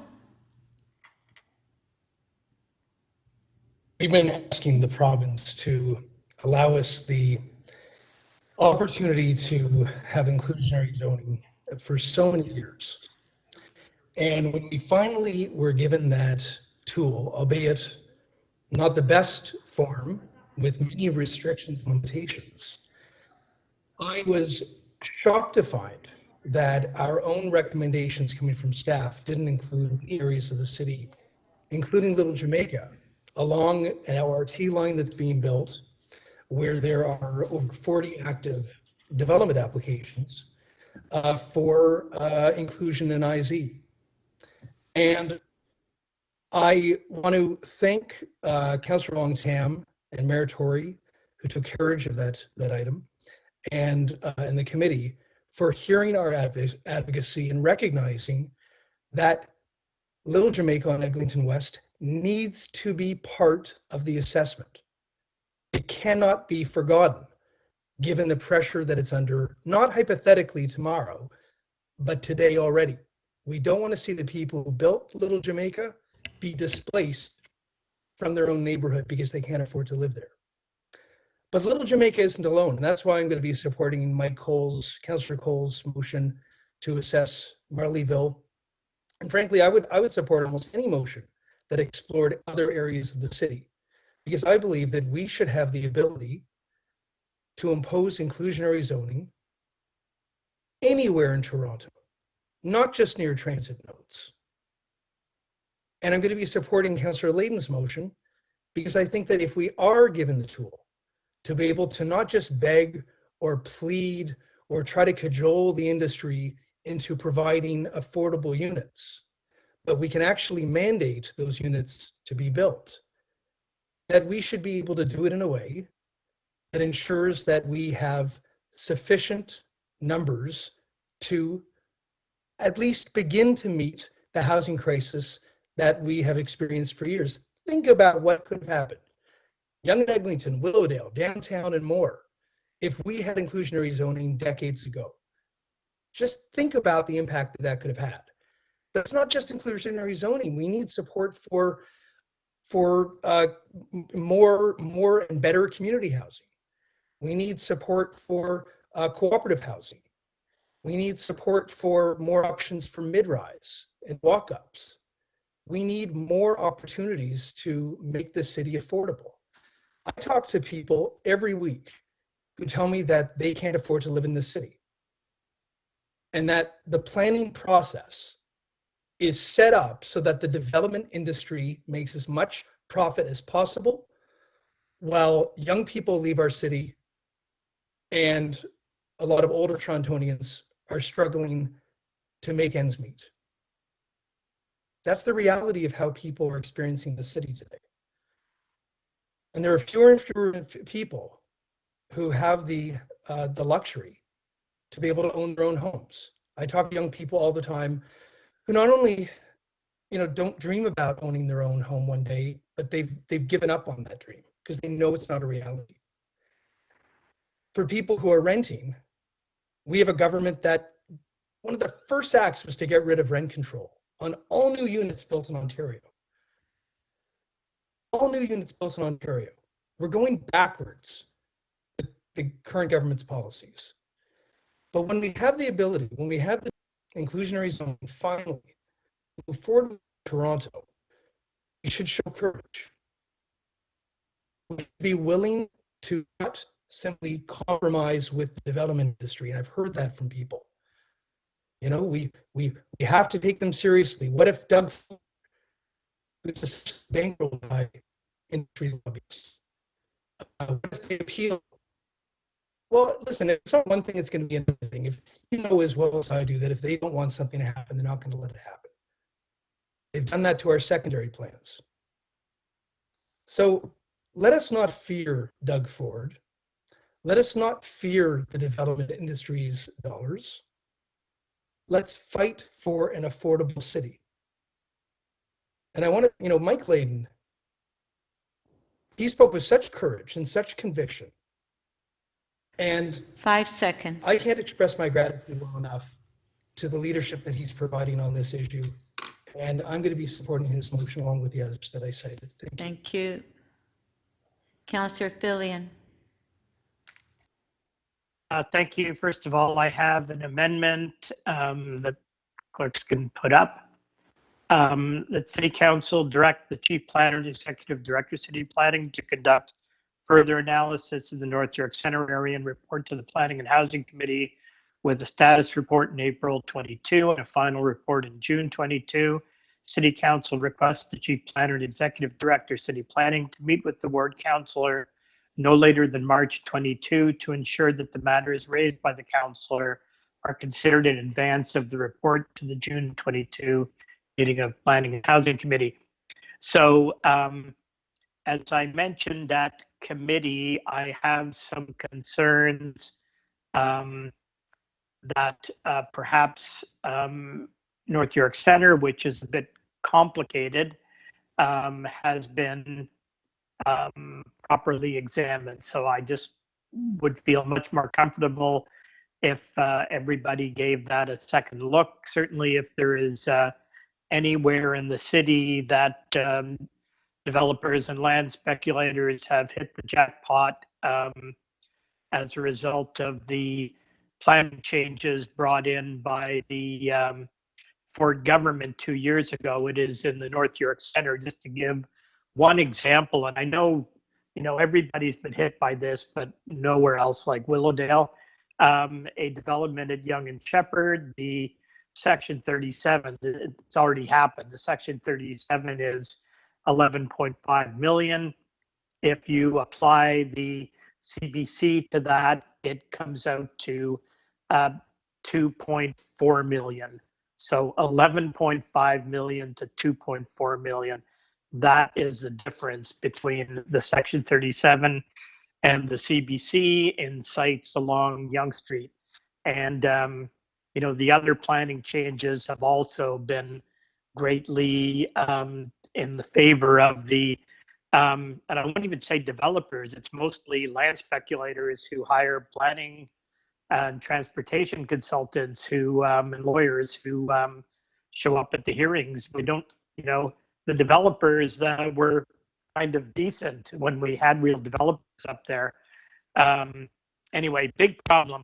As far as on the major issue at hand, this is one of those ones where my finger's going to hover over the two buttons because, I can see both sides of this argument and everybody is doing what they think is best to get the most affordable housing we can. So It's just a question of what are the best tactics. On the two issues raised by Councillor Perks, on the first one, I'm not the least bit worried that development won't proceed because the developers can't make as much money.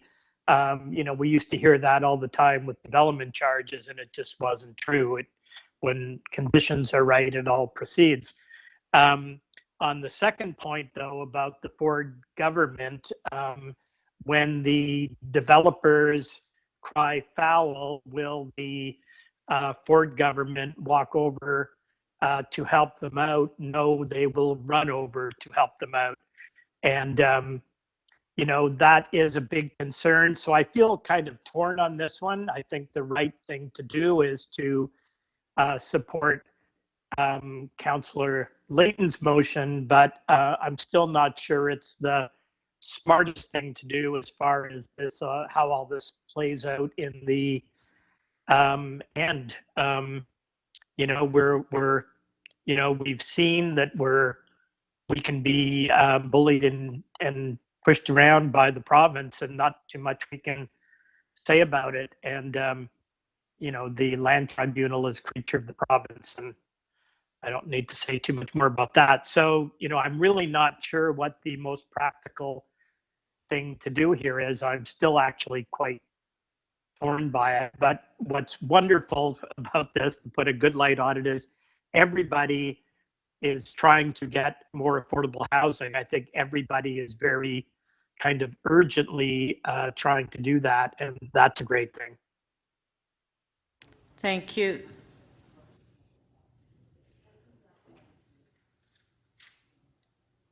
Councillor Wong-Tam.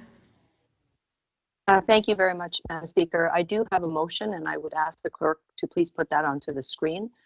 My motion is to advise the chief planner, as well as those in strategic communications, to be working together to develop a communications plan to provide education to the public about what exactly is inclusionary zoning, what is it not, and to debunk Councillor Wong-Tam, Yes? we don't have your motion. I sent it over this morning. No, we don't have it. Okay, I'll send it again. If you want to hold my time, I'll come back to it. Councillor Cressy to speak. Well, thank you, Speaker. And let me begin, first of all, by extending deep thanks to our City of Toronto staff, who have worked tirelessly for a number of years to bring this moment forward. And the moment is not an insignificant one. In my quick research, and somebody will correct me on this, but I counted 9 different times City Council has voted calling for inclusionary zoning over the last 3 terms. And so after years of calling for and asking for inclusionary zoning, we're on the cusp of implementing it. And that is a momentous occasion for this city. And I say that in part because, to be a great city, to build a great city, people actually need to be able to live there. You can't be a great city if nobody can live here. And to that end, there are 2 fundamental objectives we need right now. We need a supply of market housing, and to facilitate that, and we need an increased supply of affordable housing. We need both. It's not an either or, it is both. And we can't let this debate become clouded between the 2. We frankly need both. And on its own, inclusionary zoning is not a solution to the affordable housing crisis. And it is a crisis that faces so many in our city. Public housing and co-ops and supportive housing, they're all part of the puzzle. But inclusionary zoning is a critical piece of that puzzle. And for me, I believe deeply in inclusionary zoning, not just because it contributes to building more affordable housing, but because it also builds mixed income communities as part of it. That is an objective also in and of itself. And so in the manner in which we as a city can seek to mandate equity while also supporting the growth of market housing, that to me is what great cities do.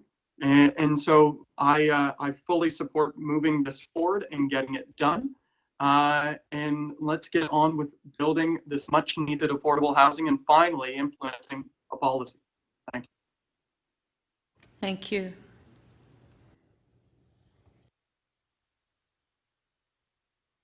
Okay. Councillor Fletcher to speak. Speaker, my video, I've got low battery today, not low energy, just low battery, so I've just turned that on now. Firstly, I just want to agree with Councillor Cole, because we just had a Danforth planning study and people were talking about IZ and MSTA and TOC, and while we say all those things, people just don't understand it. So we need to have a good phrase when we're talking about what many people have said today, building affordability into developments that are already going to be built, and ensuring that when somebody is going to be digging out and putting up many stories, that there are affordable units in there. So we kind of need to come up with a little better marketing tools than we currently use. I think that's really important. And I appreciate him bringing that up. I've said many times, this is a council, this term, it's about affordable housing. We have led with our own program, the Housing Now program. It's quite amazing what's happening there and with our city lands. And I think that this is an extension of that. We're looking at every single possible way we can act to ensure affordability so people can stay and people can live in this city. And just, it's become unaffordable. People are priced out. I just heard from someone yesterday that had to move out of town because the rents were so high. So really and truly, this is such an important thing that we're doing. I just want to comment on a few things, and one of them is the development-oriented transit or transit-oriented development. But there, I'm quite concerned that there'll be, number one, lots of development before there's any transit. That's certainly the case for the Ontario line. As I think Deputy Mayor Minnan-Wong pointed out, developers are hungry. They know where these stations are going to be, and they're buying everything up. And they're going to have applications. They're going to build there. And guess what? At the moment, we don't have a way to get affordable housing built into what is kind of just a carpet spread out for development across every single stop. And that includes the new Eglinton LRT. It includes the Ontario line. It includes our current subway, which actually doesn't have any capacity for any more people. So I'm quite concerned about that. The other thing that I'm concerned about is East Harbor, where we have, under the basis of a transit-oriented community, where we already had planned for transit, that developer is coming in with IO saying they are going to add 4,000 units to already 10,000 units that are set aside for jobs in that area. Imagine, in an area that's not zoned for residential, the audacity to come and say, we're going to add 4,000 units in a employment zone, core employment, and not say, and we will guarantee affordable housing at the transit node that actually the city is paying for part of the transit node. So I'm fed up with that. Totally, 100% fed up with the attitude of unparalleled development with no community benefit at all when we're sitting at this precipice of affordable housing. So on that, I believe we need to be bold, we need to be strong. I appreciate all the work that's been done here over the many months, the many times this council has tried. The deputy mayor, the mayor, planning department have gone above and beyond to get the best deal. I'm not sure that we have the best deal. I feel like Councillor Filion, it's almost a Sophie's choice. What happens with all of this development? Do we simply go for the recommended lower numbers, or do we go for the higher numbers? It's a very difficult choice for everybody, but really and truly, we do need to be bold at this time. We need to send a message that we notice you're building 35, 40 stories at Broadview and Danforth because you're a Loblaws. That's what you want to build. But you don't want to put any affordable housing there. Let's get over that now. let's insist in every single application, there has to be affordable housing built in even before we get to the IZ. Thank you. Thank you. Okay, Councillor Wong Tam, we do have your motion. Thank you very much. Maybe you can start my clock again. I see the motion now. Thank you very much, Madam Speaker. Members, I have a motion that the clerk have kindly put onto the screen. The motion is largely to ask city staff to engage in the development of a public education campaign to explain to residents in Toronto what exactly is inclusionary zoning and what is it not.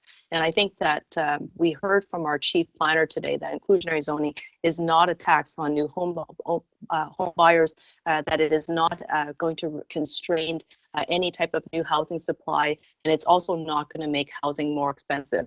And these are exactly the same messages that is being put forward by the development industry and those working to profit from land use development and speculation. And I wanted to make it very clear to residents is that the city is trying to do everything it can to stand up for them, to ensure that we can build the maximum number of affordable housing, whether it's rent or home ownership, and that this is a fight that we're not going to necessarily, that this is a fight that's not going to end just simply because we have a vote that is casted today. And I know that regardless of what is going to be ultimately adopted, whether it's the staff recommendations or perhaps an amended set of recommendations through Councillor Layton, either way, we're going to have to continue to sell the program and to explain to residents what City Council is doing. And that would include having to take on the province when we need to, should the minister choose to appeal the city's bylaws. And that could be whether it's the staff recommended recommendations, or it could be even the amended recommendations that's before us.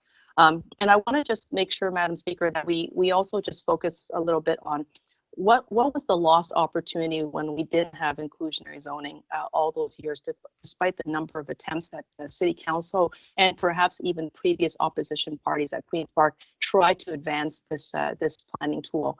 And literally, Madam Speaker, it's an exacerbation of a housing crisis. It's tens of thousands of affordable rentals, affordable homes that were lost in the pipeline because we never built it. That is an opportunity many times over that has been squandered, and that is one of the reasons why we are in the situation that we're in with the housing crisis that's before us.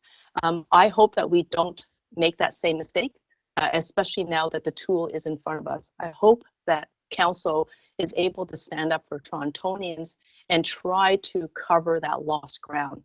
It's taken us too long, too much effort to get to where we are, to proceed with timidness.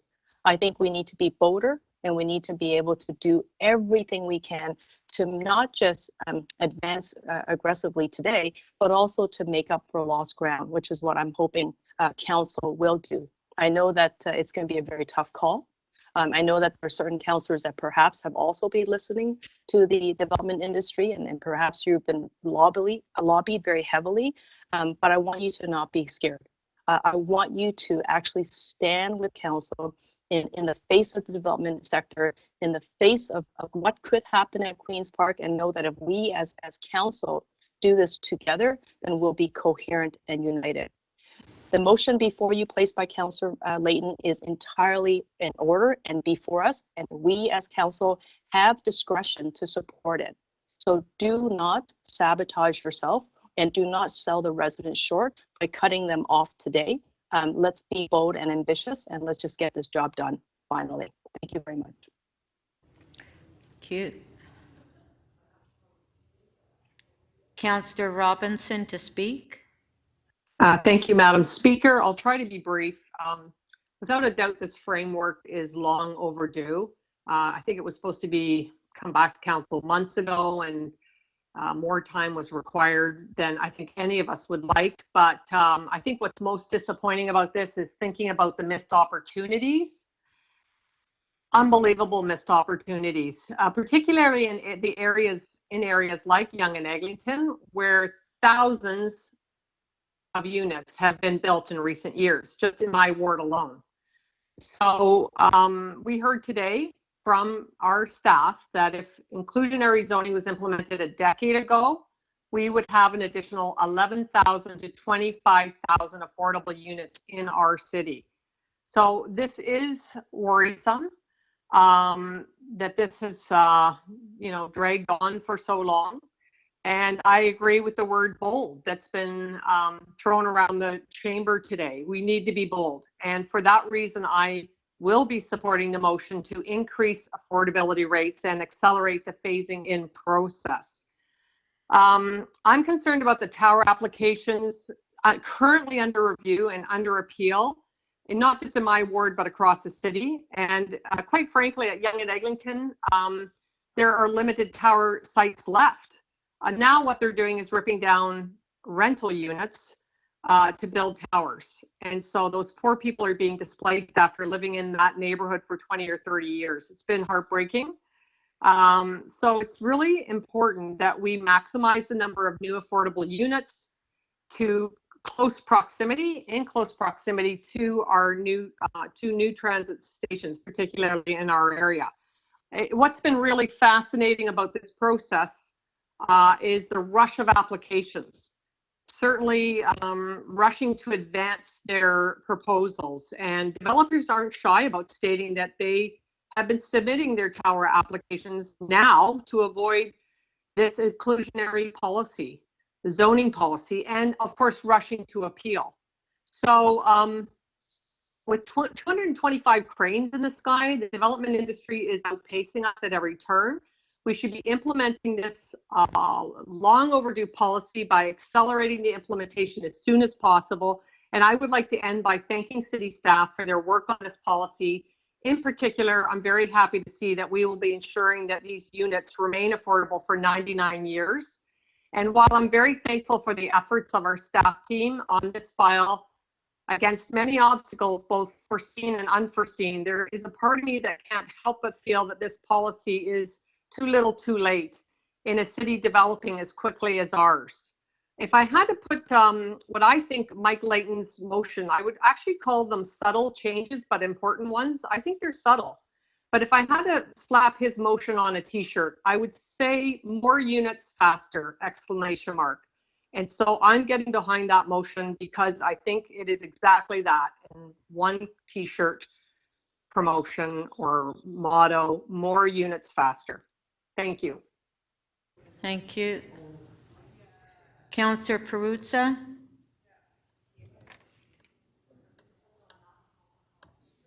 Yeah, thank you. Thank you very much, Speaker. Speaker, I'm going to support this. I think that it's a good start, and I believe that it's an important step forward in the generation of more affordable housing in the city of Toronto. I've listened to the conversation quite closely. I've followed this conversation as well, and while I have my own views about some of the information that has been provided, I think on the whole it's a very good program, and it's a very good way to create some more affordable housing. But the thing that I worry about, Madam Chair, is this, is that I don't want us to leave here today after we do this, irrespective of what number you do it at, that somehow problem solved. That now all of us, everyone, can just kind of like, sort of back off and not put any more obligation on our provincial and federal governments to create more affordable housing. So when you look at some of the numbers in here, and in terms of affordability, this program sort of speaks to creating a studio that with somebody who will have an income of $32,486 will be paying a rent of $812 for 300 square feet of living space, kind of like the room that I'm in here. A one bedroom, $44,000 worth of income.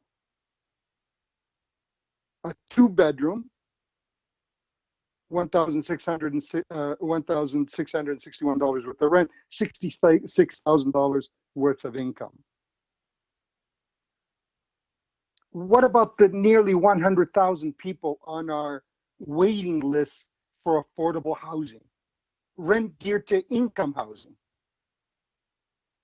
So we create the impression here, to some degree, and that's my worry, that problem solved,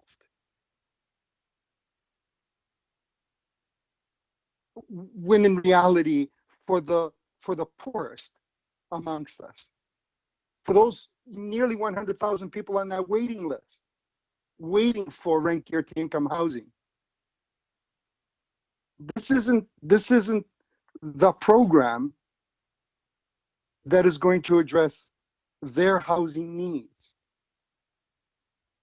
This isn't going to meet that test, their test of affordable housing. Now, I've listened to the conversation, where land values are going to absorb this, the costs related to this program, and that's going to produce the housing. So you look at all the other jurisdictions that it's been implemented in, it doesn't seem like there's any other jurisdiction out there that actually believes that, or they're doing it that way, or saying, yeah, it's all going to come out of land values. I suspect, and I think I would be pretty naive to think that land values along Finch Avenue in my ward, which are one of the lowest in the city, even given the modest movements, that's going to absorb the creation of this housing. Councillor Perk's comments actually worry me. Because if that is the case, and it's coming out of land value, that means that what you're going to have a sterilization of development along Finch Avenue. And in some of the more depressed land value areas of the city of Toronto.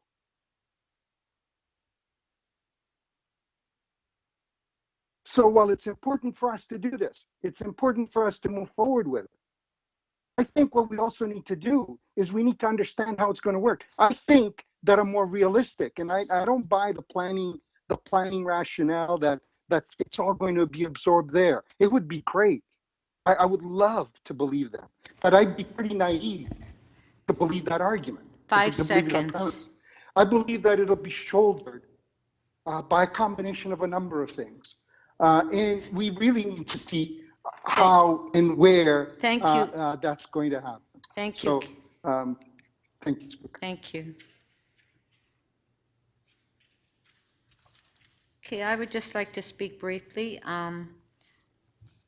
At the Planning and Housing Committee, we had a number of deputations, a lot of them from developers speaking against inclusionary zoning, which I disagree with them 100%. And we also had Habitat Humanity that made a deputation which supported the staff report. I do support the staff report, and I will be supporting Councillor Bylaw's motion as well.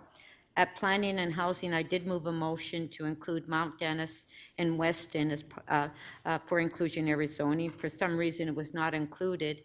And as you know, especially at Eglinton and Western Road, where we're doing a planning study, we have transit improvements, which is the Eglinton line, the GO and the Up Express, also part of Eglinton and Keele area.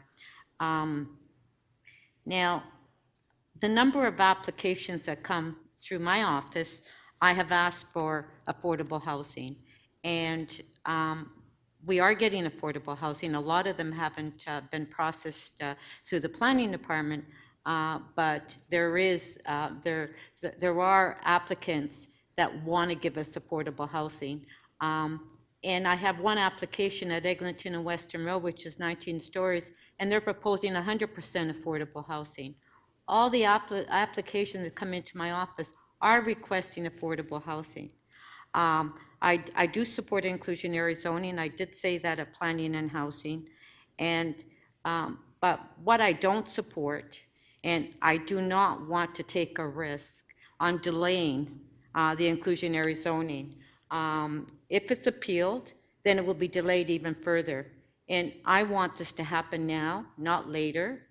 And if we believe in affordable housing and we want inclusionary zoning to pass, then we need to support the staff report and the motions that were made by Councillor Bailão. It will be reviewed in a year and it will be phased in. So I think we need to move ahead with it. And we're not being lobbied by anyone. Some councillors saying we're being lobbied, but we're not, because I don't support, and all the deputations that were made at Planning and Housing from developers, I don't support them. But I'm not willing to take a risk. Maybe there are some councillors here that want to take that risk for political reasons, but I don't. I want it to happen now. Last speaker, Mayor Tory. Speaker, thank you, and I'll pick up perhaps on some of the words that you just spoke, because I want to see us put a policy in place now to build affordable housing now and to move forward with this. And every one of the speakers that talked about the risk of going to the land tribunal or the risk of this or the risk of that seemed prepared to delay things. And I think that they didn't ever put forward the possibility that we could end up with something that is a far worse outcome for the city in terms of our desire, our commitment, our determination to build affordable housing. And mine is absolute. You know, I heard all this talk all today, and I want this to be a coming together and achieving something that has been long sought after by the city. I heard all this talk about courage today. Where was the courage in past years, prior to my being here at City Hall with respect to the building of affordable and supportive housing? Where was the courage? What were the outcomes then? And I know that there was a fight then ongoing, going back a long time for inclusionary zoning, but I'm not talking about that. I'm just talking about the general effort, the commitment of city land, the commitment of city resources. The outcomes then were paled in comparison to what's happening today. And the problem is bigger today, and we're tackling it. And this is an important step in tackling it. And I want this policy in place now. And I should just say, to avoid any confusion, I'm not trying to put words in anybody's mouth, let alone Councillor Robinson for sure. But when she spoke, I understood where she was coming from in terms of this as something that could slow down development. And I hear about that from my mother, who lives right up there just about every day, every time I talk to her. But this is not, I mean, this Councillor Layton's motion should not be the tool that is used to slow down development. This is about building affordable housing and getting on with building that affordable housing now. And so I don't think people should make any mistake with respect to Councillor Robinson and how she will vote on Councillor Layton's motion. That is not what we're trying to do here, to slow down development. That may be another objective that people have to try and manage it better. I will say that I want to thank our professional public servants for the work that they have done on this. I mean, this is a monumental undertaking, and to be first in the province of Ontario, I think indicates our collective determination to move forward with this. But it was an unenviable task that we gave to them and that they were given under this act with the constraints put in place by the province. But what they have done is they've come forward on something that is a profound economic issue in terms of the people we need to work in different jobs in the city, but even more so a profound social issue. To make sure that people have the sense of inclusion and the dignity and other things to be able to live in an affordable home in our city. Everybody can find a home here. So it's a profound issue in that respect. And I have huge respect for the work that they have done. And I have huge respect for their professionalism and for the balance that they took into account in bringing forward the recommendations that they did. And I would just say that I have learned one thing here, which is that good, practical, effective public policy is best made in that manner, as opposed to things that happen on the floor of council or motions that are brought forward. And, I would say as well that really, if you're looking to build affordable housing, as opposed to the notion of having some kind of a feel-good thing on a piece of paper that you vote for because it'll make you feel better, if you're looking to get on with building affordable housing, thousands of units with the prospect of that ramping up as time goes on, and with the prospect of a review being undertaken right away, which is why I brought that forward, then I think you should support the staff recommendations that are in front of you. And I guess, I've learned instinctively in this job and other jobs I've had, even in business and elsewhere, that when you have two sort of polar opposites that are sort of coming at you with respect to opinions on something, and one says you're doing way too little and the other one says you're doing way too much, that you probably within the margins have arrived at about the right place in terms of the kind of balance you need in order to achieve what you're actually setting out to do, which in this case is get affordable housing built, get all kinds of housing built, but in particular to focus on affordable housing. And I think that, I heard the quote made by the chief planner during the discussion today. I'm just looking at it here. We want to get the most out of this possible, but we still need to have a marketplace that works. And he's right about that. That's not a political statement. It's coming from a public servant. It's a statement of reality that we need the marketplace to work, because we all know the city alone is not going to be able to do this in terms of the number of units of affordable housing and the number of units of housing that we need in order to be able to address some of those long lists that people talk about. And so if you look at the constraints put in place by the province in their legislation, the current government, if you look at the reality of the need for ministerial approval and the risk that is run there, which people were prepared to just say, oh, well, who cares? We can go to the land tribunal. They can hold us up for years on this. And if you look at this balancing act that had to go on between the one side that said we were doing too little and the other side that said we were doing too much, I think that we've arrived at the right place, subject to a review being done in a year. And I think that that is something that is going to help us. You know, nobody can predict the future. And the one thing we should do for sure is not let perfection become the enemy of the good. And this is a solid policy to go forward with its ramping up aspirations and goals that it has on a very defined timetable. And it may well be the case we can afford to change for the better those timetables as we go forward, based on a very early study, which will in turn be based on the reality of what we're trying to do here. I commend this policy to you. I will support Deputy Mayor Bailau's motion, of course, as well. I will not support Councillor Layton's motion, because I just believe that it will perhaps make a few people feel a bit better for a few minutes. But it will not be something that will allow us to proceed on with this, because we will get tied up in all kinds of provincial bureaucratic string and legal strain, and it will I think, in fact, not result in more units faster, but will result in fewer units overall, just because that's the way it will end up happening. So I thank you for your time, Speaker. Thank you. Okay, so we'll put the motions on the screen. Okay, motion 1A by Councillor Bailão. It's on the screen. All in favor? Show of hands. Carried.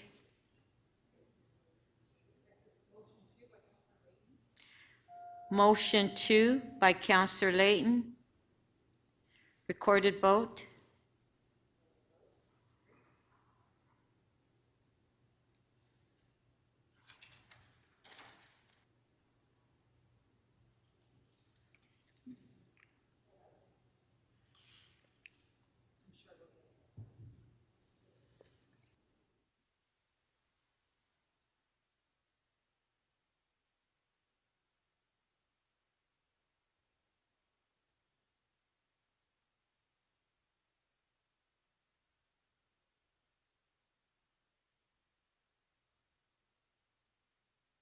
Councillor Robinson, are you able to vote in CMP, please?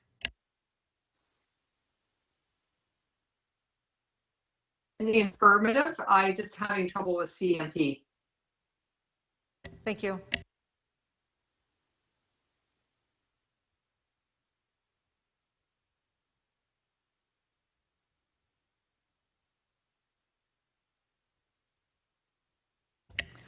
Motion 2 does not carry. The result is 8 in favor, 18 against. Okay, next motion. Motion 1B by Councillor Bailão. All in favor? Show of hands. Carried. Can we have that recorded? Okay, recorded vote. Speaker, can we actually have the rest recorded? Okay, that's fine.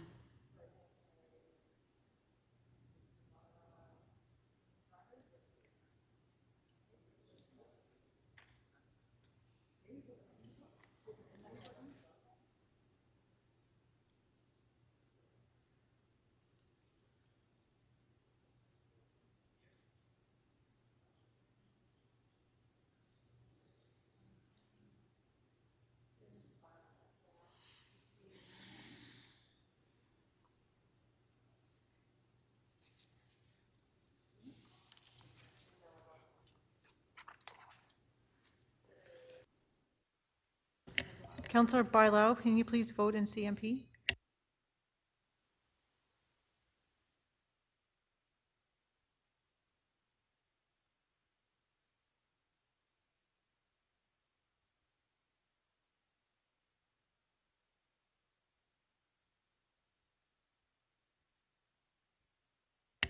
Motion 1B carries. The vote is 23-2. Next motion.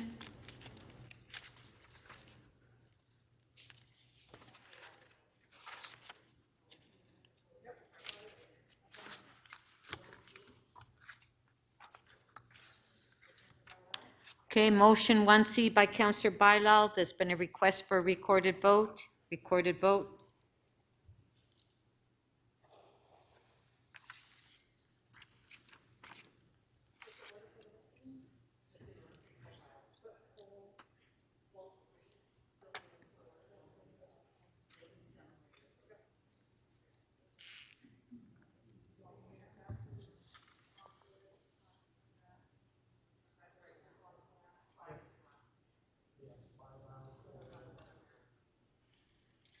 Councillor Wong Tam, can you please place your vote in CMP?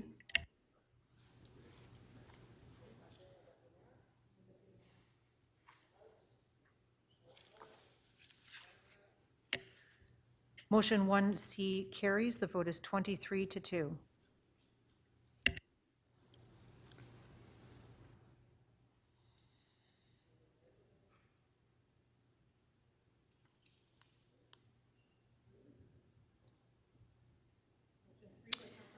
Motion 3 by Councillor Cole. Recorded vote.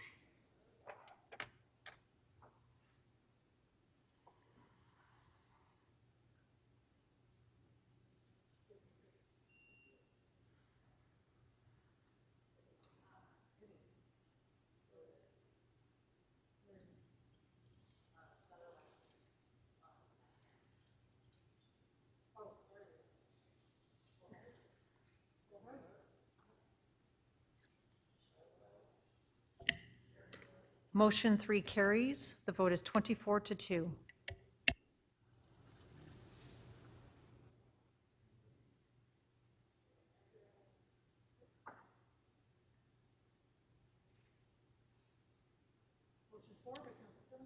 Motion 4 by Councillor Filion. Recorded vote.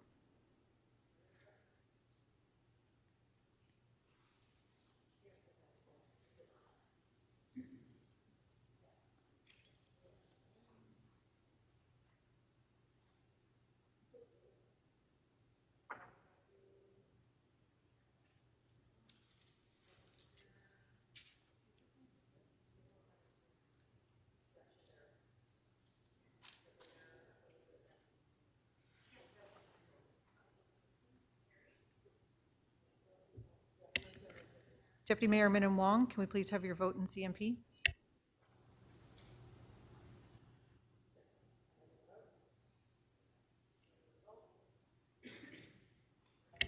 Motion 4 carries. The vote is 25-1.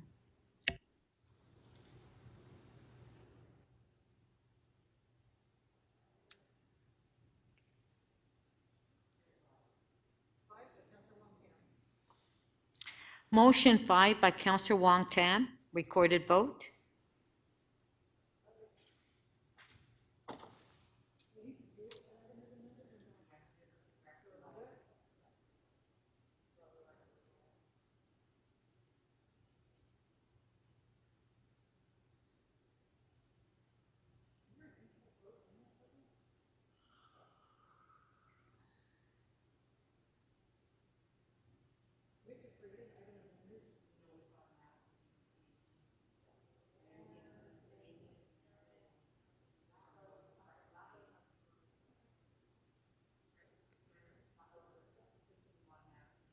Councillor Matlow, can you please vote in CMP?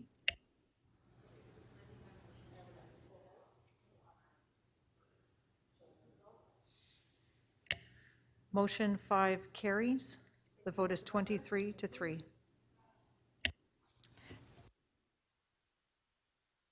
Yeah. Item is amended. Recorded vote.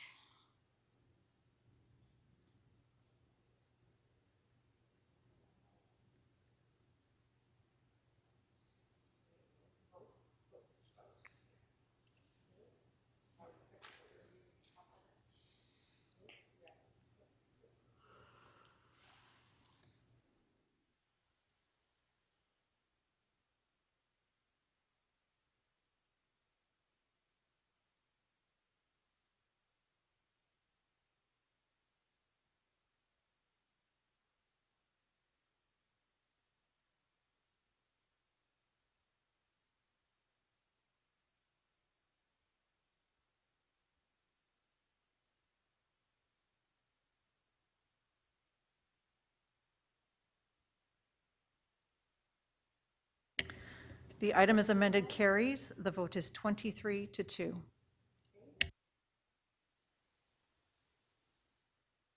Thank you. We will now go to our second item, the mayor's key item, which is EX 27.7, implementing a small business property tax subclass. If we have questions, if you can please put your open up portal, please put your name on the list.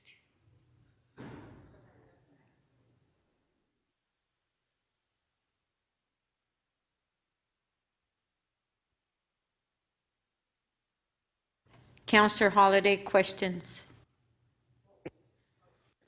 Thank you, Madam Speaker. I just want to make sure the Director of Revenue Services is available. I am Councillor Holiday. I'm on, and sound check. You can hear me all right? Thank you. Thanks. Through you, Madam Speaker, I am intrigued by the concept here, and that is to provide relief to small businesses that are in commercial property tax class locations by adjusting the rates on the small businesses and putting it on the shoulders of the larger ones. Can you tell me for Ward 2 specifically, the ward that I represent, what the impact is? Are you able to do that at this time? Through you, Madam Speaker, and to your question, Deputy Mayor Holiday, when we looked at the impacts and the proposed eligibility criteria, we looked at the impacts across all areas of the city. We also did a ward analysis to show that each ward will have properties, small business properties that qualify for this tax relief, and across the city, that average ranges between 50 and 60% of commercial properties that would qualify for small business tax relief. Now that varies by ward depending on the number of business properties within the ward and the types of businesses.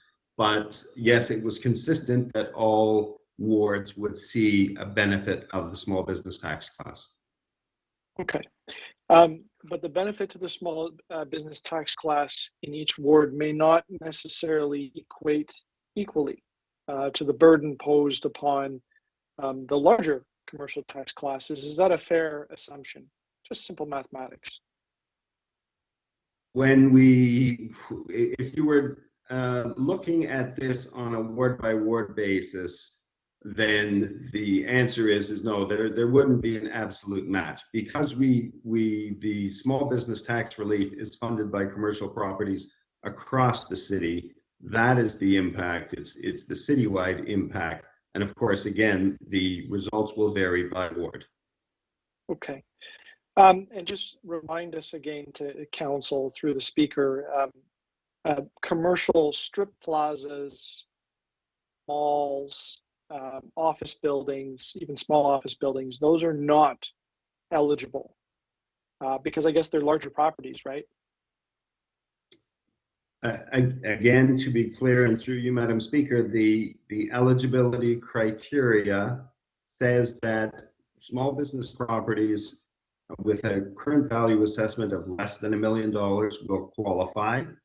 And in some areas of the city, along the avenues, along the major thoroughfares and retail zones, you can have a CVA value of up to $7 million that will still allow you to qualify. So while we have excluded properties classified within the large office class as defined by MPAC, there are many other smaller offices that would qualify for small business tax relief. So the large office class by itself is excluded, but smaller offices, provided they met those CVA criteria, would qualify for this relief. But by smaller, you would mean that it would be a building with a CVA of less than 1 million, or at least a unit of a building where it's an individual property. Is that correct?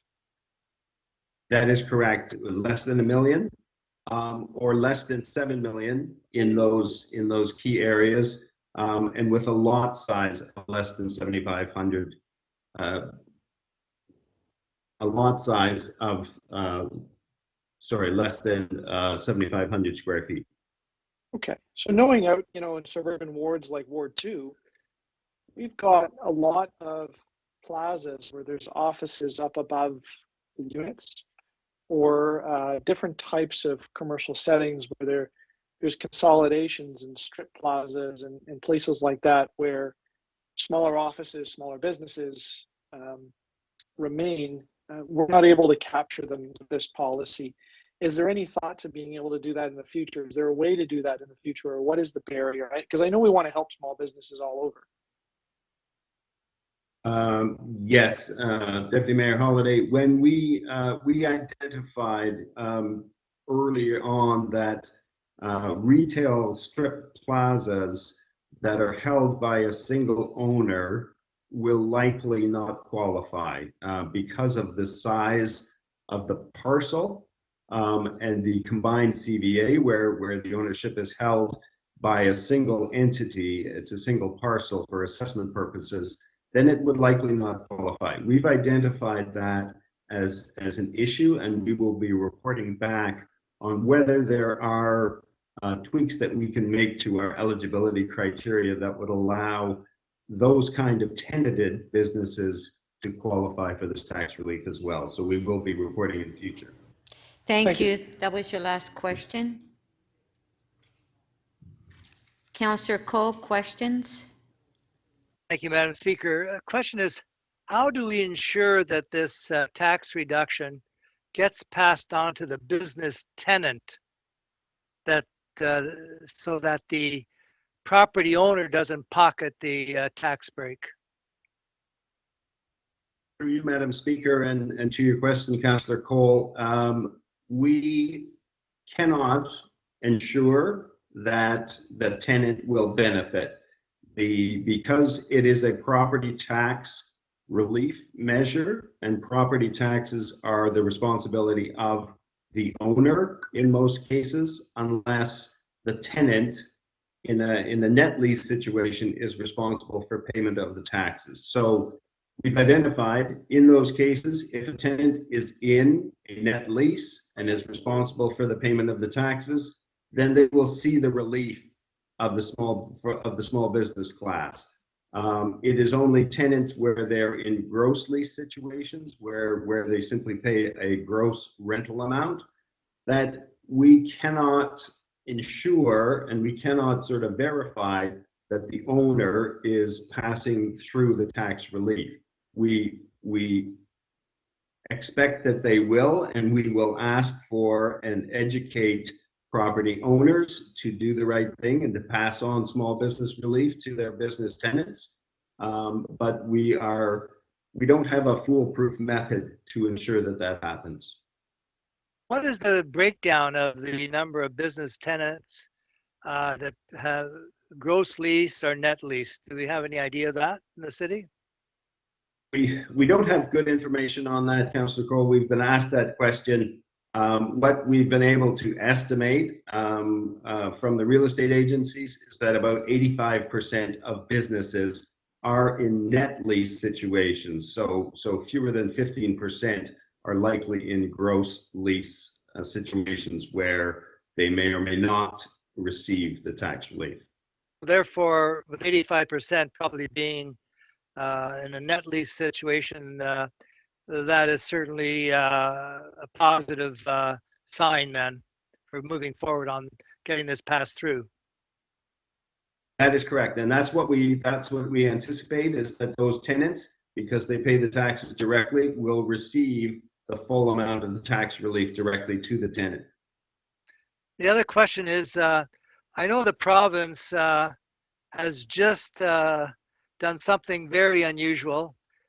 They have refused to proceed with the calendar year or the scheduled new assessments. Have they told you why they've done this remarkably different thing this year? Are they afraid that these assessments are going to explode in everybody's face? Why? Have they explained why they've done this unusual thing? Again, through you, Madam Speaker, our information from the province is that the planned reassessment was pushed out for 2 years to provide a period of stability following COVID. As businesses get back on their feet, nobody wanted to be hit with a particularly large assessment increase. So this is really to maintain stability. This is the official rationale, is to maintain stability for the next few years before assessments are revisited. So we simply maintain the status quo, which works well for us in this situation.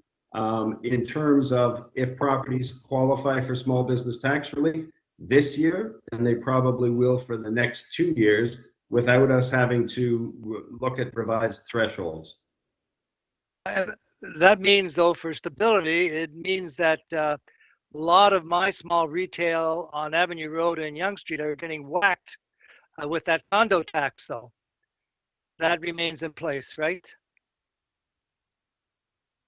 In other words, they're being taxed as if they were a condo, even though they're a mom and pop little fruit store, they get taxed as if they were a condo, right? Still? Well, at this Assessed, point, I should say assessed. at this point, the assessment increases that they experienced would be fully phased in. We have been through 4 years and 4 years of phase-in, so their assessed values are not going to increase from what they are until the next reassessment. So that's the stability that we're talking about. Yeah, still paying $140,000 a year. Thank in you, property Councillor taxes. Cole. That was your last question. Thank you. Councillor Wong Tam, questions? Thank you very much, Madam Speaker, and through you to Mr. Brendan. Approximately 25,000 small business properties across the city will be affected by this subclass. Is that correct? For you, Madam Speaker, yes, that is correct. 25,000 properties will qualify for small business tax relief. And I know that the question was raised at the executive committee, and I thought it might be of benefit for council to hear it. Can you explain to us if the property tax relief, will it be automatically passed along to the tenants? And can you explain to us how the program will be implemented and addressed? Through you, Madam Speaker, and Councillor Wong Tam, the question is whether the tax relief is automatic for tenants. We've clarified earlier that tenants in net lease situations will see the benefit of the tax relief. If they pay the taxes directly, then they will see the direct benefit of it. Tenants in gross leases will not. And so we will use the opportunity to educate property owners so that even in cases of gross leases, property owners, we will seek their cooperation to pass through any reductions in property taxes to their tenants. Thank you. And will it be voluntary on behalf of the landlords, meaning the property owners that will secure the tax relief? And if so, if it is voluntary on behalf of the property owners to pass it on to their tenants, if it's a gross lease situation, how would we address that? Beyond public education, are there any other type of levers that we can compel them to do so or make it a requirement of them to do so? Thank you for that question. There are no legislative provisions that we could bring to bear, certainly not in provincial legislation, that would allow us to force landlords or property owners to pass that through.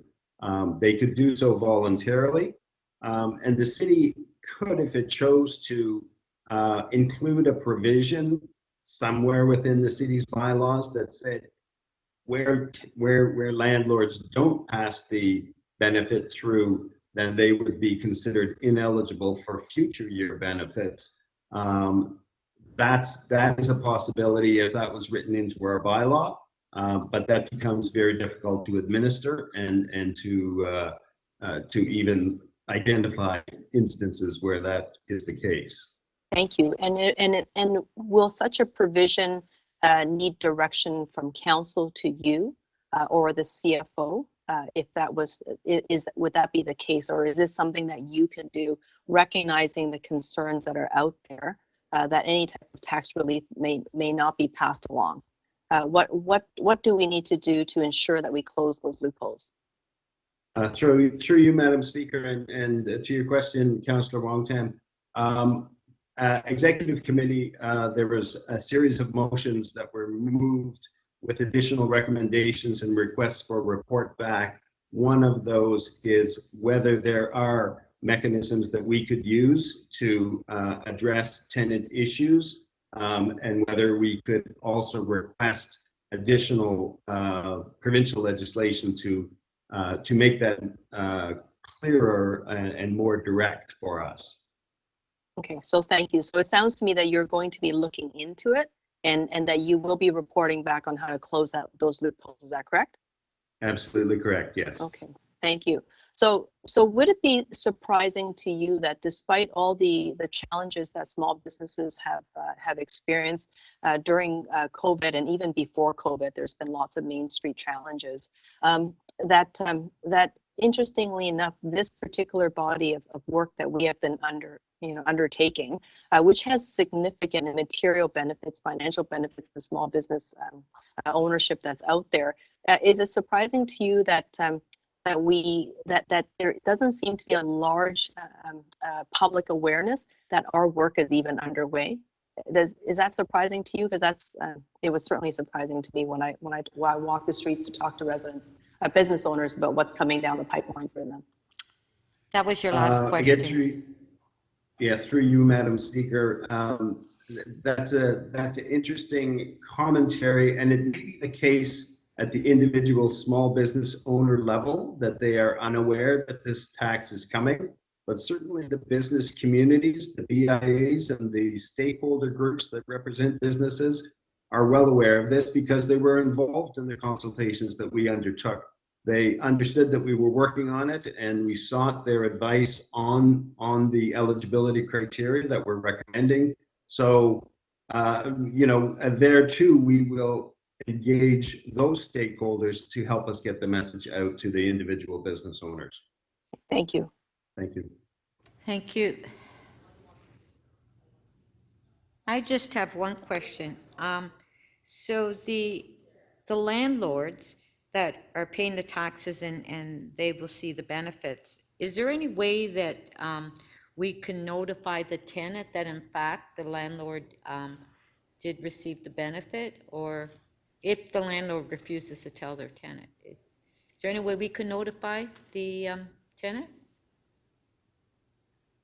What we are required to do, thank you for that question, Speaker Nunziata. What we are required to do under the provincial regulation is to provide a public listing of buildings that are eligible to receive this small business tax reduction. And so we must publish and keep available to the public a list of properties that qualify. So a business tenant at any time can go and check the list to see if their property is eligible for the tax relief, and will therefore know whether their landlord or owner is in receipt of that reduction. We are not proposing to take a notification program where it's a direct notification program, but the information will be publicly accessible. Yeah, so it would be the same as years ago. I don't think I've seen it for a while though, where landlords in residential high-rise, they've received a credit, and we let the tenants in the buildings know that in fact their rent should be reduced. So I think we did that a few years ago, didn't we? You're absolutely correct. That program still exists, the tenant tax notification program, and we are required under the Residential Tenancies Act to notify tenants where property taxes have decreased by more than 2.5% per year. Okay, thank you. Thank you. Councillor Perruzza.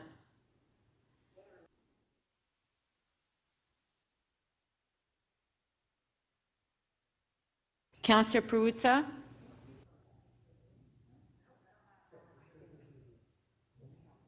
Councillor Perruzza, okay. Counselor Thompson. Thank you very much, Madam Speaker. Through you to Mr. Brendan. Mr. Brendan, the provincial legislation allowed for a greater increase in terms of the maximum allowance. Is that correct? Through you, Madam Speaker, yes, that is correct. Why did we then settle on 15% and not a greater sum in order to create a greater benefit for the small businesses, since we really want to help them? The provincial legislation allowed municipalities the flexibility to have a tax reduction percentage of anywhere from 0 to 35%. Clearly, at the higher levels, and this is set out in Table 3 of the staff report, where you have a higher percentage. The costs of providing that tax relief are higher, and those costs must be borne either by, in this case, the balance of the commercial class, and so we would be doubling or almost doubling the amount of funding that we need to take from the balance of the commercial class, or we would otherwise have to spread that burden over the rest of the tax classes. We felt that at a 15% tax reduction, this was a significant benefit to small businesses. It is actually more of a benefit than small businesses receive under the current graduated rate scheme, and it was also an impact to the larger businesses that we felt that they would be willing to absorb. I just want to make it clear, I wasn't advocating for it. I just wanted to understand in terms of clarification. So the property taxes, the residential taxes are not, residential property owners are not impacted by this because it doesn't apply to them. There is no taxes that are impacting the residential property taxes. Is that correct? There's no payment from property owners as such. It's just a commercial property tax class. That is correct. The tax relief provided to small business is paid for larger businesses within the commercial class. Right. Can you tell me then, when is the educational piece from the provincial government? When would that be realized? Is there a timeline on that? What's the expectation? Through you, Madam Speaker, the implementation timeline for the small business tax relief is January 2022 as an effective date. We would be working with the province to secure that match and tax relief on the education side to coincide with that January 2022 date. Part of the report today, or part of council discussion today, will authorize staff or council to seek the province's agreement to contribute the education share of taxes. So, sorry, so we actually have to ask for the provincial approval. It's not given then? Is that what you're saying? I'm not sure about your answer. Yes, in fact, the information from the province was that the Minister of Finance may share in the cost of tax relief provided, but it would be on a request basis. And so we will be asking today for council to authorize the city to ask the province to share and provide a matching benefit on the education portion of taxes. Excellent. Thank you, Mr. Brandon. I have no further questions, Madam Speaker. Thank you. Thank you. Thank you. Is Peruzza here yet? Very much so, Speaker. Okay, I called your name earlier. He's always, Councillor no, I Peruzza. understand that. I apologize. I was just printing something and I had to. Okay, Yeah. Councillor Peruzza, questions? Yep, exactly. This new class is essentially subject to all the rules of the existing classes, meaning the sharing. So for every dollar paid and collected in taxes, right, a percentage goes to the province. That's about 50% or 55% or something, right? So 55 cents of the dollar would go to the province. 33 or 34% is the school board for the province again. And what's our share of that? Through you, Madam Speaker, the taxes that are paid by a property are for the city purposes. And for commercial properties, that's about 50% of the total tax bill. And the other 50% is for education purposes that is paid to the province. So it's roughly a 50-50 split of city share and education share that is paid to the province.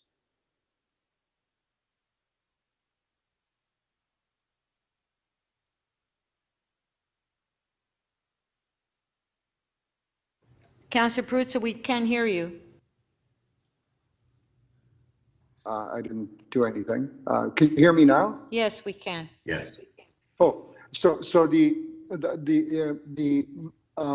money's here. So the reduction in the taxes, is that sort of a municipal / education share, or is it exclusively come from our share of that tax? The regulations, Councillor Perruzza, allow the municipality to reduce the municipal share, and it suggests that we can ask the province to provide a matching reduction in the education share, which we will be doing, so that the province will share 50% in the reduction and the tax relief that's provided to small businesses here. So does it end up being 40%, or does it end up being 20%? Look, what's the amount? So for every dollar, how much are we lowering the taxes? For every dollar collected. Yeah.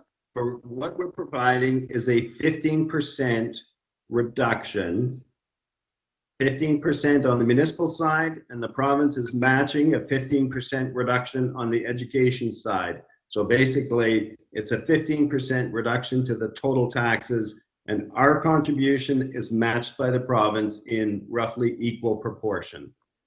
So of the $15 that we're going to lower the taxes, $7.50 will be our share, $7.50 will be the provincial share.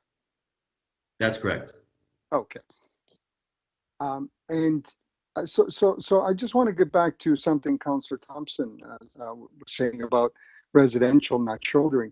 So we're stuck in a formula here, right? And the capping, the clawback, and the sort of getting the commercial industrial tax relationship to 2.5% of the residential tax, so that essentially and because there's the capping and the clawback within the commercial industrial class, so this tax actually gets picked up by the residential. Our $7.50 reduction in the small business tax here gets picked up by the residential property taxpayer, correct? No, that's Ultimately. correct. And through you, Madam Speaker, the total cost of tax relief to provide tax relief to small business, $26.9 million. The entire and that's on the municipal side, the entire $26.9 million will be recovered from the commercial tax class. So the larger commercial properties will pay the full costs of the relief that is provided to the small business properties, and the province matches that. Fine, but so there's a 30, let's say, just to average out, a $30 million shortfall in revenues. When you apply the tax rate between the commercial, industrial, and residential, when we consider everything at the end, it's actually the residential, and because we're capped in the commercial industrial class, that the $30 million ultimately gets picked up by the residential portion of the property tax. That was your last question. No, in a simple way. No. Councillor Perruzza, that was your last I just want to know question. where it's coming from. I got it, Speaker, but I'm not getting the answer. Okay, thank you. Can he answer that question, please? Because that's important, right? Important for me. I will answer that question if you'd like me to continue and answer the question. In fact, the council direction in the staff report is to make sure that the costs of tax relief are recovered from the commercial class. So it is not, and that is a council decision. We had the option to recover it from all classes, including residential. The direction and the staff recommendation is to recover it from within the commercial class. That's who's bearing the cost of this tax relief.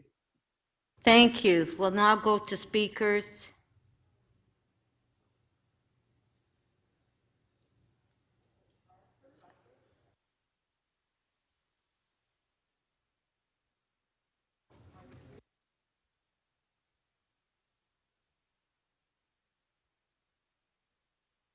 Oh, okay. Councillor Bradford to speak. Thanks, Madam Speaker. I have a motion, if we could just get that on the screen. Building off of the questions from our Deputy Mayor, this is requesting the province to match the small business tax subclass reduction with a corresponding reduction in the provincial education tax rate, which applies to properties in the subclass. This is a complementary and related part of the extensive body of work before us, as we've heard from staff, and it's part of how we'll deliver this intergovernmental economic policy change for our small businesses here in Toronto. I'd like to start with my thanks to Mayor Tory and to all of my colleagues here who have been advocates for small businesses across Toronto's 25 wards.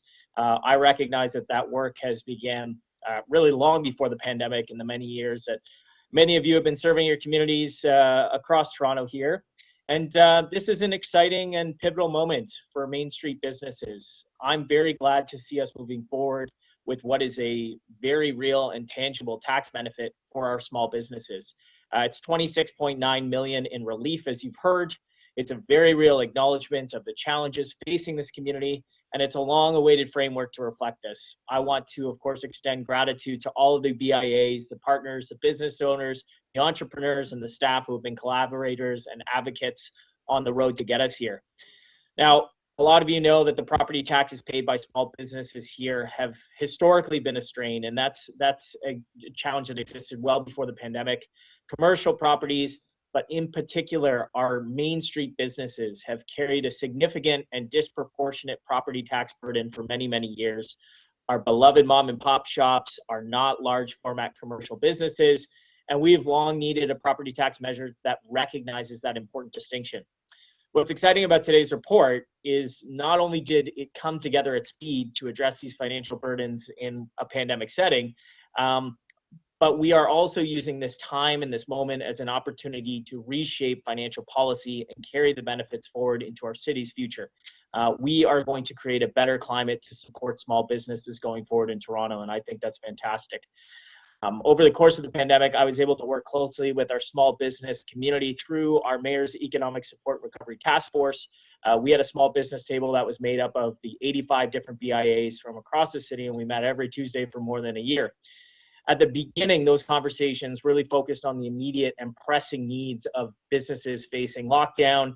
We also heard a lot about the need to address the long-term systemic issues challenging small business and entrepreneurs here in the city.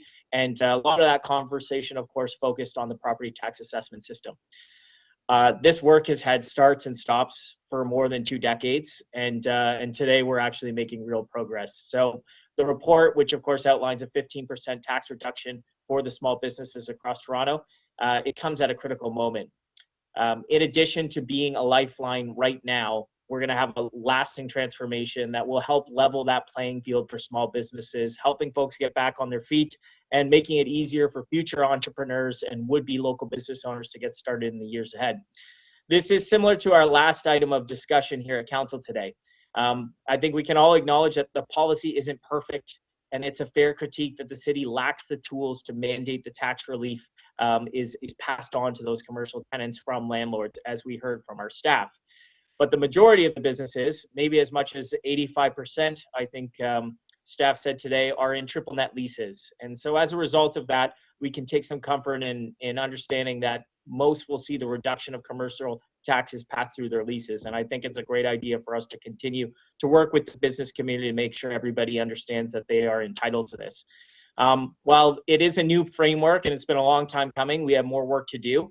But I think we're all committed to doing that work, and it's going to be continued collaboration, with the province, with the Minister of Finance on how we'll keep tying these policy pieces together and deliver the much needed relief. Minister Phillips last year and now Minister Bethlenfalvy have been partners on this, And of course, now we're asking for their continued support with that corresponding reduction in the provincial education tax rate, which applies to these properties in the small business sub-tax class. So thanks again to colleagues at the province, leadership of the mayor and his team, the BIA, small businesses, and of course, everyone around the chamber, Casey Brendan and Revenue Services for the detailed work, both in the report and shaping the next steps as we move forward implementing this new framework. Thanks very much, Madam Speaker. Thank you. Councillor Holliday to speak. Thank you, Madam Speaker. I do have a motion. I do have a light to put on. If I could ask the clerks to put that up. It is a request for a report back. And it is to, in about a year's time, when we do a follow-up report on this, I'd like to know on the quantity, the size, and the valuation of the subclass eligible properties versus the overall. And then I'd like to know what happens between wards. I called it inter-ward balancing of the tax relief. So I'm really excited about this report. I think we should be out there helping our small businesses. Councillor Bradford spoke very well just before me about the effects of the pandemic and how important these businesses are to our communities. But I'm finding myself in an extremely awkward position with this report. I don't fully understand, and I don't think any councillor does, exactly what it means to the businesses in their ward. I've been in contact with Mr. Brendan. I found out that I think I've got 226 commercial properties in Ward 2. I've looked at the zoning maps. I have a pretty good sense, just because I know the ward, about where they are, what the buildings look like. And I know there's a few of them that meet the threshold. They're in a couple of little spots, and the vast majority of them are this particular built form of strip plaza where you've got stores with residences above it, and they just come under the $1 million mark, and they are organized along a couple of the main streets. However, to the best of my analysis, there are enormous commercial properties all over Ward 2 that include plazas, some plazas with businesses above them, some office buildings, and other ways of organizing commercial types of space, those small professional type offices, those small businesses that we continue to be concerned about. And the absolute balance of my best analysis shows there's a whole lot more than them than there are the small businesses that may qualify for this. And I use the word may because we still don't really know. So I'm in this position that it could actually be more harm than good, but I don't have the analysis before me. So I find myself with no other choice but to say I can't support it until I know that it has left the businesses in the ward in a better position. I will say though, I appreciate everybody's work on this. I think we are down a path. I just need to see the mathematics in it. So hence that's my report. And in fact, I hope I'm wrong with my assumptions and my analysis, but I need to do this to the best of my ability and work with the information that I've got. In a year's time, we will find out. We will find out the impacts to the wards. We'll make sure that this particular policy is shouldered fairly across the city, and recognize that not every small business that's out there is in a building worth less than $1 million and where they've got access to the savings of the tax, or $7 million if they happen to be on one of the avenues. And that there are small businesses in all types of locations, and I would be remiss in overlooking their needs. So I hope members of council support my request for the report back. And I hope that anybody that is viewing this debate understands there's many ways to look at this, and the built form is different in different parts of the city. The needs of the businesses are different in different parts of the city.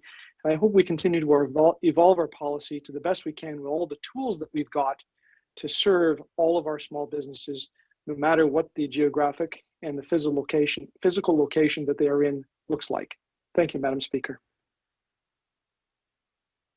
Thank you. Councillor Cole to speak. Thank you, Madam Speaker. I think this is a win-win situation. I mean, I just don't know how you can criticize this. This is a wonderful initiative that the city's undertaken to help small business in these most difficult of times.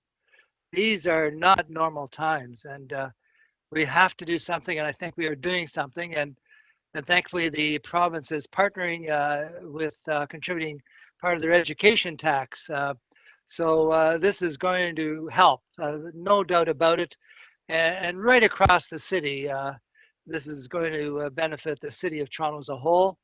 And I know my riding, I've got a lot of small businesses that are not on the avenues, they're under $1 million, but I've also got the stores on Avenue Road, Yonge Street, Bathurst, Dufferin, Eglinton. They'll need this help immediately. And so this will help them again get through hopefully the next couple of years, because they've endured, anybody who walks up and down any of our main streets see the devastation that has occurred because of the pandemic. It is just unprecedented.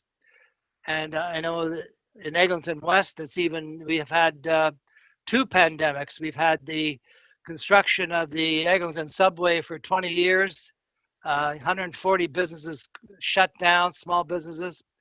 It's not going to help them, but we've got to try and help people going forward. And this is, again, one tool that we have. And it is a delicate tool because, as our staff has said, this is like whack-a-mole.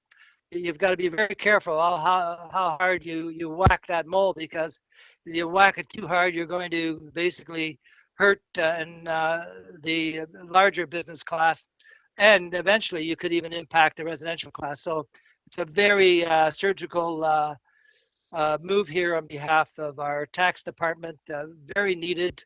And again, unfortunately, it won't be everybody because of the complexities of the net tax situation, property tax, and the ones that have the gross leases.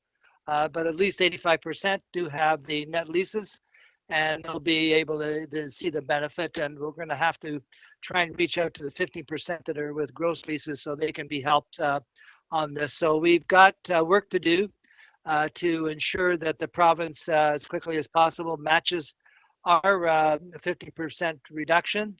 And it's, even more than the dollars that are coming, it's a sign of hope that someone does care for small business, because small business is really the forgotten cousin, you might say, of the Toronto success story. We've got to ensure that our main streets are vibrant and they're livable, walkable, and we're doing that with a bit of relief here.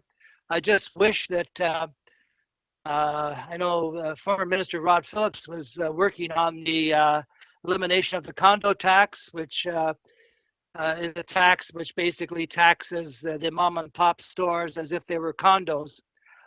And that is still in place, sad to say.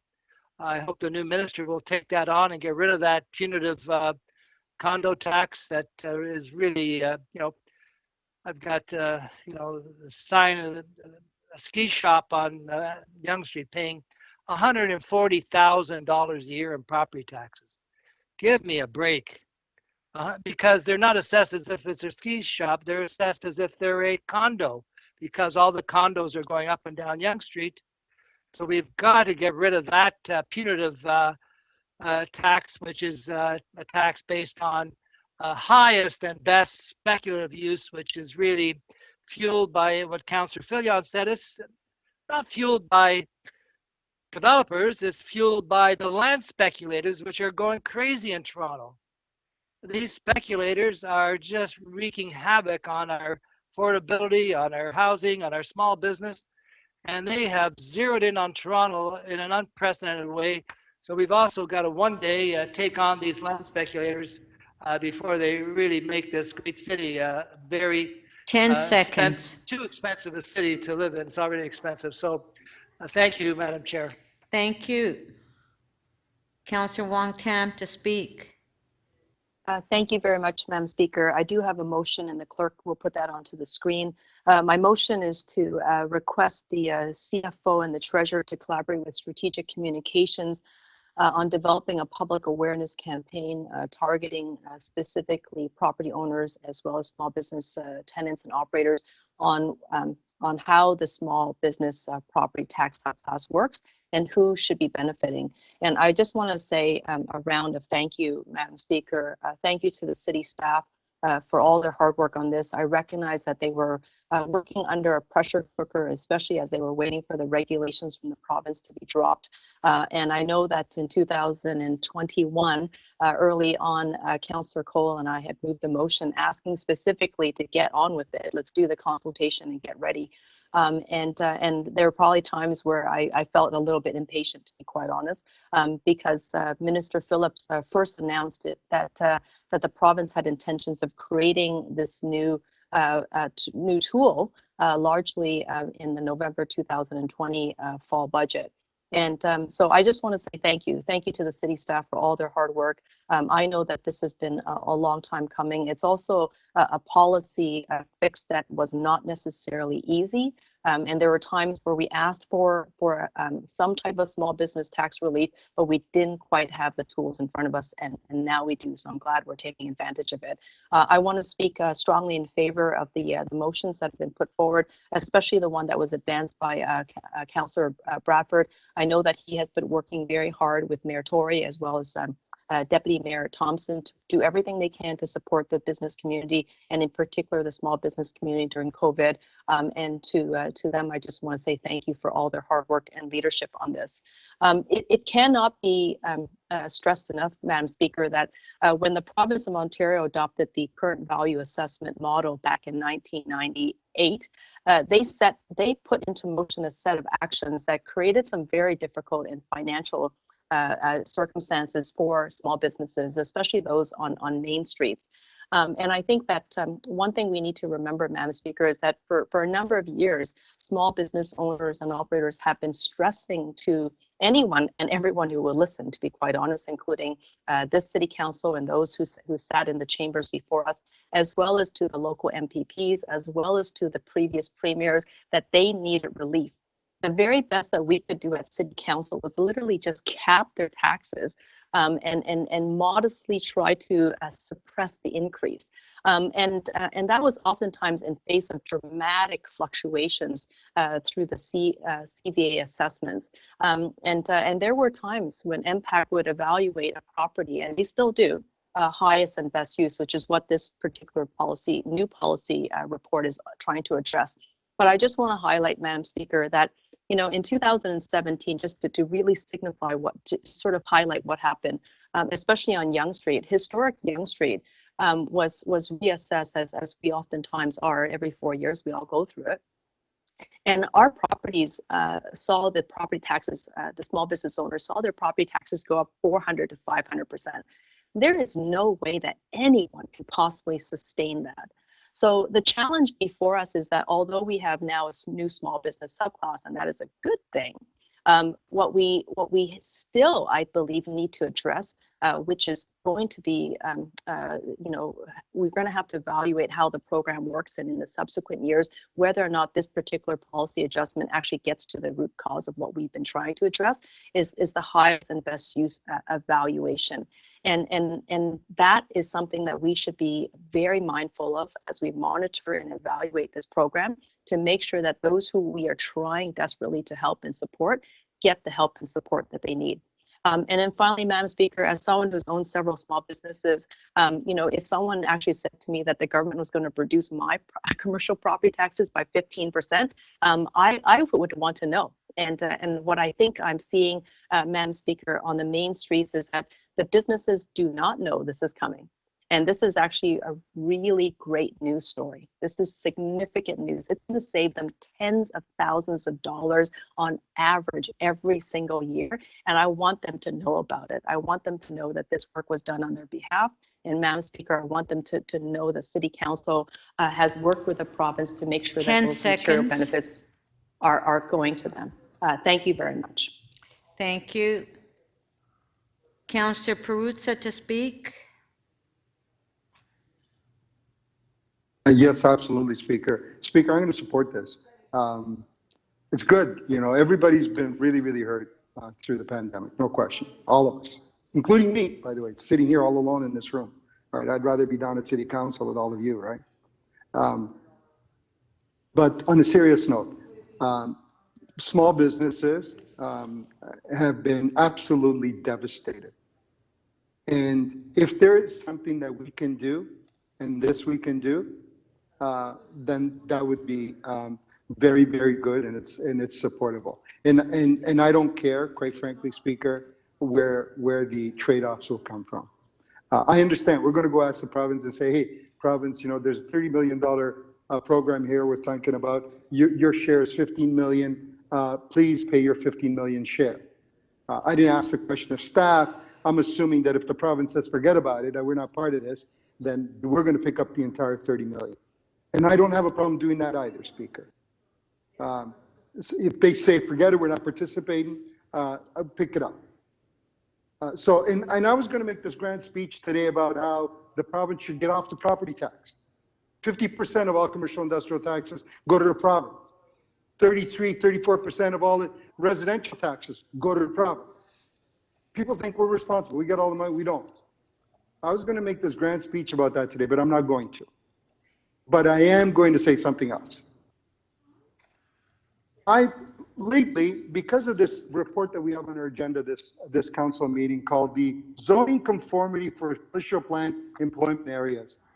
So our staff decided to bring forward this report at this time, and it takes away a bunch of land uses from businesses.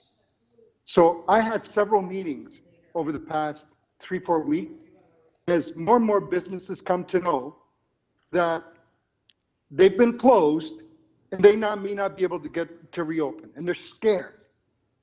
They may not be able to reopen where they were located before. And they may not be able to reopen in certain areas of the city, period, if we do this other thing. I get that. And I understand why our planning staff is doing that. But business, small business particularly, are spooked about this. So I kept trying to say to them over the last little while, hey, we're going to lower your property taxes. Initially it was 20%. I thought it was 20, but now it's 15. That's fine. You know what they kept saying to me? Forget about that. Who's going to pay that? Who cares if you take away this other stuff? Nothing is more confusing to those folks. When you come along, on one hand, you say, you wax eloquently about how you're going to reduce their property taxes. And on the other hand, you say, well, you might not be able to exist here tomorrow because we're doing this conformity thing on the zoning bylaw in industrial area, and you may not be able to be in business here tomorrow. They don't want to talk about the property tax. They don't care. And I just thought to myself, man, oh man, do we shoot ourselves in both feet more often than not? Why? Because we take a bureaucratic approach to everything we do. On one hand, we do this wonderful thing. We say we're gonna give you a chance to survive because you're gonna bite the bitter pill here and forego this revenue and give you a tax break. And then you come in with this other thing that says, and by the way, you may not be able to operate here tomorrow if you don't come back now. You're grandfathered for the time being, but if you don't come back here lickety split, you can't operate here tomorrow. I know we're going to get a chance to speak on this one later, but I just wanted to point out to you, like, one hand, you have this great positive message and completely undermined by this other things that doesn't have to be done now. It's completely undermined. I have this big employment district. I sit on the Duke Heights BIA. I organize that, help organize that. I'm on the Emery Village here. Lots of businesses, lots of these meetings. They are so scared and spooked because they don't understand this. They don't want to talk about your property tax cut. They don't care. They want to talk about zoning conformity for official plan employment areas. 10 seconds. I'm hoping we'll deal with this so that this big positive message resonates with people that are just trying to get back on their feet. Thank you. Counselor Thompson to speak. Thank you very much, Madam Speaker. Speaker, much of what we do, it's about balancing of interests and recognizing the needs that exist in our city to assist in the former items that we dealt with today about housing and so on. In this particular case, it's around helping small businesses who you've heard from colleagues who've indicated that they have been impacted greatly. And we know that because each and every one of us have actually had those conversations with business owners in the city. We've seen the business impact, we've seen the closure and so on, we've seen the pressure. It's really important in terms of what we're doing here today as part of this process. Let me say firstly to Mr. Brendan and team, thank you so much. Congratulations. There's been a tremendous amount of exercise in terms of consultation, the process to talk with those who are impacted, to talk as well with those who are the payee as part of this, the larger establishment and commercial properties and so on. This process in terms of this benefit to small businesses, and yes, it's 50%, but it has other benefits. The city, it's revenue neutral for the city. There's no property tax increase to our residents in order to create this benefit of a 15% reduction to small business in our city. This has impact on Main Street. The province obviously has agreed that they will, address the educational portion of the taxes.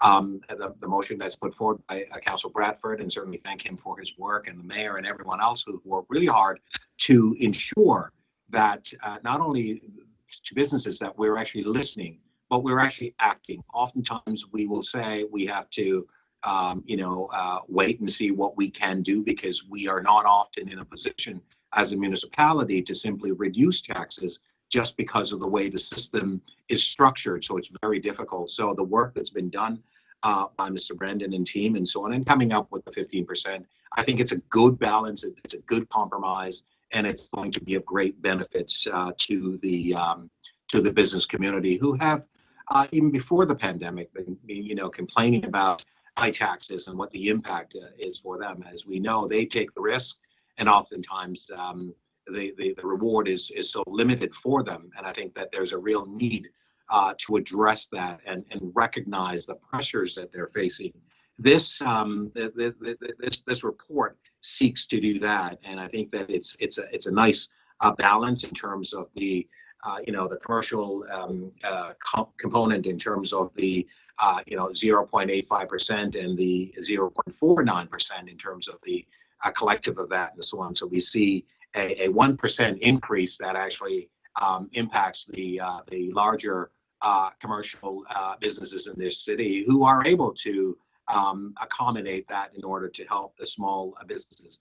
I think the one piece though, and I think it's been addressed through the question and the concerns that has come forward, which is to ensure that the small business subclasses who are in those areas where that they have to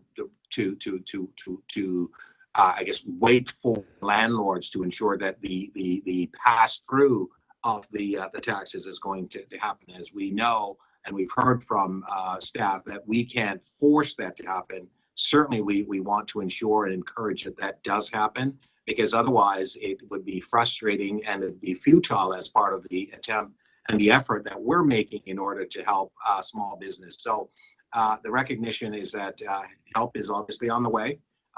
We as a municipality and the leadership of the mayor and members of council, we're actually listening, and I think that's really important. And the final piece in terms of communication. Clearly, although we have communicated with respect to the BIAs and others and so on, there's a real need for us to continue to ensure that clarity is there and that there's an overall level of understanding of what is actually happening and that we're benefiting. So Councillor Montan's motion is a good one that helps with respect to informing and ensuring that people are aware as to what the benefits are. So I'll be supporting those motions that are in front of us. And again, just to thank everyone involved. Thank you, Speaker. Thank you. Okay, last speaker, Mayor Tory. Give me 1 second, Speaker, to set my clock here so I can watch it. Just take me 1 second here. Oh, I couldn't do it. Okay, not a problem. Speaker, first of all, may I begin by saying thank you to the staff. Again, I say that every time I speak, but the work that they do on these incredibly complex issues and coming up with something with dispatch, which they've done here, just fills me with gratitude and pride, because it allows us to be one of the first, in this case, first on inclusionary zoning, and one of the first two in Ontario to take advantage of the opportunity presented to us by the provincial government to do something that I think is going to help, as has been said by many speakers this afternoon, many small businesses. And by the way, I concur in some of the concerns, perhaps not stated the same way as Councillor Perruzza with respect to the matter we'll deal with in the next day or two, to do with the conformity under the official plan, and we have to make sure we don't sort of giveth with one hand and taketh away with the other. But we'll get to that when we get there. It's frustrating for us here because we're seen as being the government that's closest to people, and most able to help in a direct kind of way, and they have probably the most interaction with us, the small businesses, that is. And yet the tools that we're given to do much for them are quite limited. So we can do things like Digital Main Street, which was hugely important both in the run-up to the pandemic and of course during the pandemic. We have programs like Cafe TO, which we dealt with, which we're going to deal with in this council meeting. And then we have this, which was created thanks, I will say, to the initiative of then Finance Minister Rod Phillips, and concurred in by his successor Peter Bethlenfalvy, who has I think picked this up and understood the benefit that it will provide for us. And I'm very optimistic they're going to carry through with their commitment that they've made with respect to the business education tax part of this. And unlike inclusionary zoning, where it took decades of work by people here before me, this was done relatively expeditiously, and they stuck with it. So the benefits will flow now, thanks to the good work done by the staff in 2022. But there's still work to do, and I'll just mention a couple of things that haven't mentioned in other speeches. But first of all, we have to find ways, if possible, through which we can include more businesses, and that's some of the work that will be done as we look at this and find ways to refine it. Secondly, we will see the outcomes of the proposed thresholds across the city. I think some of the questions that were asked were valid in the context of how many businesses in total this will benefit. I mean, the fact is it will benefit to the tunes of the millions of dollars that will be now transferred to the tax account of the larger commercial landlords. And I frankly am appreciative of the fact there hasn't been much said about that by those larger businesses and landowners, because I think they recognize the fact that while they've suffered through the pandemic, they were not hit as hard as small businesses were, and that I think this is a very fair thing for us to have them in effect subsidize this relief to be provided to small business. And third, and I think this one is very, very important, is that we will be examining, as has been discussed again during the course of the debate today, ways in which we can make as sure as we possibly can that this benefit actually flows through to the small business and doesn't end up somewhere in between, as it were. And for myself, I will say that I would fight to find a solution to that, up to and including asking the province to change their own legislation if necessary, in order to make sure that that is the case. Why does this matter? Well, I think it matters because we've got to get the economy back on its feet. That is job one, together with ending the pandemic and successfully concluding the vaccination campaign for me as mayor, and I think for us collectively. It matters, yes, for business. It matters for jobs, and jobs hold the key for many of the people we serve who are struggling to be able to afford rent, together with some help from more affordable housing in our part, to be able to feed their children, to be able to provide for the necessities of life, to have a life with a degree of dignity and self-respect, and to have a quality of life that we would want people in our city to have across the board. But also because a strong economy and the wealth that it creates from small business. I mean, small business creates a huge amount of wealth in the end through one government taxation channel or another, provides for the money that we need to increase affordable housing, to increase childcare, to pay for more low-income transit passes, and to generally provide help to people who need some support from us. And so I would just say that I think that the staff have done a good job. I think this will be refined as these policies are, but I sort of repeat what I said with respect to inclusionary zoning. I'm very gratified and happy and proud to proceed with this now because I think it's significant. I think it's done well. I think there are some things we have to take up to make it better, and we can do that, but I'd rather start providing the relief now than to sort of wait until we achieve perfection with this policy. And again, my thanks to everybody from Councillor Bradford through to Deputy Mayor Thompson and all the staff for the fact that they fought hard through the pandemic and before and up to the present for small business. And this is something that I think we can do that is meaningful for many of them, and I think will make a difference in getting Toronto to have a recovery that puts us back to being stronger than ever. Thank you, Speaker. Thank you. So if we can put the motions on the screen.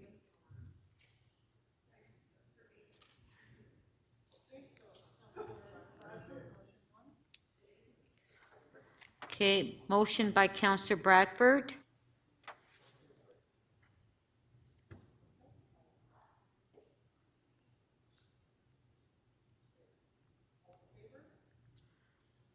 All in favor, show of hands, carried.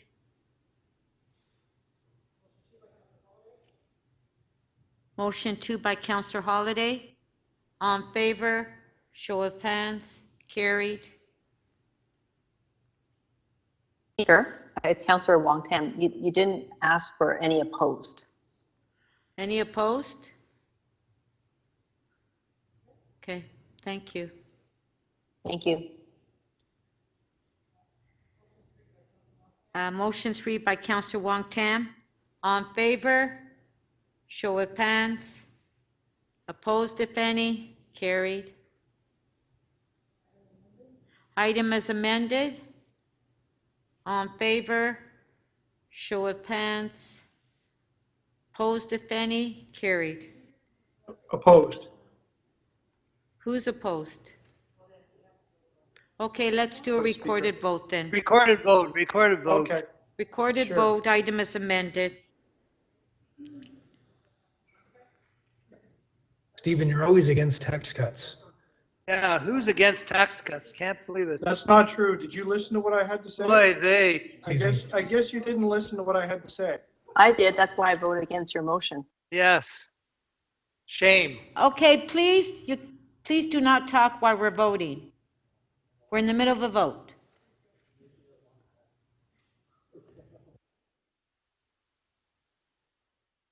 Is this the vote on the report and the motion on the We're whole voting thing? on item as amended. Okay, thank you. I'm in favor, Speaker. Councillor Pertz, are you able to vote in CMP? I am now. Yeah, I just saw it. Okay, thank you. Thank you.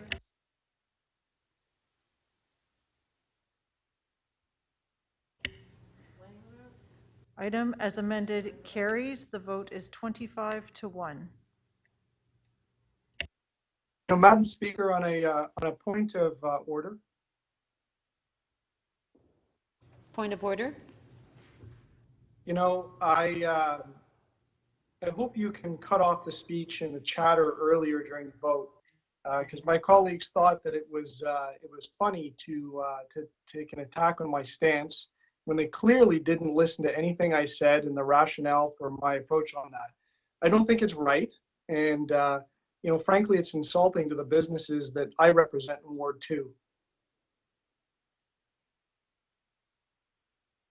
Thank you, Councillor Holyday.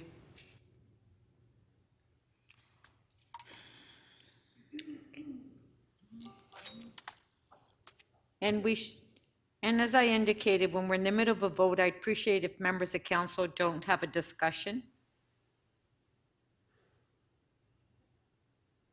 Speaker, will we be doing some quick releases today? Pardon? At some point before, will we be doing some quick releases today? Before Yes. 6? Yes, we could do Thank you. quick. We would do quick releases. So we're going to go to the top of the order paper now. The first item is NY 26.2, which is the final report for 966 Don Mills Road. Deputy Mayor Minnan-Wong, you held the item down. Is this something you need to go on camera? No. Okay, so we're at your item. Well, thank you, Madam Chair. I've got a note, motions that I gave the clerk, if they can, I think they probably need to put them up. Have you sent the motions to staff? Oh, yes. Okay. Do we have any questions on the item before we go to speakers? Hi, David. Hi. I'm just calling about the report. Okay, please, There's can two we things. just try to keep it down when we're, okay, please. Okay, we don't have any questions. Let's go to speakers. Deputy Mayor Minnan-Wong. Yeah, thank you, Madam Chair. I'm placing a motion, and I'll assume that I'm not gonna read the motion because it'll cut into my time, but I did have some brief remarks to make. Oh, there's the motion there. So I'm moving the recommendations in the report that will bring Don Mills residents one step closer to the construction of a community center that, quite frankly, is long overdue. The new community center, with a budget of $88 million, will have 2 swimming pools, 2 ice rinks, a gym, and meeting space next to a 2.5-acre park. It will be a community center built to respond to the future growth of Don Mills. It will be open to everyone. It won't just serve the residents of today, but will respond to the needs of tomorrow. I'm also moving the recommendations in the confidential report that will remove many of the legal obstacles that stand in the way of moving forward, and will provide an additional 19,000 square feet of community space near the shops of Don Mills, with flexible space for fitness and meetings, as well as a gymnasium auditorium with a running track. I've been working along with Parks and Recreation staff on this proposal for over a year. We're actually almost talking like 2 community centers. My council colleagues may have read the with prejudice letter from the Don Mills Residents Inc. Regarding its appeal of the Ontario Superior Court's very strong decision in the city's favor. They sued the city. I believe and have been advocating for this matter, that this matter be settled, and I'm really pleased that the DMRI agrees that it is in the best interest of the community to end litigation to the extent possible and get on with building the community center, the large community center and the smaller community center on the Donway. Of particular note in their letter is a request for the city to support the use of the city-owned property at 966 Don Mills Road as a long-term care facility. Over two years ago, I directed staff to consider this site for a long-term care facility and asked Create TO to undertake a fit study. Long-term care proposals are, as many of you would know, are very complicated and precise business plans need to be developed. They don't happen quickly. In addition, the land in question still requires extensive environmental remediation, and the owner of these lands does not have to surrender the property to the city for over 12 years. Furthermore, extensive community consultation still needs to take place before any final decision is made with regard to 966 Don Mills Road, as was promised when council last considered this project over 2 years ago. So while I support looking at 966 Don Mills as a potential site for long-term care, it is very premature to make any firm commitments on land that may not be available for over a decade. In conclusion, Madam Speaker, I support the report and its confidential attachment. I am pleased staff can now discuss these matters with the local community group, and I truly hope we can begin moving forward with this position of compromise and start building the recreation facilities that this community so badly needs. Thank you, Madam Speaker. Thank you. Okay, Councillor Carroll, you have a question? Yes, Madam Speaker, Okay. I'm keenly aware of how complex this is, and it's a lot of reading for staff on a very local council matter, and yet we gave them less than 5 minutes to explain it. If you could just quickly explain to us what will be the end result of what's happening today, so that we're sure that we're putting the right infrastructure in place. I think folks would love to hear what you've managed to come up with city staff at your side. So to the extent the end result, Councillor, is really going to the local community group with an offer to end the litigation, to build a community center at Winford Drive and Don Mills Road, to build a second mini community center on the Donway, and to move forward in terms of trying to focus in on the future for 966 to Don Mills Road, fully consulting with the community. And so we may end up with two centers, but we still end up with the banner center that we're hoping for in the crosstown community. Yeah, this has been a real struggle. You know, most communities would embrace building the largest community center in the city. Yeah. On 5 acres of parkland. It is a once in a lifetime opportunity that this community group opposed. And they have their reasons for that. But this is a way forward to try and address their concerns. And they still have to agree to end litigation, which, you know, the city fully expects that we would win anyway, but we need to clear that up.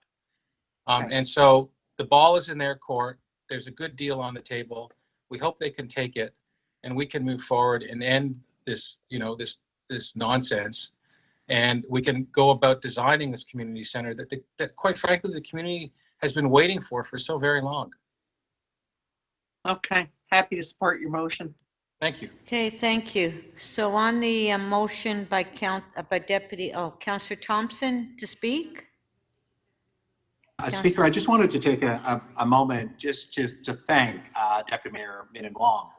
Having been around when this particular matter really came to a head, and I saw the pressure and the impact that was, and perhaps to some extent some of the commentary that was made towards the councillor, the deputy mayor, and also some of the issues relating to the conflict within the community and so on. It was rather concerning or disconcerting in a perhaps a more stronger word and term.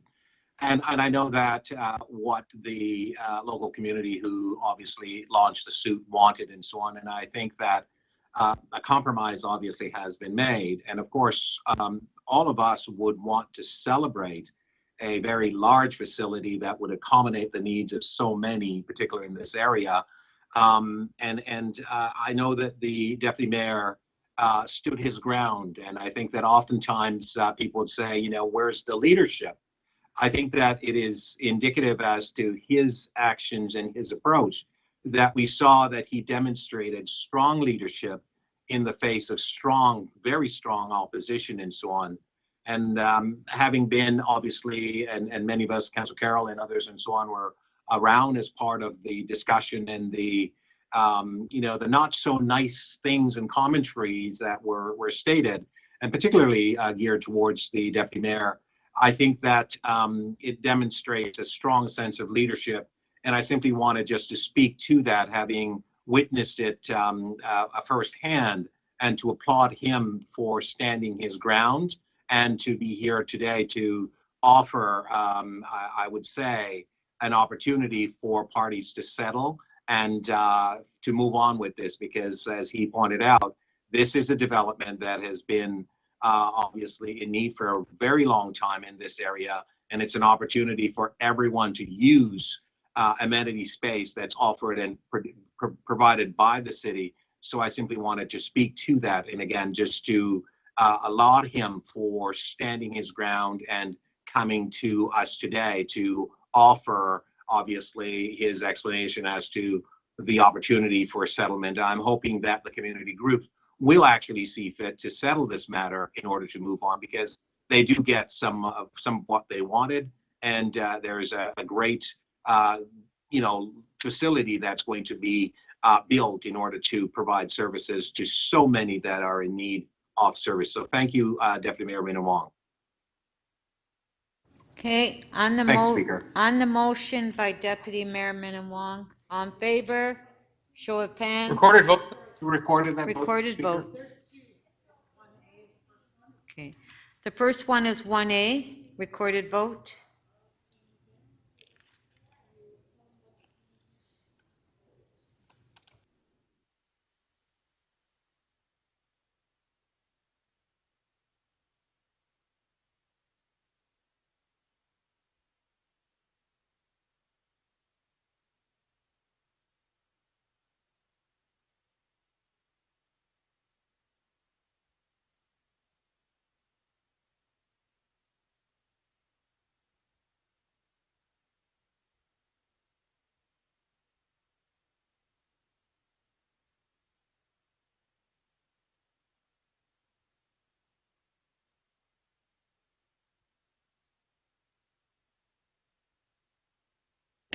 Motion 1A carries. The vote is 23 in favor.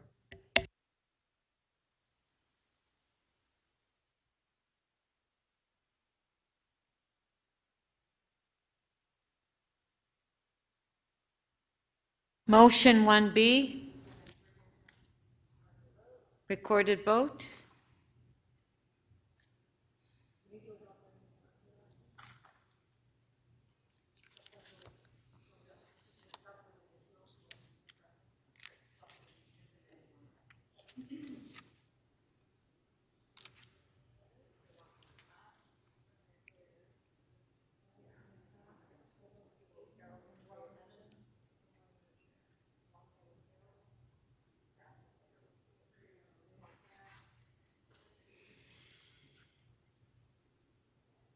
Councillor Wong Tam, can you please place your vote in CMP?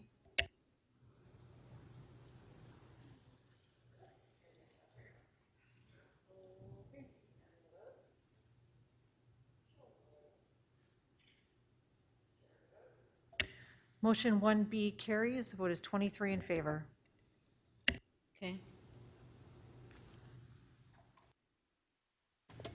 Item is amended, recorded vote.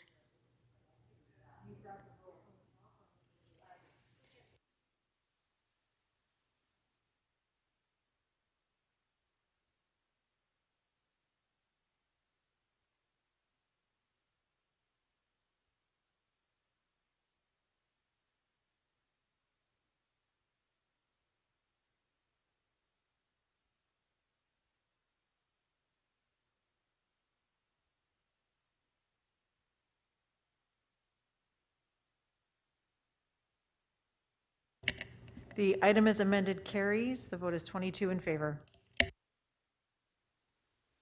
Thank you. Councillor Cressy, TE 2310 and TE 2321, 12632 and 142 John Street.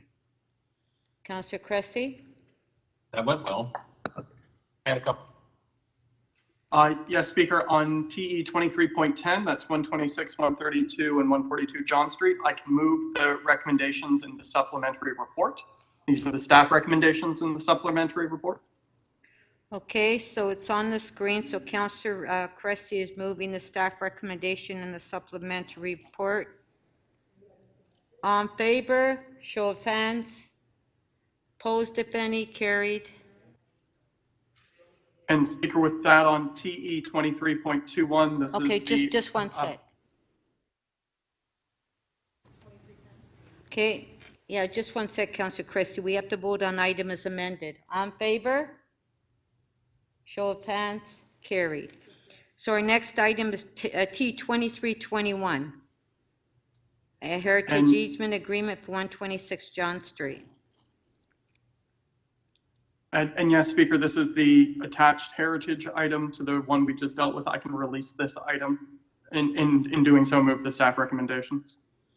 Okay, Councillor Cressy is releasing the item. Staff recommendation on favor. Show of hands. Opposed, if any, carried. Thank you. Our next, our next item is EX 27.1 City Managers October 2021 COVID-19 Recovery. Councillor Pasternak, you held the item down. Yes, thank you, Madam Speaker. Questions to staff? Okay, questions of staff. Just one sec, please.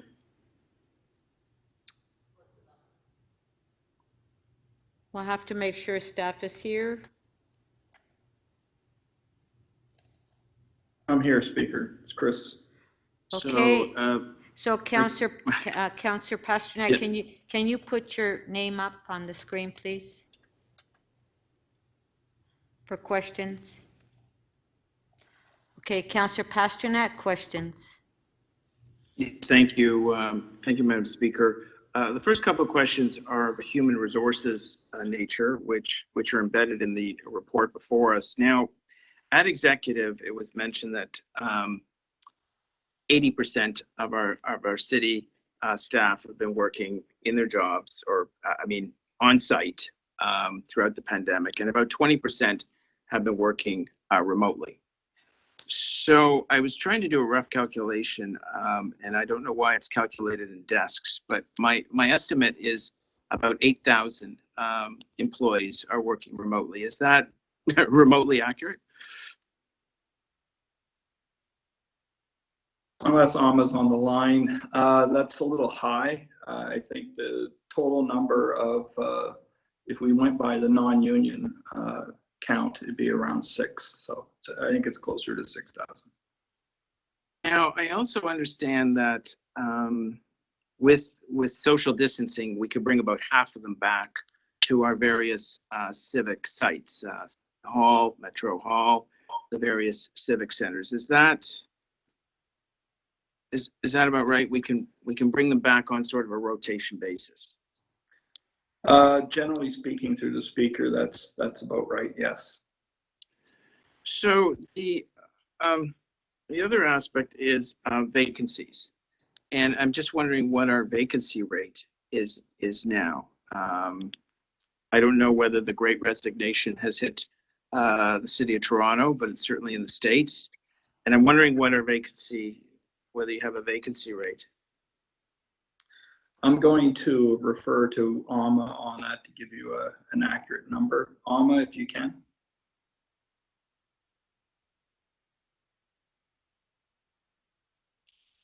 Amma may be having a hard Trying time. to get Amma on the line. Chris, it's Joseph trying to get her on the line. Okay.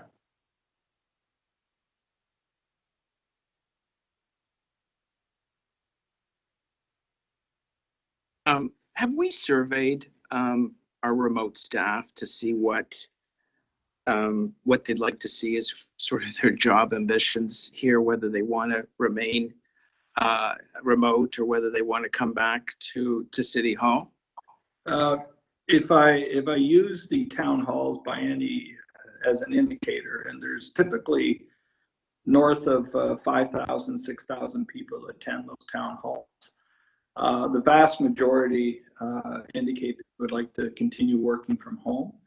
And there's, I'm sure, a whole host of reasons as to why they say that. But I think we've been pretty clear from certainly the start of COVID, when we started working more from home, that, and in fact, before that, the model that we would be following would be what we describe as a hybrid. So expecting that people will do a combination of working from home some time, but also be expected to be in the office for meetings that are better held in person. So that is the model, and it coincides with the work that we're doing to shrink the amount of real estate that we either lease or own to host or to hold all the people that work in offices.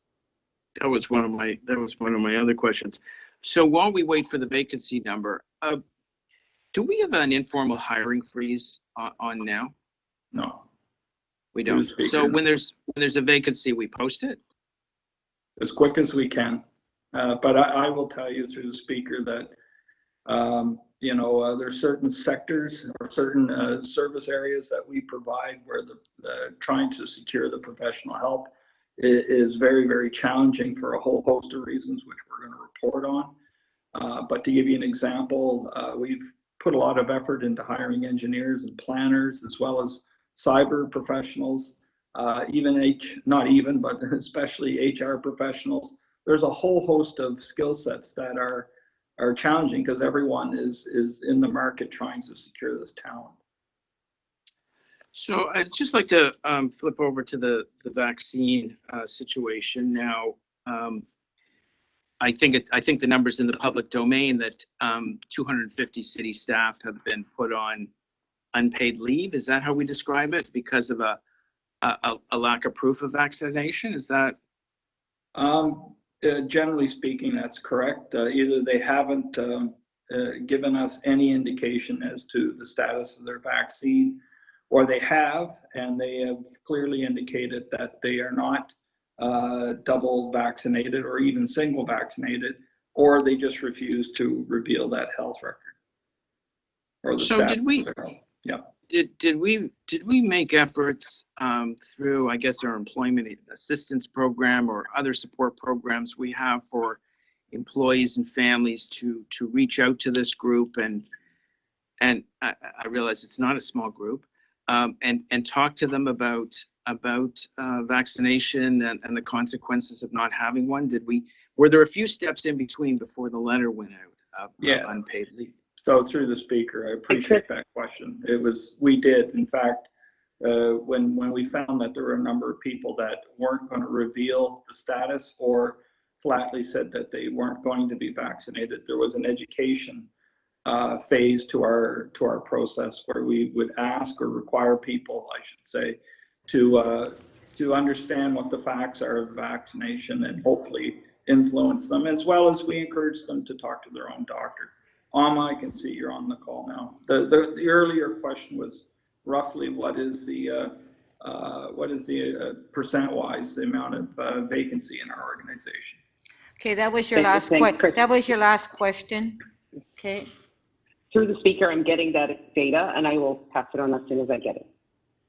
But the question about the education that was offered to staff, there was, as Chris said, a range of education campaigns, including vaccination clinics that were held at various locations, including, in some respects, some targeted clinics, targeted sessions using, in partnership with organizations like the Black Scientist Task Force that were targeted at particular groups of employees, and town halls and a whole range of initiatives were provided to staff with resources to address particular concerns that we had heard from staff. Thank you. Okay. All right. Thank you. Deputy Mayor Minnan-Wong. Yeah, thank you, Madam Chair. I wasn't planning on asking questions, but Councillor Pasternak gave me pause for thought. And can you remind us, the policy right now is people have an option to come to work or not come to work. Is that fair to say? Through the speaker, initially, when I say that, I mean right after Labor Day until the end of October, it was totally discretionary. We didn't want to force people into City Hall, but there was an expectation that if they did come here, they would know that this place has all the public health measures in place, so it's obviously safe.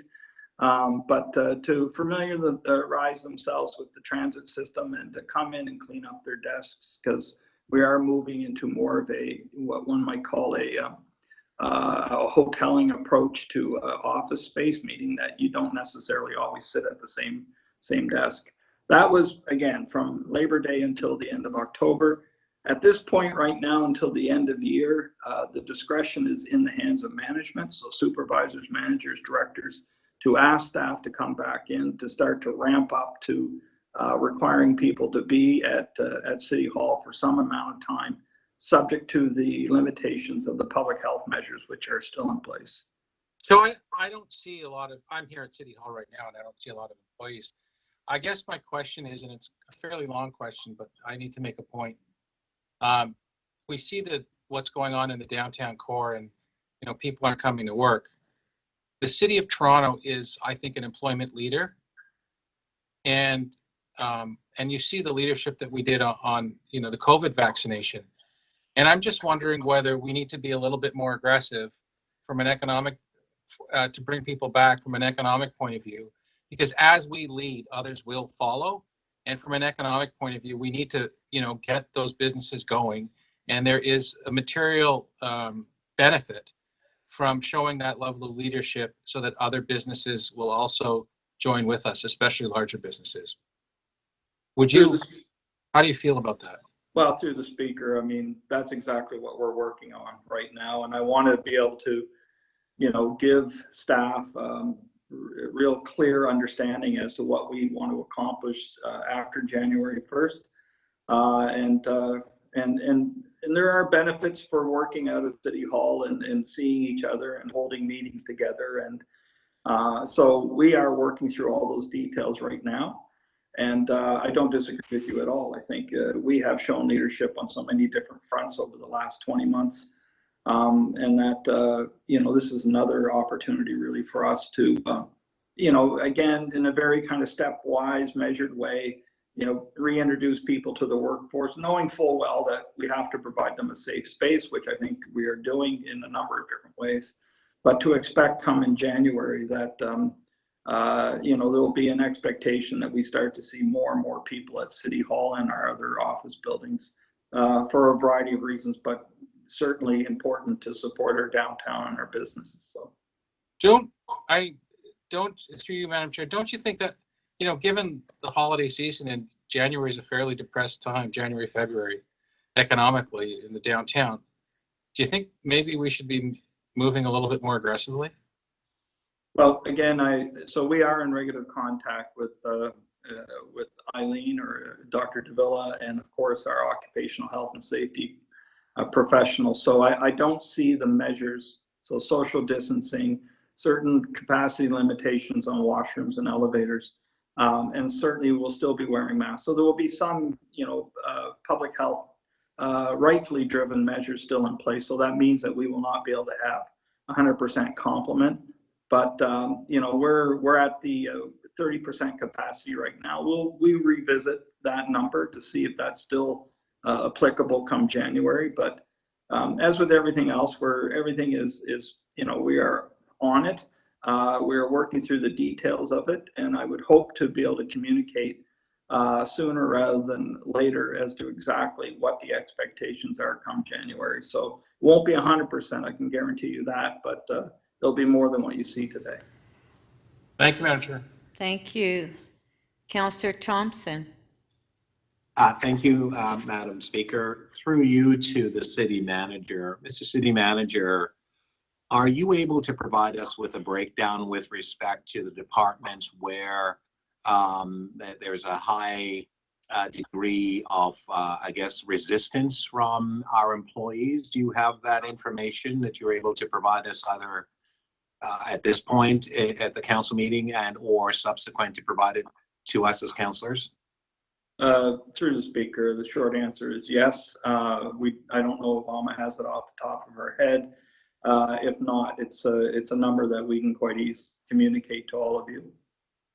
If it's available now, if Ms. Kenton has that information, I'm wondering if you could maybe just go through a list. I mean, I'm thinking departments, just in general, I don't know if they in specific department, because that's why I'm asking the question, but you know, for children's services, for example, which comes under my committee and or water and other departments. I wonder if you can give us a bit of a breakdown, maybe the top 5 or so, if you've got that. Okay. And the number of employees associated with that.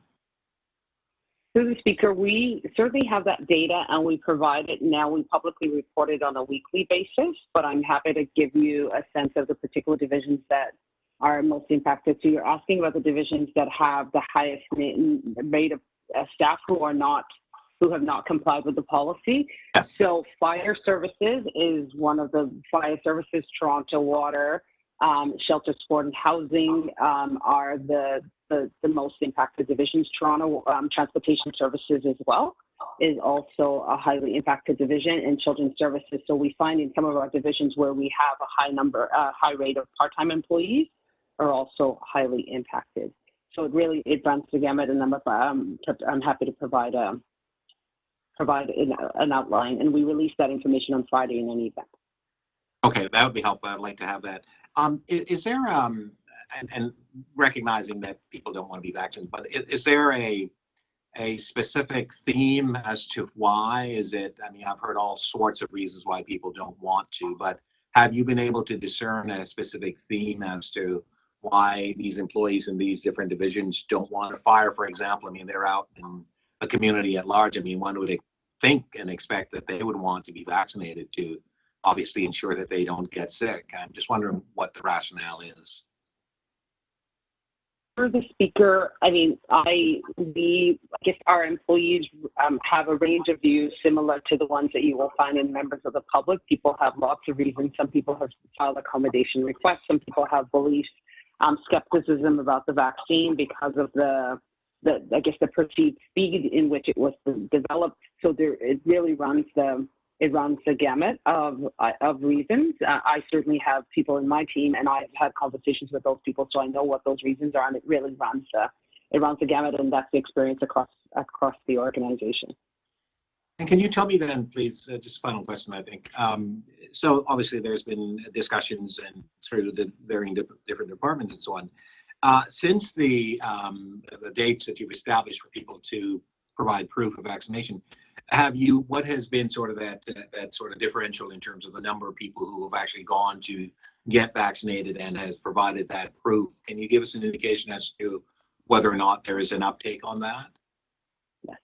So I can, through the speaker, I can confirm that the data indicates that there has been substantial progress since the day the policy was introduced, that we have seen an increasing number of employees who have gotten vaccines, and I am just pulling up a slide that will give me the exact number.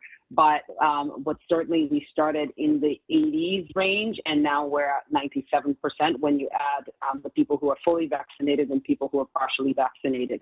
And so we've been tracking it on a daily basis, and the numbers are certainly improving. So there is some indication. But in addition to the existence of the policy, we have also done a lot of work to educate our staff about the value of vaccines. And so I think some of those numbers are also related to that. So for instance, when we had education and vaccine clinics, that most of the employees who went to ask questions at those clinics decided they got their questions answered by the nurses, and they decided to get the vaccine at those clinics as well.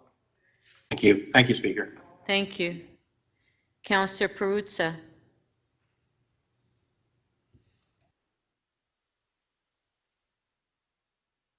I just lost my train of thought there. Oh yeah, the recovery. Yeah, I have a couple of questions on this. So are all over-the-counter services going to be discontinued going forward? Josie, I think, is on the line. Go ahead, Josie. Through the chair, or through the speaker, Councillor Perruzza, the actual counter services are not discontinued. We actually do have quite a few of them that we put online in the last since September. So we're looking at the equity discussion around what's required, but we have digitized quite a bit. So no, they're not being taken out of service. They're in service. Quite a few of them. I'm talking about like over the counter. You know, like somebody coming in to City Hall, in person applying for a building permit, in person applying for a license, upstairs getting married up in the chapel. I don't know, that kind of stuff, right? The over the counters. Because I heard from, I've inquired, and I've been told by the staff that going forward, all of these services are going to be provided online. Everything's gone on digital. So through the speaker, Councillor Perruzza, we have digitized quite a bit of services for sure, but there are counter services available for building permits. They do call for appointments, and those are actually booked. So we do have that available. So we could actually go through with you as to which ones are available, and we have quite a few of them. But we have digitized quite a bit. No. Building permits, they don't give you appointments, Josie. That I know for a fact. You don't get an appointment. They don't even know, like, really from one civic center to the other, wording the service. So, because I've had someone go to the Etobicoke Civic Center saying, I want to apply for a building permit. The person at the door saying, no, we don't do that here. You got to go downtown. And then when they get downtown, they don't get the service downtown either. Really, like, there's a seething kind of anger that's sort of beginning to sort of percolate with a bunch of folks. The other thing is this. So has anybody looked at the sort of the consulting industry that's developing around putting things online? Because not everybody's computer literate, as you know, right? Agree. And not everybody is able to put stuff online, especially big files that don't get accepted. You go to portals that don't allow you access. You attach them to emails, and then they don't get delivered because you didn't know how to reduce the size of the file, and so on. It's sort of a frustrating exercise. Have you looked at any of that? Because now I know that there are people out there offering assistance or services. There's sort of a consulting industry that's beginning to develop around your online services. So if you're going to continue, I guess that makes sense. But if you're not going to continue those programs, if you are going to go back to some kind of over-the-counter service to people, I think that would be different, no? So through the speaker, Councillor Perruzza, we will have options, digital and over the counter. We have reduced the counter offers, only because we've digitized a lot. And part of the role that we have too, is part of, you called it consulting, is actually to assist and educate the public too, because we do know that not everybody is as computer literate as others. So that's part of our plan. And that's part of the next, I'd say 2 to 3 years. That's part of the planning that we have to educate folks and actually help them. We will be doing some piloting with when we're able to open up the buildings, that we can actually have people there, with iPads, actually helping people look at how they can actually basically work with us on the computers and be able to do stuff. And there are some that will not be able to, and that's why we want to make sure that we have equitable offers. So that is part of the plan. And if you do want to go through the services, I'd be more than glad to take you through that with the team, which ones are up and which ones are not. Well, yeah, that would be good to do. It would be good to understand what services are going to come back, and because I know that there's a lot of demand for over the counter. People kind of show up with paper and say, this is what I want to do, or this is the thing, the permit that I'm looking for, or the permission that I'm looking for, and the other way it's just. But just through the Speaker, Councilperson, we also had a lot of favorableness around the digital side, and people actually really, enjoying that aspect too. So we have both types of individuals that really do like both types of options, right? But definitely, we're very cognizant of the importance of making sure that's equitable for our constituents. Okay, thank you. That was your last question. So I just have a couple of questions. Now, I agree with the comments that Deputy Mayor Minnan-Wong made. I mean, we have to show an example if we want people to come back to work and for the economy. But I just have a question. The staff that are working at home, who's evaluating their performance? So again, through the Speaker, I mean, the supervisors, managers, and directors are in regular contact with staff. So if work wasn't getting done, if there was any major issue with what's expected of them, I would expect them to fulfill their management responsibilities. So it's not as if these people aren't in regular contact. So, but have you asked the counselors? Because we are the ones that represent constituents, and we're the ones that get the complaints. So have you asked us?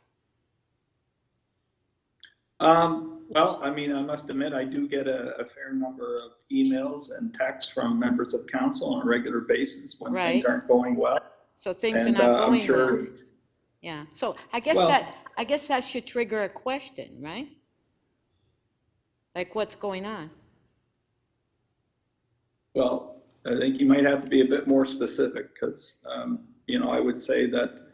And I've heard from other members of council that more work is getting done with people working from home. So I think I'd be careful to respond to just general statements about if there are specific things that aren't being dealt with in an appropriate, timely way. Then the person you can escalate that to ultimately is me. But if there are, I would always encourage dealing with the persons directly, or their supervisor or manager or director. But if there are issues, then I'm happy to understand them and do what I can to affect change. Well, I think the members of council, they're saying more is being done. They enjoy just looking at a screen all day. There's constituents out there that need service. That's it for my questions. Councillor Carroll. It's unfortunate I end up being the last questioner, Madam Speaker, because it'll make it seem like I'm trying to bring the room down. But all of the answers we've got about what we want to do going forward and getting people back to work are qualified by the case numbers, I hope, because the case numbers have been growing for the last 5 days. So that supersedes any of the initiatives we may have for ramping up getting people back to work, does it not? Through the Speaker, I think that's a point that we always have to remind ourselves, that we don't want to keep slipping backwards when we ignore what's happening in terms of cases, and hence the reason why we got to be careful in terms of removing the measures that are in place to keep us safe. So I think you make a very valid, important observation.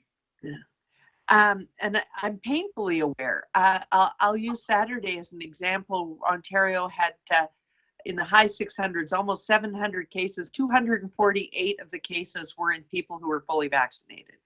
So if we were to launch an initiative to bring people back, we would take into account upcoming holidays, things that may worsen that number. But also, we did get an initial training when we were optimistic and thought we would be able to bring more people back into this building. I say this building because I'm in it right now, but in small numbers in my office. But if we're bringing everyone back, the education we got on these are the routes in your office, this is how you'll keep people safe in your workspace, that might have to be redelivered. Am I right?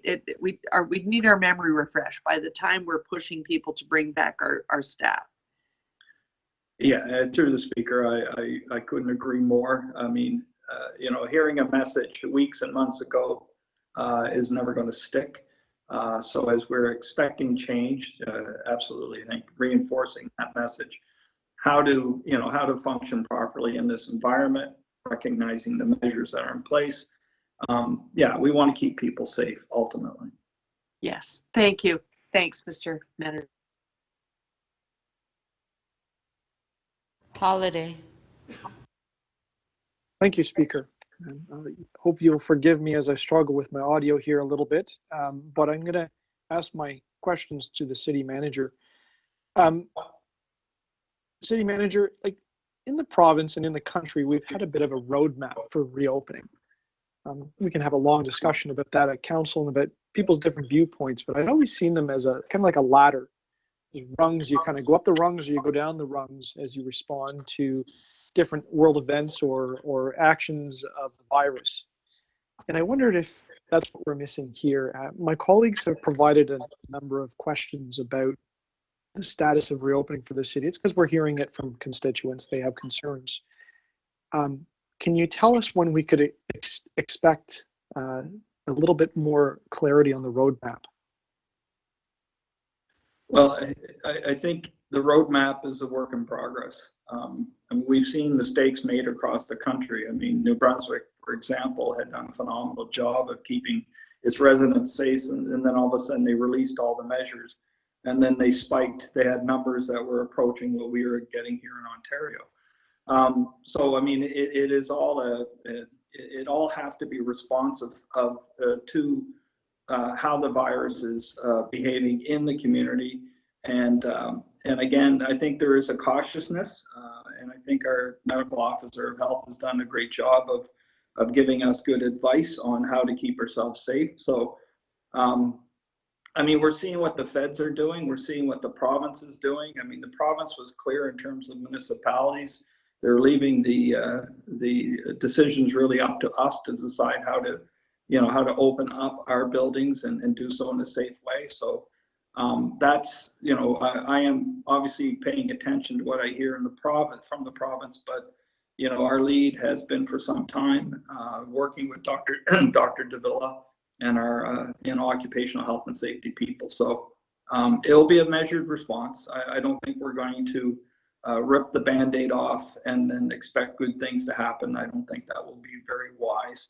I don't see changes in those public health measures in the next, say, 4 to 6 months of any appreciable amount. So we're going to assume them in place, but at the same time, require people to spend some of their working days here at City Hall, and then others, as we had always said, working from their homes, and hopefully quite successfully. Are there benchmarks that you foresee will become increasingly important? So, obviously the virus numbers are one thing we always watch, but another thing could be our rate of vaccination among employees, right? It's a little different than the general population.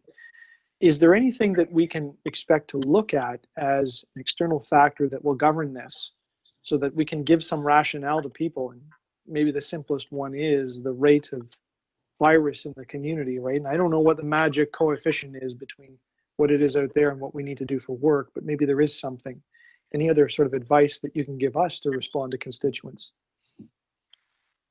You know what, I think it probably best for me to take that away and talk to Dr. Davila. And I mean, we're happy, as we have all along, to keep all members of council informed as to, you know, what our best advice would be to your constituents. So I'll work with Josie and her team, Alma and her team, and Dr. Davila on what would be an appropriate answer to that question. Final question. Chris, excuse me. It's Eileen Davila here. If Okay. you'd like, I can offer a little bit of insight to that. Deputy Mayor, just a couple of points through the speaker. You've heard a little bit about cases, certainly, and what kind of activity is happening in the community. And you're quite right, vaccination rates within the workforce and in the workplace are going to be important as well. I think some other markers that we're going to be looking at, particularly as we start to learn how to live with this virus, I think we recognize that this virus is likely here with us for the long term, and there's still much being learned. But I think another marker that's being watched very carefully will be hospitalizations, ICU admissions, in order to ensure that healthcare systems are able to respond to COVID and, of course, to catch up to the other medical issues that unfortunately suffered some delay over the course of the pandemic. So those are the kinds of things we'll be looking at. If I may ask one more, is there any roadblocks to preparing the office for return? And with that, is there anything you need from council to make sure that they're ready? Because I know there's physical distancing and other things. So anything you need from us, because we want to make sure that when we can go, there is a place to go. That was your last question. The speaker, I can try to help with that.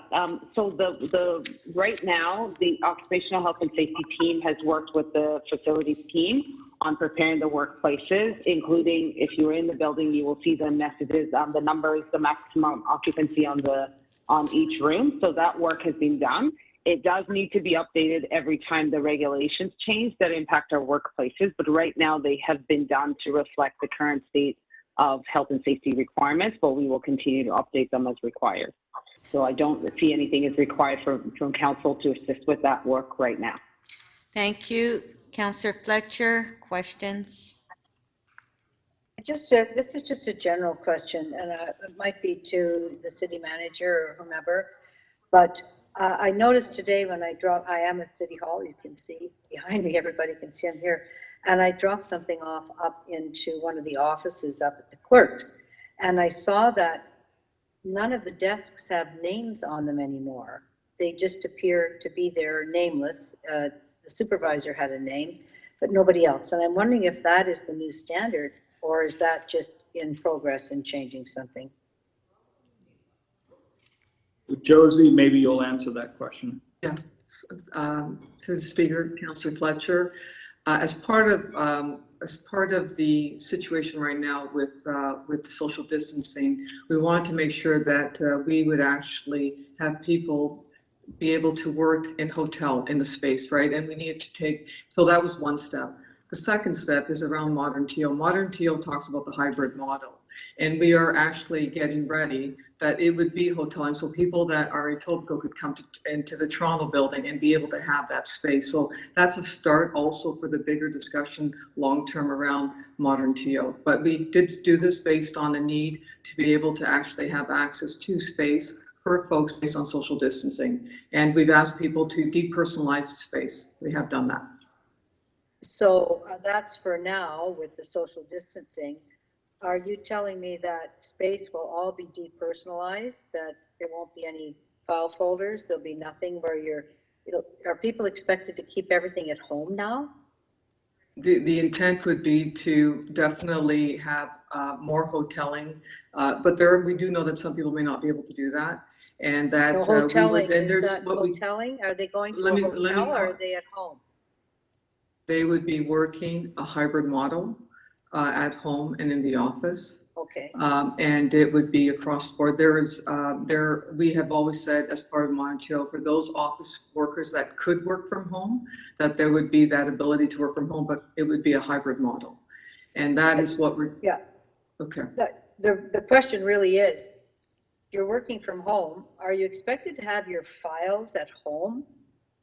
or are you able to have your files at your office? Because I think we're really in a position where we're really relying, we've been very invasive in everybody's home for 18 months. People apologize because their dog goes across, or they apologize because their kids run in, and they shouldn't apologize. We're very invasive. We're right in their house. So I need to know, you talk about hoteling. I think I don't like that word, but I think, are we expecting people to now basically move their operations to their home and their files there, and then drop in every once in a while to a depersonalized space? Or is there still going to be room where you can work from home, but you still have your anchor space with files at your So office, if whichever I can, center you're in? through the speaker, I mean, as you would know, Councillor, increasingly over the last several years, we have moved to a digital format. So, I mean, the idea of having paper files has become, somewhat obsolete. And it's not to say that, there will be no paper at all, but we are working towards a paperless world, which all of us live in all the time. So, are there going to be access to those kinds of those documents within an office? Yes. I mean, of course, those that have to be here will be here. We haven't gotten rid of our filing cabinets. People will know where to get their information when they're here. But in terms of, and you'll recall that the decision council made some time ago, we're in excess of 50 buildings across the city. Yes. And we're working towards being in the next, 3 to 5 years, Josie, and into, I think, about 15. So that by itself, by taking that large square footage and shrinking it to something much smaller, would necessitate a hybrid model to begin with. So we are fortunate in some respect that we've had the last 20 months to start to get used to this way of working. So, personalized space. I mean, if you were to come up to the 4th floor, I don't have a name on a door. I occupy a space whenever I come in here. Everything that I need to work with is basically in one of my devices. Is there some paper that I'm able to access here if I have to? Yes. But that is the direction we're moving in. Josie? So just to augment what Chris just said, Councillor Fletcher, we have space, we have cabinets, people do have space to put stuff in. We are digitizing more when we need to, but we do have it. I just want to clarify, we do have that for people when they come into the office. And so I just want to clarify that. Okay, that's fine. Thank you. That was your last question. Councillor Cole. Yeah, first of all, I just want to say that by and large, the men and women who work for the city have been incredible in their response to requests for services that my office has made. And we certainly have an office that handles about 20,000 calls to 311 and then our office. So whether it be parks or transportation, police, public health, I mean, in fact, we've got more calls than ever, and the response has been very good. And I've been out in the field with staff, and they're there. So I just want to put that on the record, first of all. I just want to ask, at City Hall here, like a lot of buildings, I think North York Community Center is the same way, Community Council, there's no windows that you can open. I mean, if we're going to be in here for the long run, are we looking at doing any retrofits so we can open a window somewhere in this City Hall? Josie? So through the speaker, Councillor Cole, I will ask my colleague, Pat Matozo, to comment on that. I would be very concerned that we'd open the windows to the degree that you might like, but I'll ask, because we do have ability to go outside into the space, but I'll ask Pat to comment on that. Thanks, Josie. So currently we're following industry standard manufacturing standards to ensure that clean air is always brought into the buildings. So we do that when people leave at the end of the day for 2 hours at night. In some cases, we run it 8 hours at night and then in the morning. So there's always clean air circulation going through the buildings. In terms of modernizing the HVAC systems, we're currently looking at it as part of the Modern TO program as well, because it's going to give us the opportunity when we actually renovate the offices to look at the heating, ventilation systems, to upgrade them to ensure there's always clean air. Unfortunately, the way the buildings are designed, We can't put in windows because we just actually replaced them at City Hall and at North York. But our intent is always to have clean air in the building. Have we put any HEPA filters or whatever they're called? Because I've been told by the people of Passive House Canada, that's what they're doing. They're putting in all these incredible new high technology filters because the old ones that we have here aren't really helping us with the aerosol spread of COVID.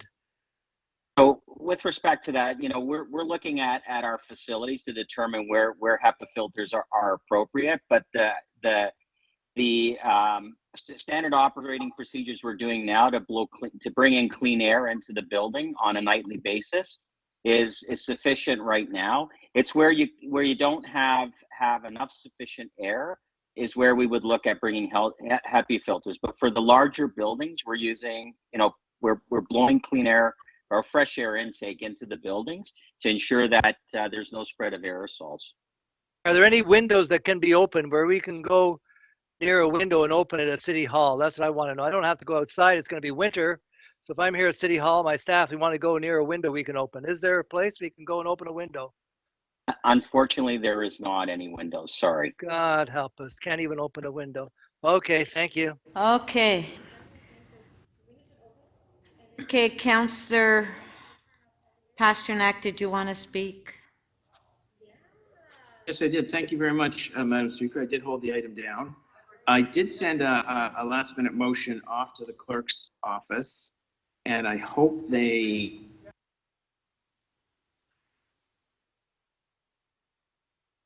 There's the motion. Do is, yes, no, thank you very much. So what we're doing, I'm asking my colleagues to support is we should conduct an informal online survey of our Toronto Public Service staff working remotely to assess their views on returning back to the city sites on a full-time or hybrid format.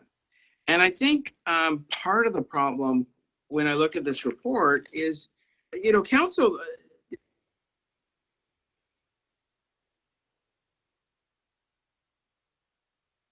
We can't hear you. Councillor Pasternak, we can't hear you.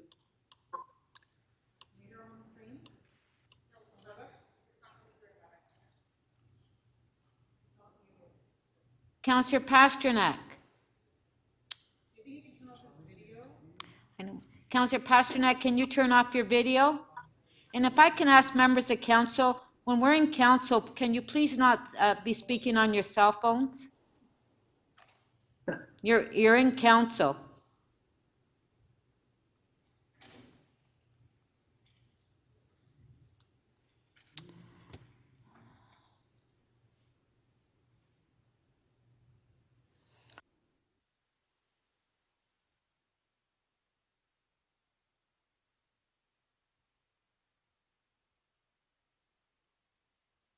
Councillor Carroll to speak. Madam Speaker, I have some difficulty with this motion. What has worked in terms of how we approach the public service and how we proceed forward.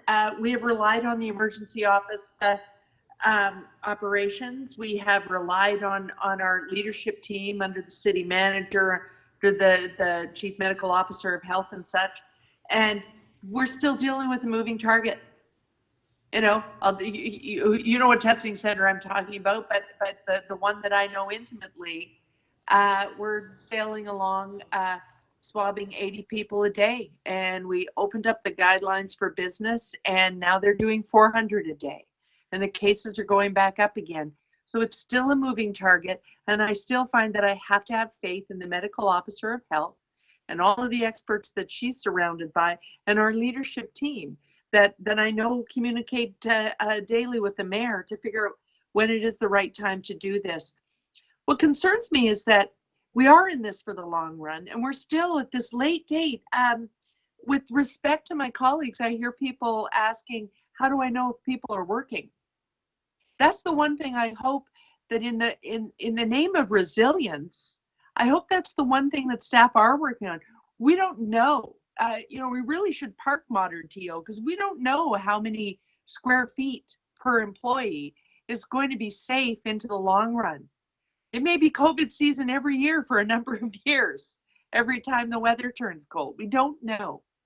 And so it might be time to park that. But I don't hear that what we are doing, not just on the second floor, but throughout the organization, figuring out what are the metrics, how do you measure performance when you're working in a hybrid or fully at-home model. We're a service industry. So there are ways to see if the output is happening. There have been people dismissed during this time. There have been people lauded for working extra hard during this time. It's management, and we still have to do it. We had to performance evaluate and figure out compensation for our staff every year before this started. And certainly now that we know this is going to go on for a long time, we should be figuring out how to do that now in remote circumstances. I've had some difficult situations that I've had to deal with virtually. It's kind of like breaking up with someone by text. It's a terrible thing to have to do, but we're still responsible for serving. So to my mind, that should be the focus right now. We don't know how long we're dealing with this virus. We don't know how long we need to require people to work from home. So it sounds like what we need, and maybe every director and manager needs the same thing, is guidance on how to make sure that we're still serving to the best of our ability in every department, all the way down to the front line. Now, I have had feedback from residents as well. They say they're tired of those dreaded words when you need something done because COVID. We can't help you because COVID. It's time for us to figure out how to help people, whether or not COVID. And so figuring out performance, figuring out how this works, I think is most important. The viral information we need to figure out who does what where and how many square feet they need to do it in, I really believe is still a moving target, particularly this week. When almost 700 people in Ontario were infected on Saturday, and 248 of them were vaccinated people, we still have to be very, very careful and look to our Chief Medical Officer of Health to figure out when we tell people you got to come back to work. But we sure need to make sure that wherever they are working, they are working. And that's the guidance I think we need from our leadership team. Those are my comments, Madam Speaker. Thank you. Councillor Pasternak, are you on the line now? Thank you, Madam Speaker. I have returned. Okay, So hold on. Councillor Pasternak, shut off your video so it doesn't happen again. Okay. Okay, go ahead.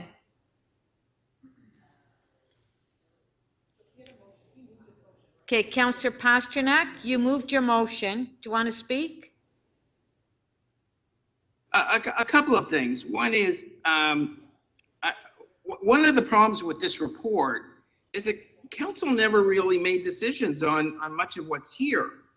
These are coming as updates that consulted when it came to the vaccine mandate, that consulted on the critical path for bringing staff back to our municipal buildings.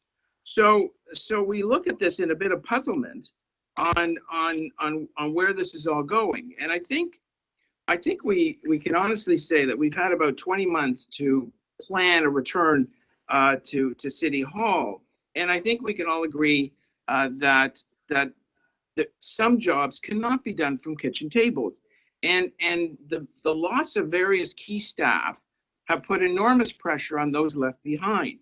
Places like engineering and technical services and various aspects of transportation and planning, they need the infrastructure resources at their desk in order to respond to constituent concerns and to get the work that they're obligated to do done. And no one here is saying that the people at home are not working hard. They don't have the tools to work hard because they're understaffed, and we still don't know what the vacancy rate is. We know that people are leaving the city, and we're not hiring, or we're not unable to need it. Now, regarding Councillor Carroll's comments about the caseload spiking across the province, I just want to remind her that there's 15 million people in the province of Ontario. and it covers about 1 million square kilometers of space, which is the size of Texas and Montana combined. Look, I don't want to minimize the number of cases, but 600 cases across 15 million people, I don't think the alarm bells should be going on. And I'm a big supporter of the vaccination program and being safe and following all public health measures. But unless we overcome this fear, we will never get back to anything that we can describe as normal. In the United States, there was a major survey done, and they surveyed workers about returning to their office. And 33%, I don't know why they broke this down by race, 33% of white workers said they would go back but start looking for a new job immediately that would let them work from home. And for some reason, they've broken it out of minority workers. It's actually higher. It's 40% would return to work but start looking for other work. And as a matter of fact, that number is rising. U.S. workers who say they would simply quit with no other job in hand if forced back to a full-time office has steadily risen from 6.1% to 7.8%. So what am I saying here? I'm saying there's not only a disconnect between what's in this report between counselors and senior staff, but there seems to be a disconnect between our workforce and the policies we're trying to implement. The bottom line is that, and that's why I'm asking for the survey, I'm interested to know what the future of working is at the city and how we can maintain high service levels and making sure that we can keep the best and the brightest of our service, making sure we can serve the people of Toronto, and making sure that people are safe. I mean, we want to bring them back to a safe environment. The question is, when you ask major corporations, and I was in a conversation the other day, and of course the public service at the province and the federal, I mean, I ask myself, with them all back, are they putting their staff at risk? Are they being irresponsible? And the answer is probably no. But the other thing we have to consider is, and I'll just mention this quickly as I wrap up, the 250 staff that have been, I guess, laid off or given unpaid leave, it sounds like a very small number. But if that's 25 staff in technical services, 50 staff in engineering, 30 staff, key staff in planning, 100 staff in housing and support, that's a gutting of our public service. And we can only go forward by a robust hiring plan and an ability to keep our staff as active and as working as diligently as possible. Thank you very much. Thank you. Councillor Ains, you have a question, clarification of the motion, 3 minutes. Thank you, Madam Speaker. Sorry, to Councillor Pasternak. Councillor, I'm not sure, based on your motion, if you're aware that our city staff had numerous surveys done. And I think at the last count, the city staff have all participated in 4 town hall meetings.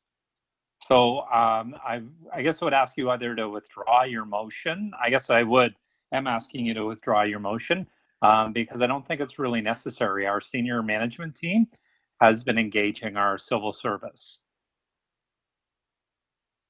Yeah, maybe you didn't hear the city manager's responses. I did hear the town halls, but I didn't hear that he was conducting informal surveys. So, when you do surveys, it's not a one-off. You do it over an aggregate period of time to get the best results. I don't see the harm in this. Yeah, there's been at least 4 surveys, Councillor, that I'm aware of as chair of the General Government Licensing Committee. Okay. Okay. Thank you. Okay, thank you. Councillor Perks to speak. I had originally put my name down to ask some questions of the mover, but Councillor Ainsley really got to the heart of the matter. And not only have there been multiple surveys and a large process to try to work with City of Toronto employees, but there are all kinds of nuances. So there's real difference about returning to work depending on the kind of work you do. Like, it's a very different thing to say to, you know, manage Ontario Works cases remotely. There are also very big differences in the kinds of circumstances that people face in terms of working at home. If you live in a multi-generational home, it's a very different thing than if you own your own home.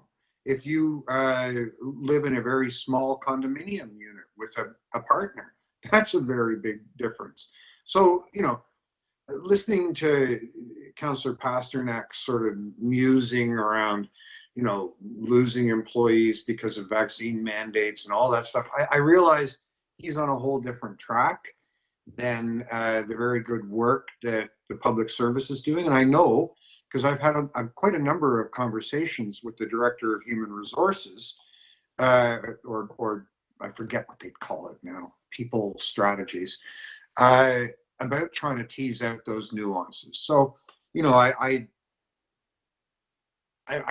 just can't support what Councillor Pasternak has in front of us. And on the larger point, I think that I'm a little disappointed that the conversation about recovery and rebuild has essentially removed so many things from the table for this council to discuss that we're just basically being asked to, you know, encourage the city manager and the mayor's office to keep negotiating with the federal government.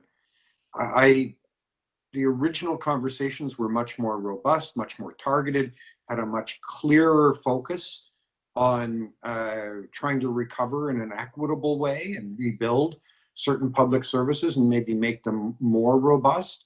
And I wish that were the conversation we were having instead of this other one that Councillor Pasternak has introduced. Thank you. Okay, we have time for one more. Councillor Cressy. Well, thank you, Speaker. Listen, I will be very brief. I hope you can get to more than one more. I just first of all wanted to thank the city manager and the entire civil service for this report and update and their work. But also, I think in the context of the questions and the discussion thus far, I hope to bring us back to something that I think we as a city have done almost uniquely so across North America, which is in our response to the pandemic and in our rollout of the vaccine campaign, it has been a unite.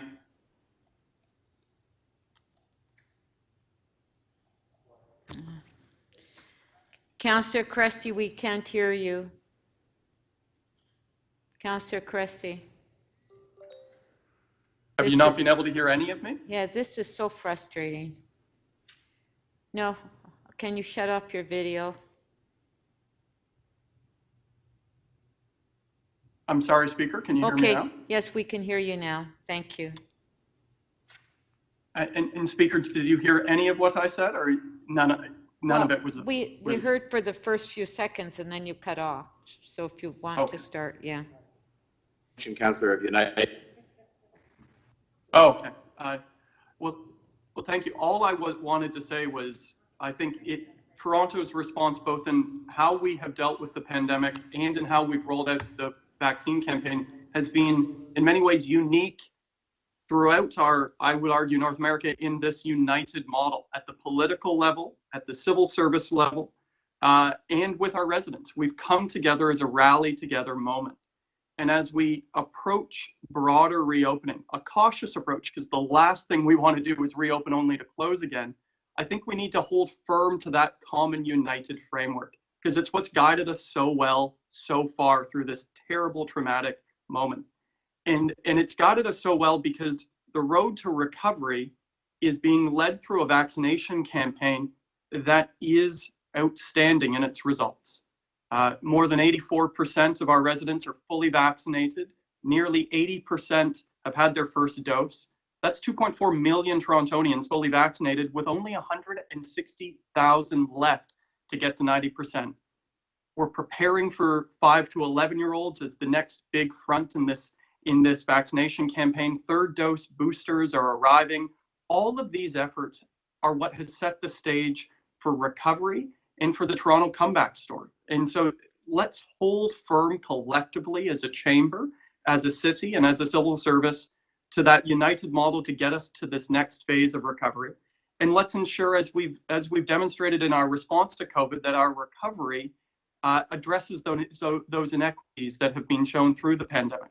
That's the Toronto story going forward. But let's hold firm collectively as a chamber, because we've come so far and we're just about through this phase.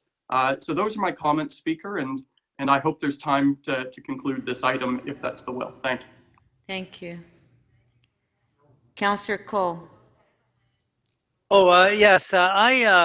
First of all, thank you, Councillor Cressy, to reminding us of the incredible heroic work that our frontline Toronto public health people, our firefighters, police, everybody that's done, that's provided this incredible vaccination effort. I mean, led by the mayor out there, front and center in this on a regular basis. I mean, that is a real success story that'll go down in history for sure. Really a Herculean effort that continues. I just want to say that I think we're being a bit harsh with Councillor Pasternak. I think he's just expressing some of the frustrations that everybody has with this crazy pandemic. I mean, being locked up in this situation for almost 2 years, and some of our constituents expressed that frustration too. And, you know, talking to my staff, they're saying they notice an uptick in the level of angst and frustration that the callers have, you know, by email or whatever. But that's a result of this horrific plague that we've been faced with. I just want to say that I think that we have to, in essence, also recognize all the unsung workers out there. I mean, I was worried at the beginning that would we still have, you know, a clean water in our homes? Would our sewers still work? Would we have our ambulance system, our police, our people on our roads, you know, that are fixing our roads and dealing with, you know, urgent repairs in our parks infrastructure? They've been there. They never get a pat in the back. I've never seen one media story about these men and women that do a lot of unseen work 24/7. You know, when sewers get plugged and sewers back up, they're out there. They've been out there. But nobody ever says, hey, you know, this is wonderful work you're doing. So sure, we're all frustrated with this craziness that we've had to endure. But we don't have a choice. We just have to stick together.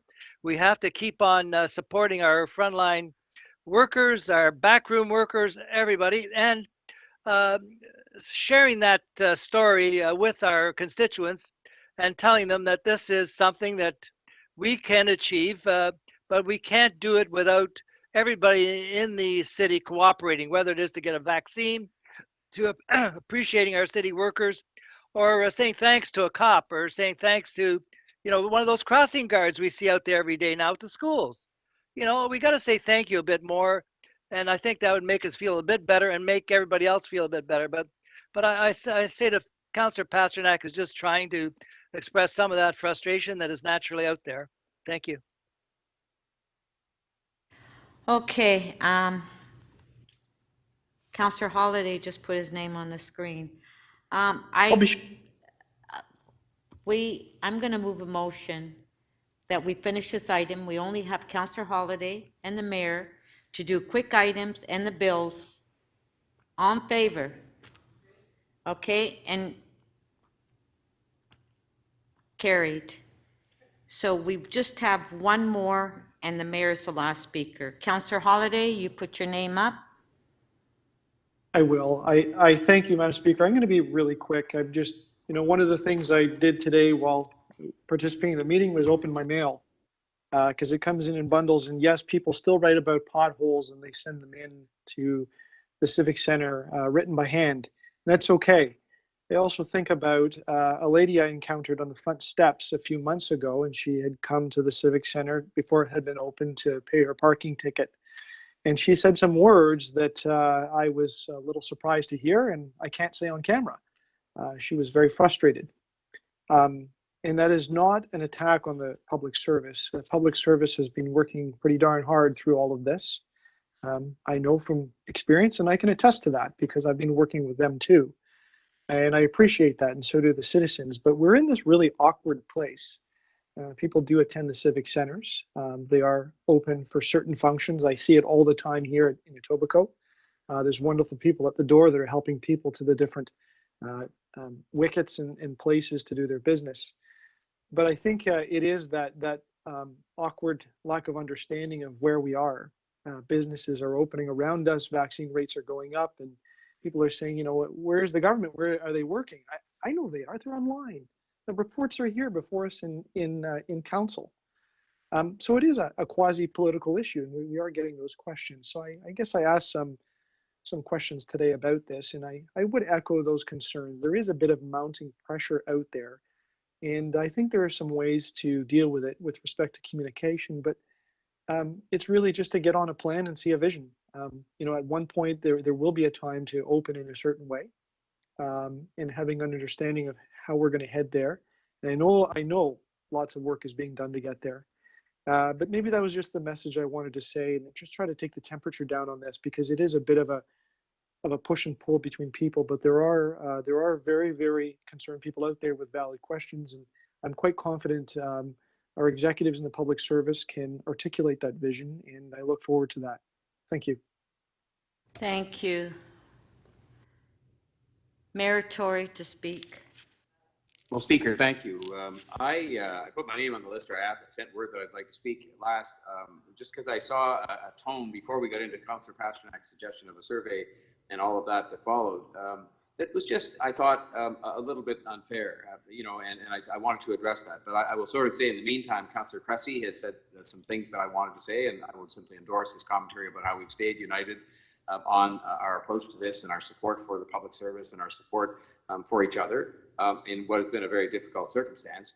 With respect to what Councillor Perks said, I would like to get back to discussing ways in which we can, to use the expression, build back better. But the money that he talked about, and everybody always dismisses this business of going to get the money. We can't expand programs or deepen programs or repeat some of the stuff we've done during the pandemic in non-pandemic times if we don't have the money. So yes, we've been spending a lot of time going to get the money. You know, we have at the moment, based on all the projections, a multi-$100 million shortfall in our budget for 2022, occasioned by the same thing, which is the reduced transit ridership principally. And so yes, we're working on that so that we can maintain our services, let alone look at building back better. And so that's what we're doing. But the real point I wanted to make is to say to you, colleagues, through you, Speaker, that you know, I just think that the public service led by Chris and Alma has been mentioned, our chief people officer, they have done a fantastic job, and they continue to do a fantastic job. Think about this. We've been in a freaking pandemic here, folks. 5,000 people have died, and I wish we could have had a much smaller number, but it's been only 5,000 compared to what we were told might have been the case. We've vaccinated, as Councillor Cressy said, we're soon going to approach 5 million doses that have been administered to people, never before done in the history of the city. We've done it in a relatively short period of time. And all of this is not to mention how many people have been redeployed during this time to help the most vulnerable people where we needed extra help in that area. And we've had, you know, the vast majority of people at the city who work for the city never stopped coming to work.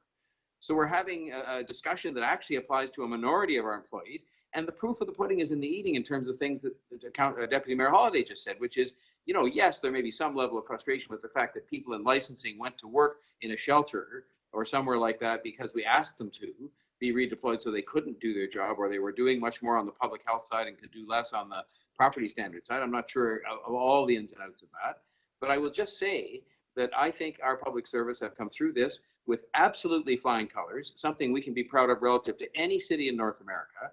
And that, yes, we are in a difficult spot, as somebody said, I think it was Deputy Mayor Holliday just a moment ago, where we're in that transition period between the full-blown pandemic, but also not moving, you know, too fast to put both our own employees at risk and the public. And, you know, this whole notion of us setting an example and the private sector being way ahead of us and all that, the private sector are not ahead of us. They're struggling with all the same things. I assure you, I'm on the line, on the Zoom calls with the biggest employers in the city. I was at Commerce Court last week, and they told me they measure how many people are coming into the building there because of the use of their passes. 10% is the answer. And that's notwithstanding that a lot of companies have said you have to come back to work now. And that's a problem we have too, is that, getting people back to work requires them to have a level of confidence with respect to the transit system, which is growing, a level of confidence with respect to their workplace, which has been discussed today. And we're working on that. And I will tell you that I've asked for a plan to be put forward, and it's been worked on for some time now by the city manager to deal with this whole question of the reopening and a lot of the things that have been talked about today. But it's an incredibly complex thing to do.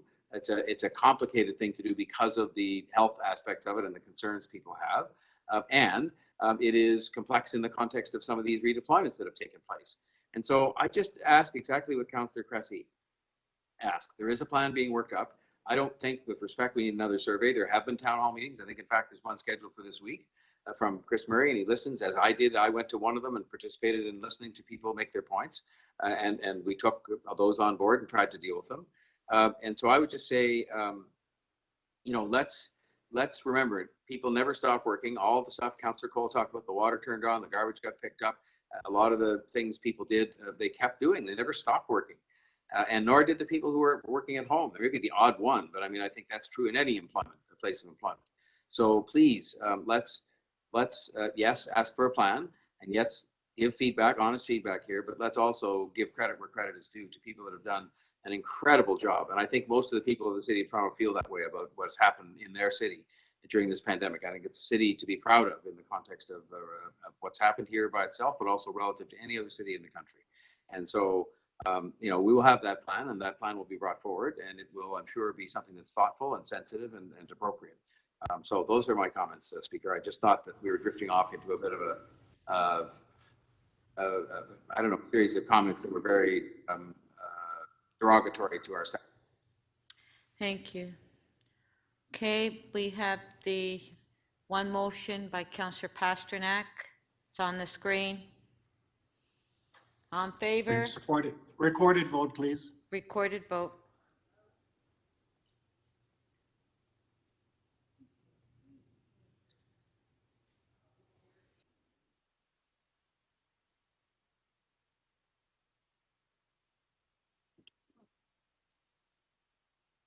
Speaker, I'm not able to vote on my computer. Can I just give my voice vote? It's Peruzza. Councillor Peruzza, we will call for your vote once we close the panel. Thank you. Thank you.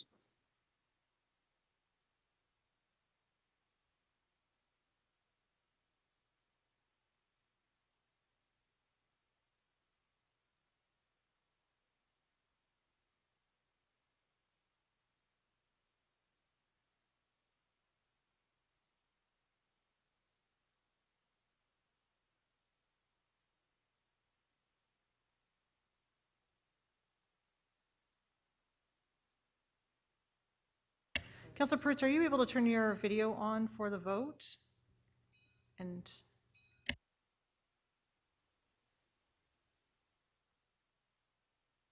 either way, Councillor Peruzza, can you please verbally give us your vote? No, I'm not able to turn my video on. I don't have bandwidth.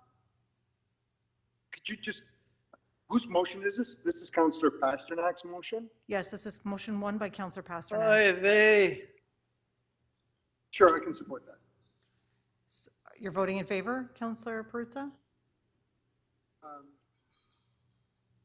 You couldn't read that back to me, could you?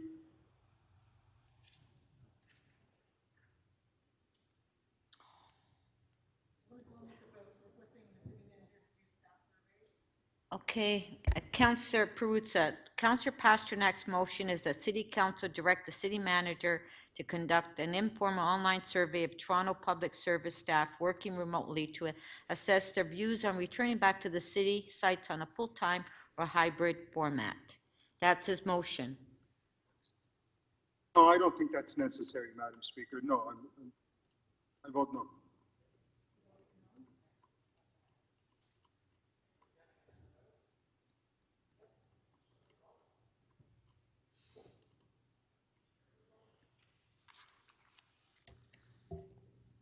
Motion 1 does not carry. The vote is 6-19. May I, just a point of privilege, Madam Speaker. It's Councillor Matlow. I am here and I'm not able to vote on my screen, but I don't know if the clerk was aware that I was. So I'd appreciate voting by voice.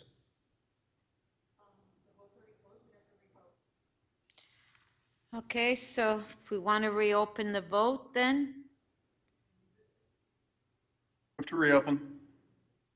okay, Councillor Cressy, on favor, show of hands, carried. Okay, let's do this vote over again. Councillor Pasternak's motion, recorded vote.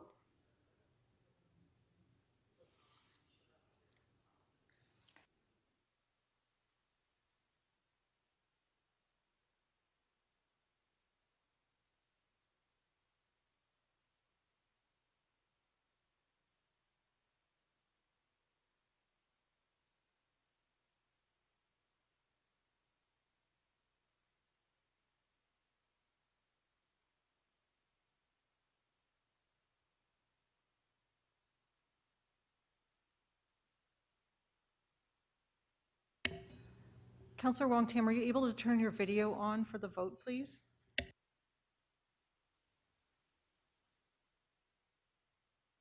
Can. Thank you. Councillor Perruzza, may we please have your vote? Opposed.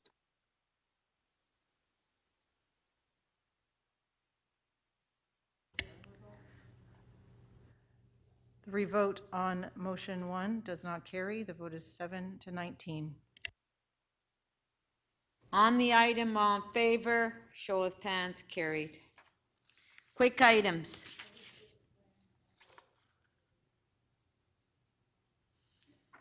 Okay, if anybody has any quick items, if they can We please. don't have that yet. The board Yeah. isn't open yet, Speaker. for Okay, that. just I'm one sorry. sec.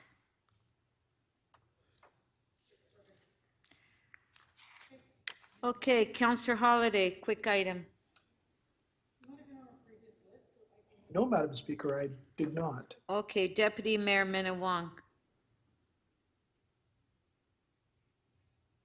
Chair, civic appointments, CA 24.1. I have a motion. Okay, Clerk has it. just one sec.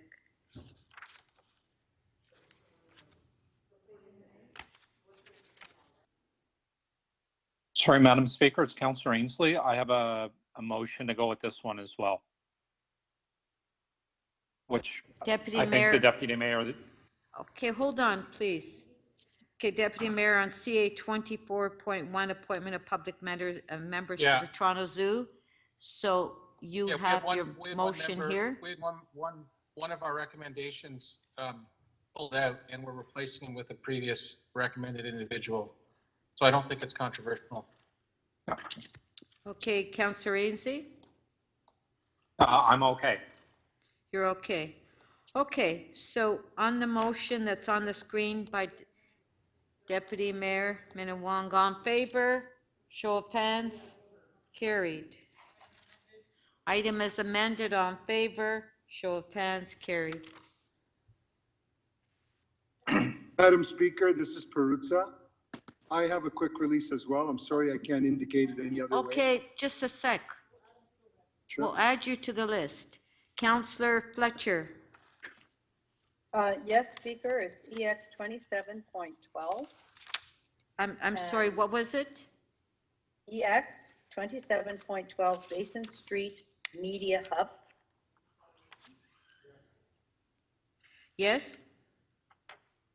I have a motion. I don't see it up. Okay, There it the is. motion is on the City- screen. Request the city manager to establish a working group. This was done for Pinewood very successfully. And with all of the land that is now going to the construction of the river in Villiers Island, we've lost a lot of revenue. This media hub will certainly bring back a fair amount of revenue to TPLC, and it really needs to go as smoothly as possible. So this motion is to try to make that happen. And this is a tremendous project, adding a new studio. It's just fantastic. So I think I just want to make sure that doesn't falter in any way. Thank you. Okay, thank you. So on the amendment by Councillor Fletcher, it's on the screen. On favor, show of hands, carried. Item is amended. All in favor? Carried. Thank you. Now, Councillor Perruzza was going to give me one of his items. I had a motion for 37.10, but I don't know if we can do that as well. Okay, just one sec. Let me find it.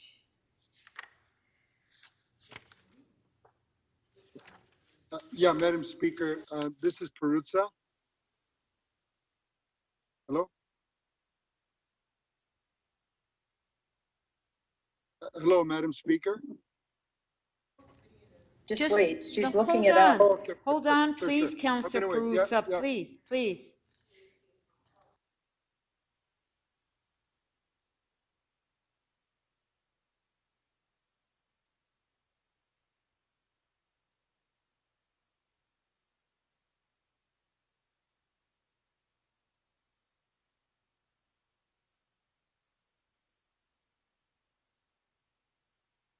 Have to get Perruzza a new computer.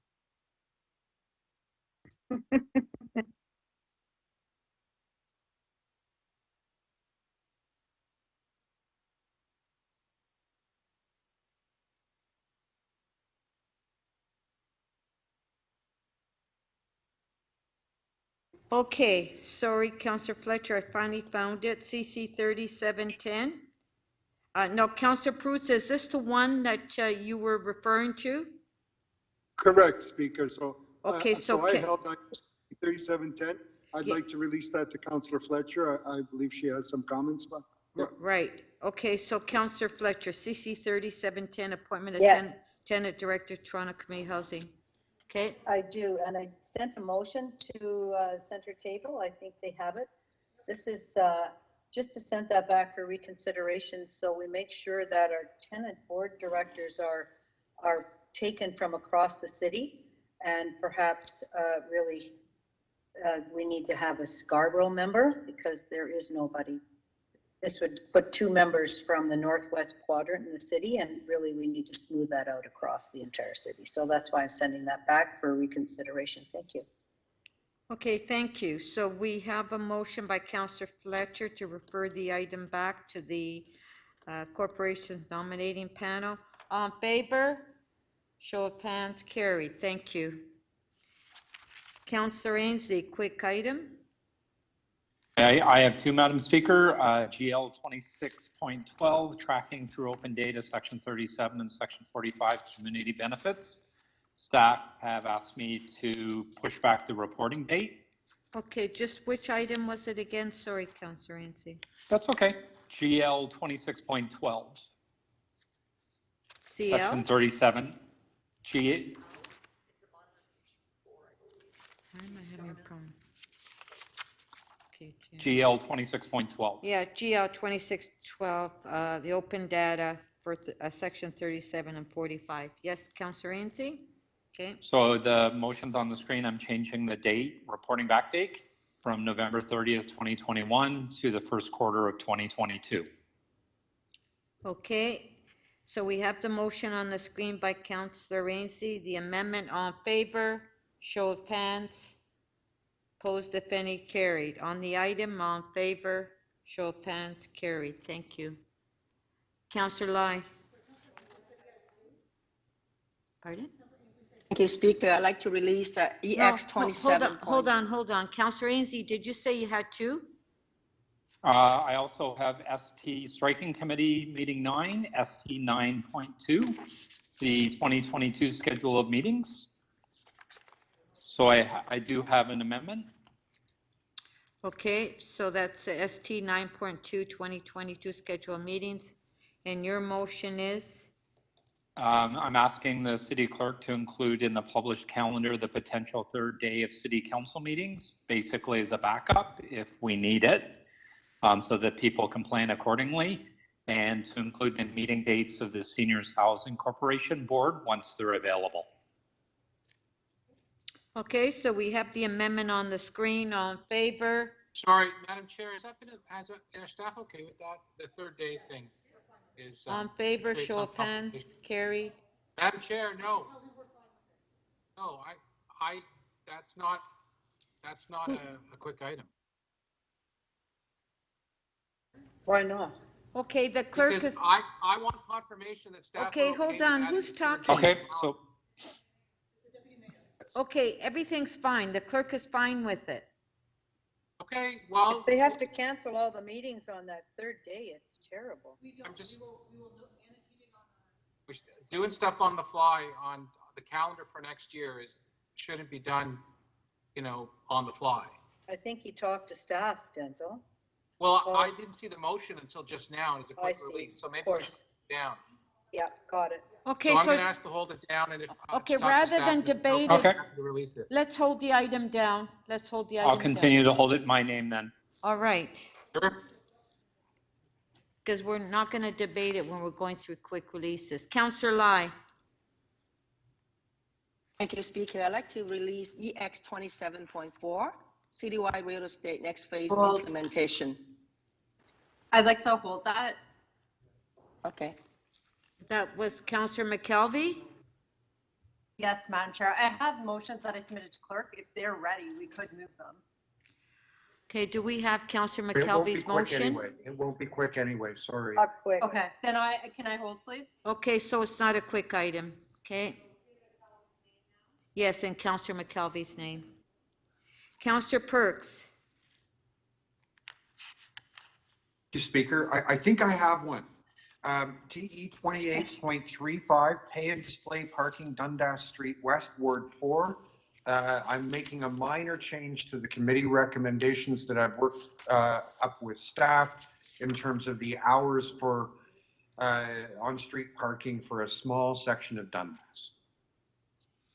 Okay, this is on T 2835, pay and display parking on Dundas Street West. The amendment is on the screen. All in favor, show of hands. Opposed, if any, carried. On the item. There you go, we got one. Yeah, on the item, all in favor, show of hands, carried. Thank you. Counselor Wong Tam. Thank you very much, Madam Speaker. I'd like to release EX 27.11, Summary of COVID-19 Property Tax Payment Deferral Program. Okay, EX 2711, Counselor Wong Tam is releasing. All in favor, show of hands, carried. Okay.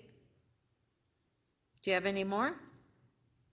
Not at this point, Madam Speaker. Thank you. Okay, Counselor Perruzza.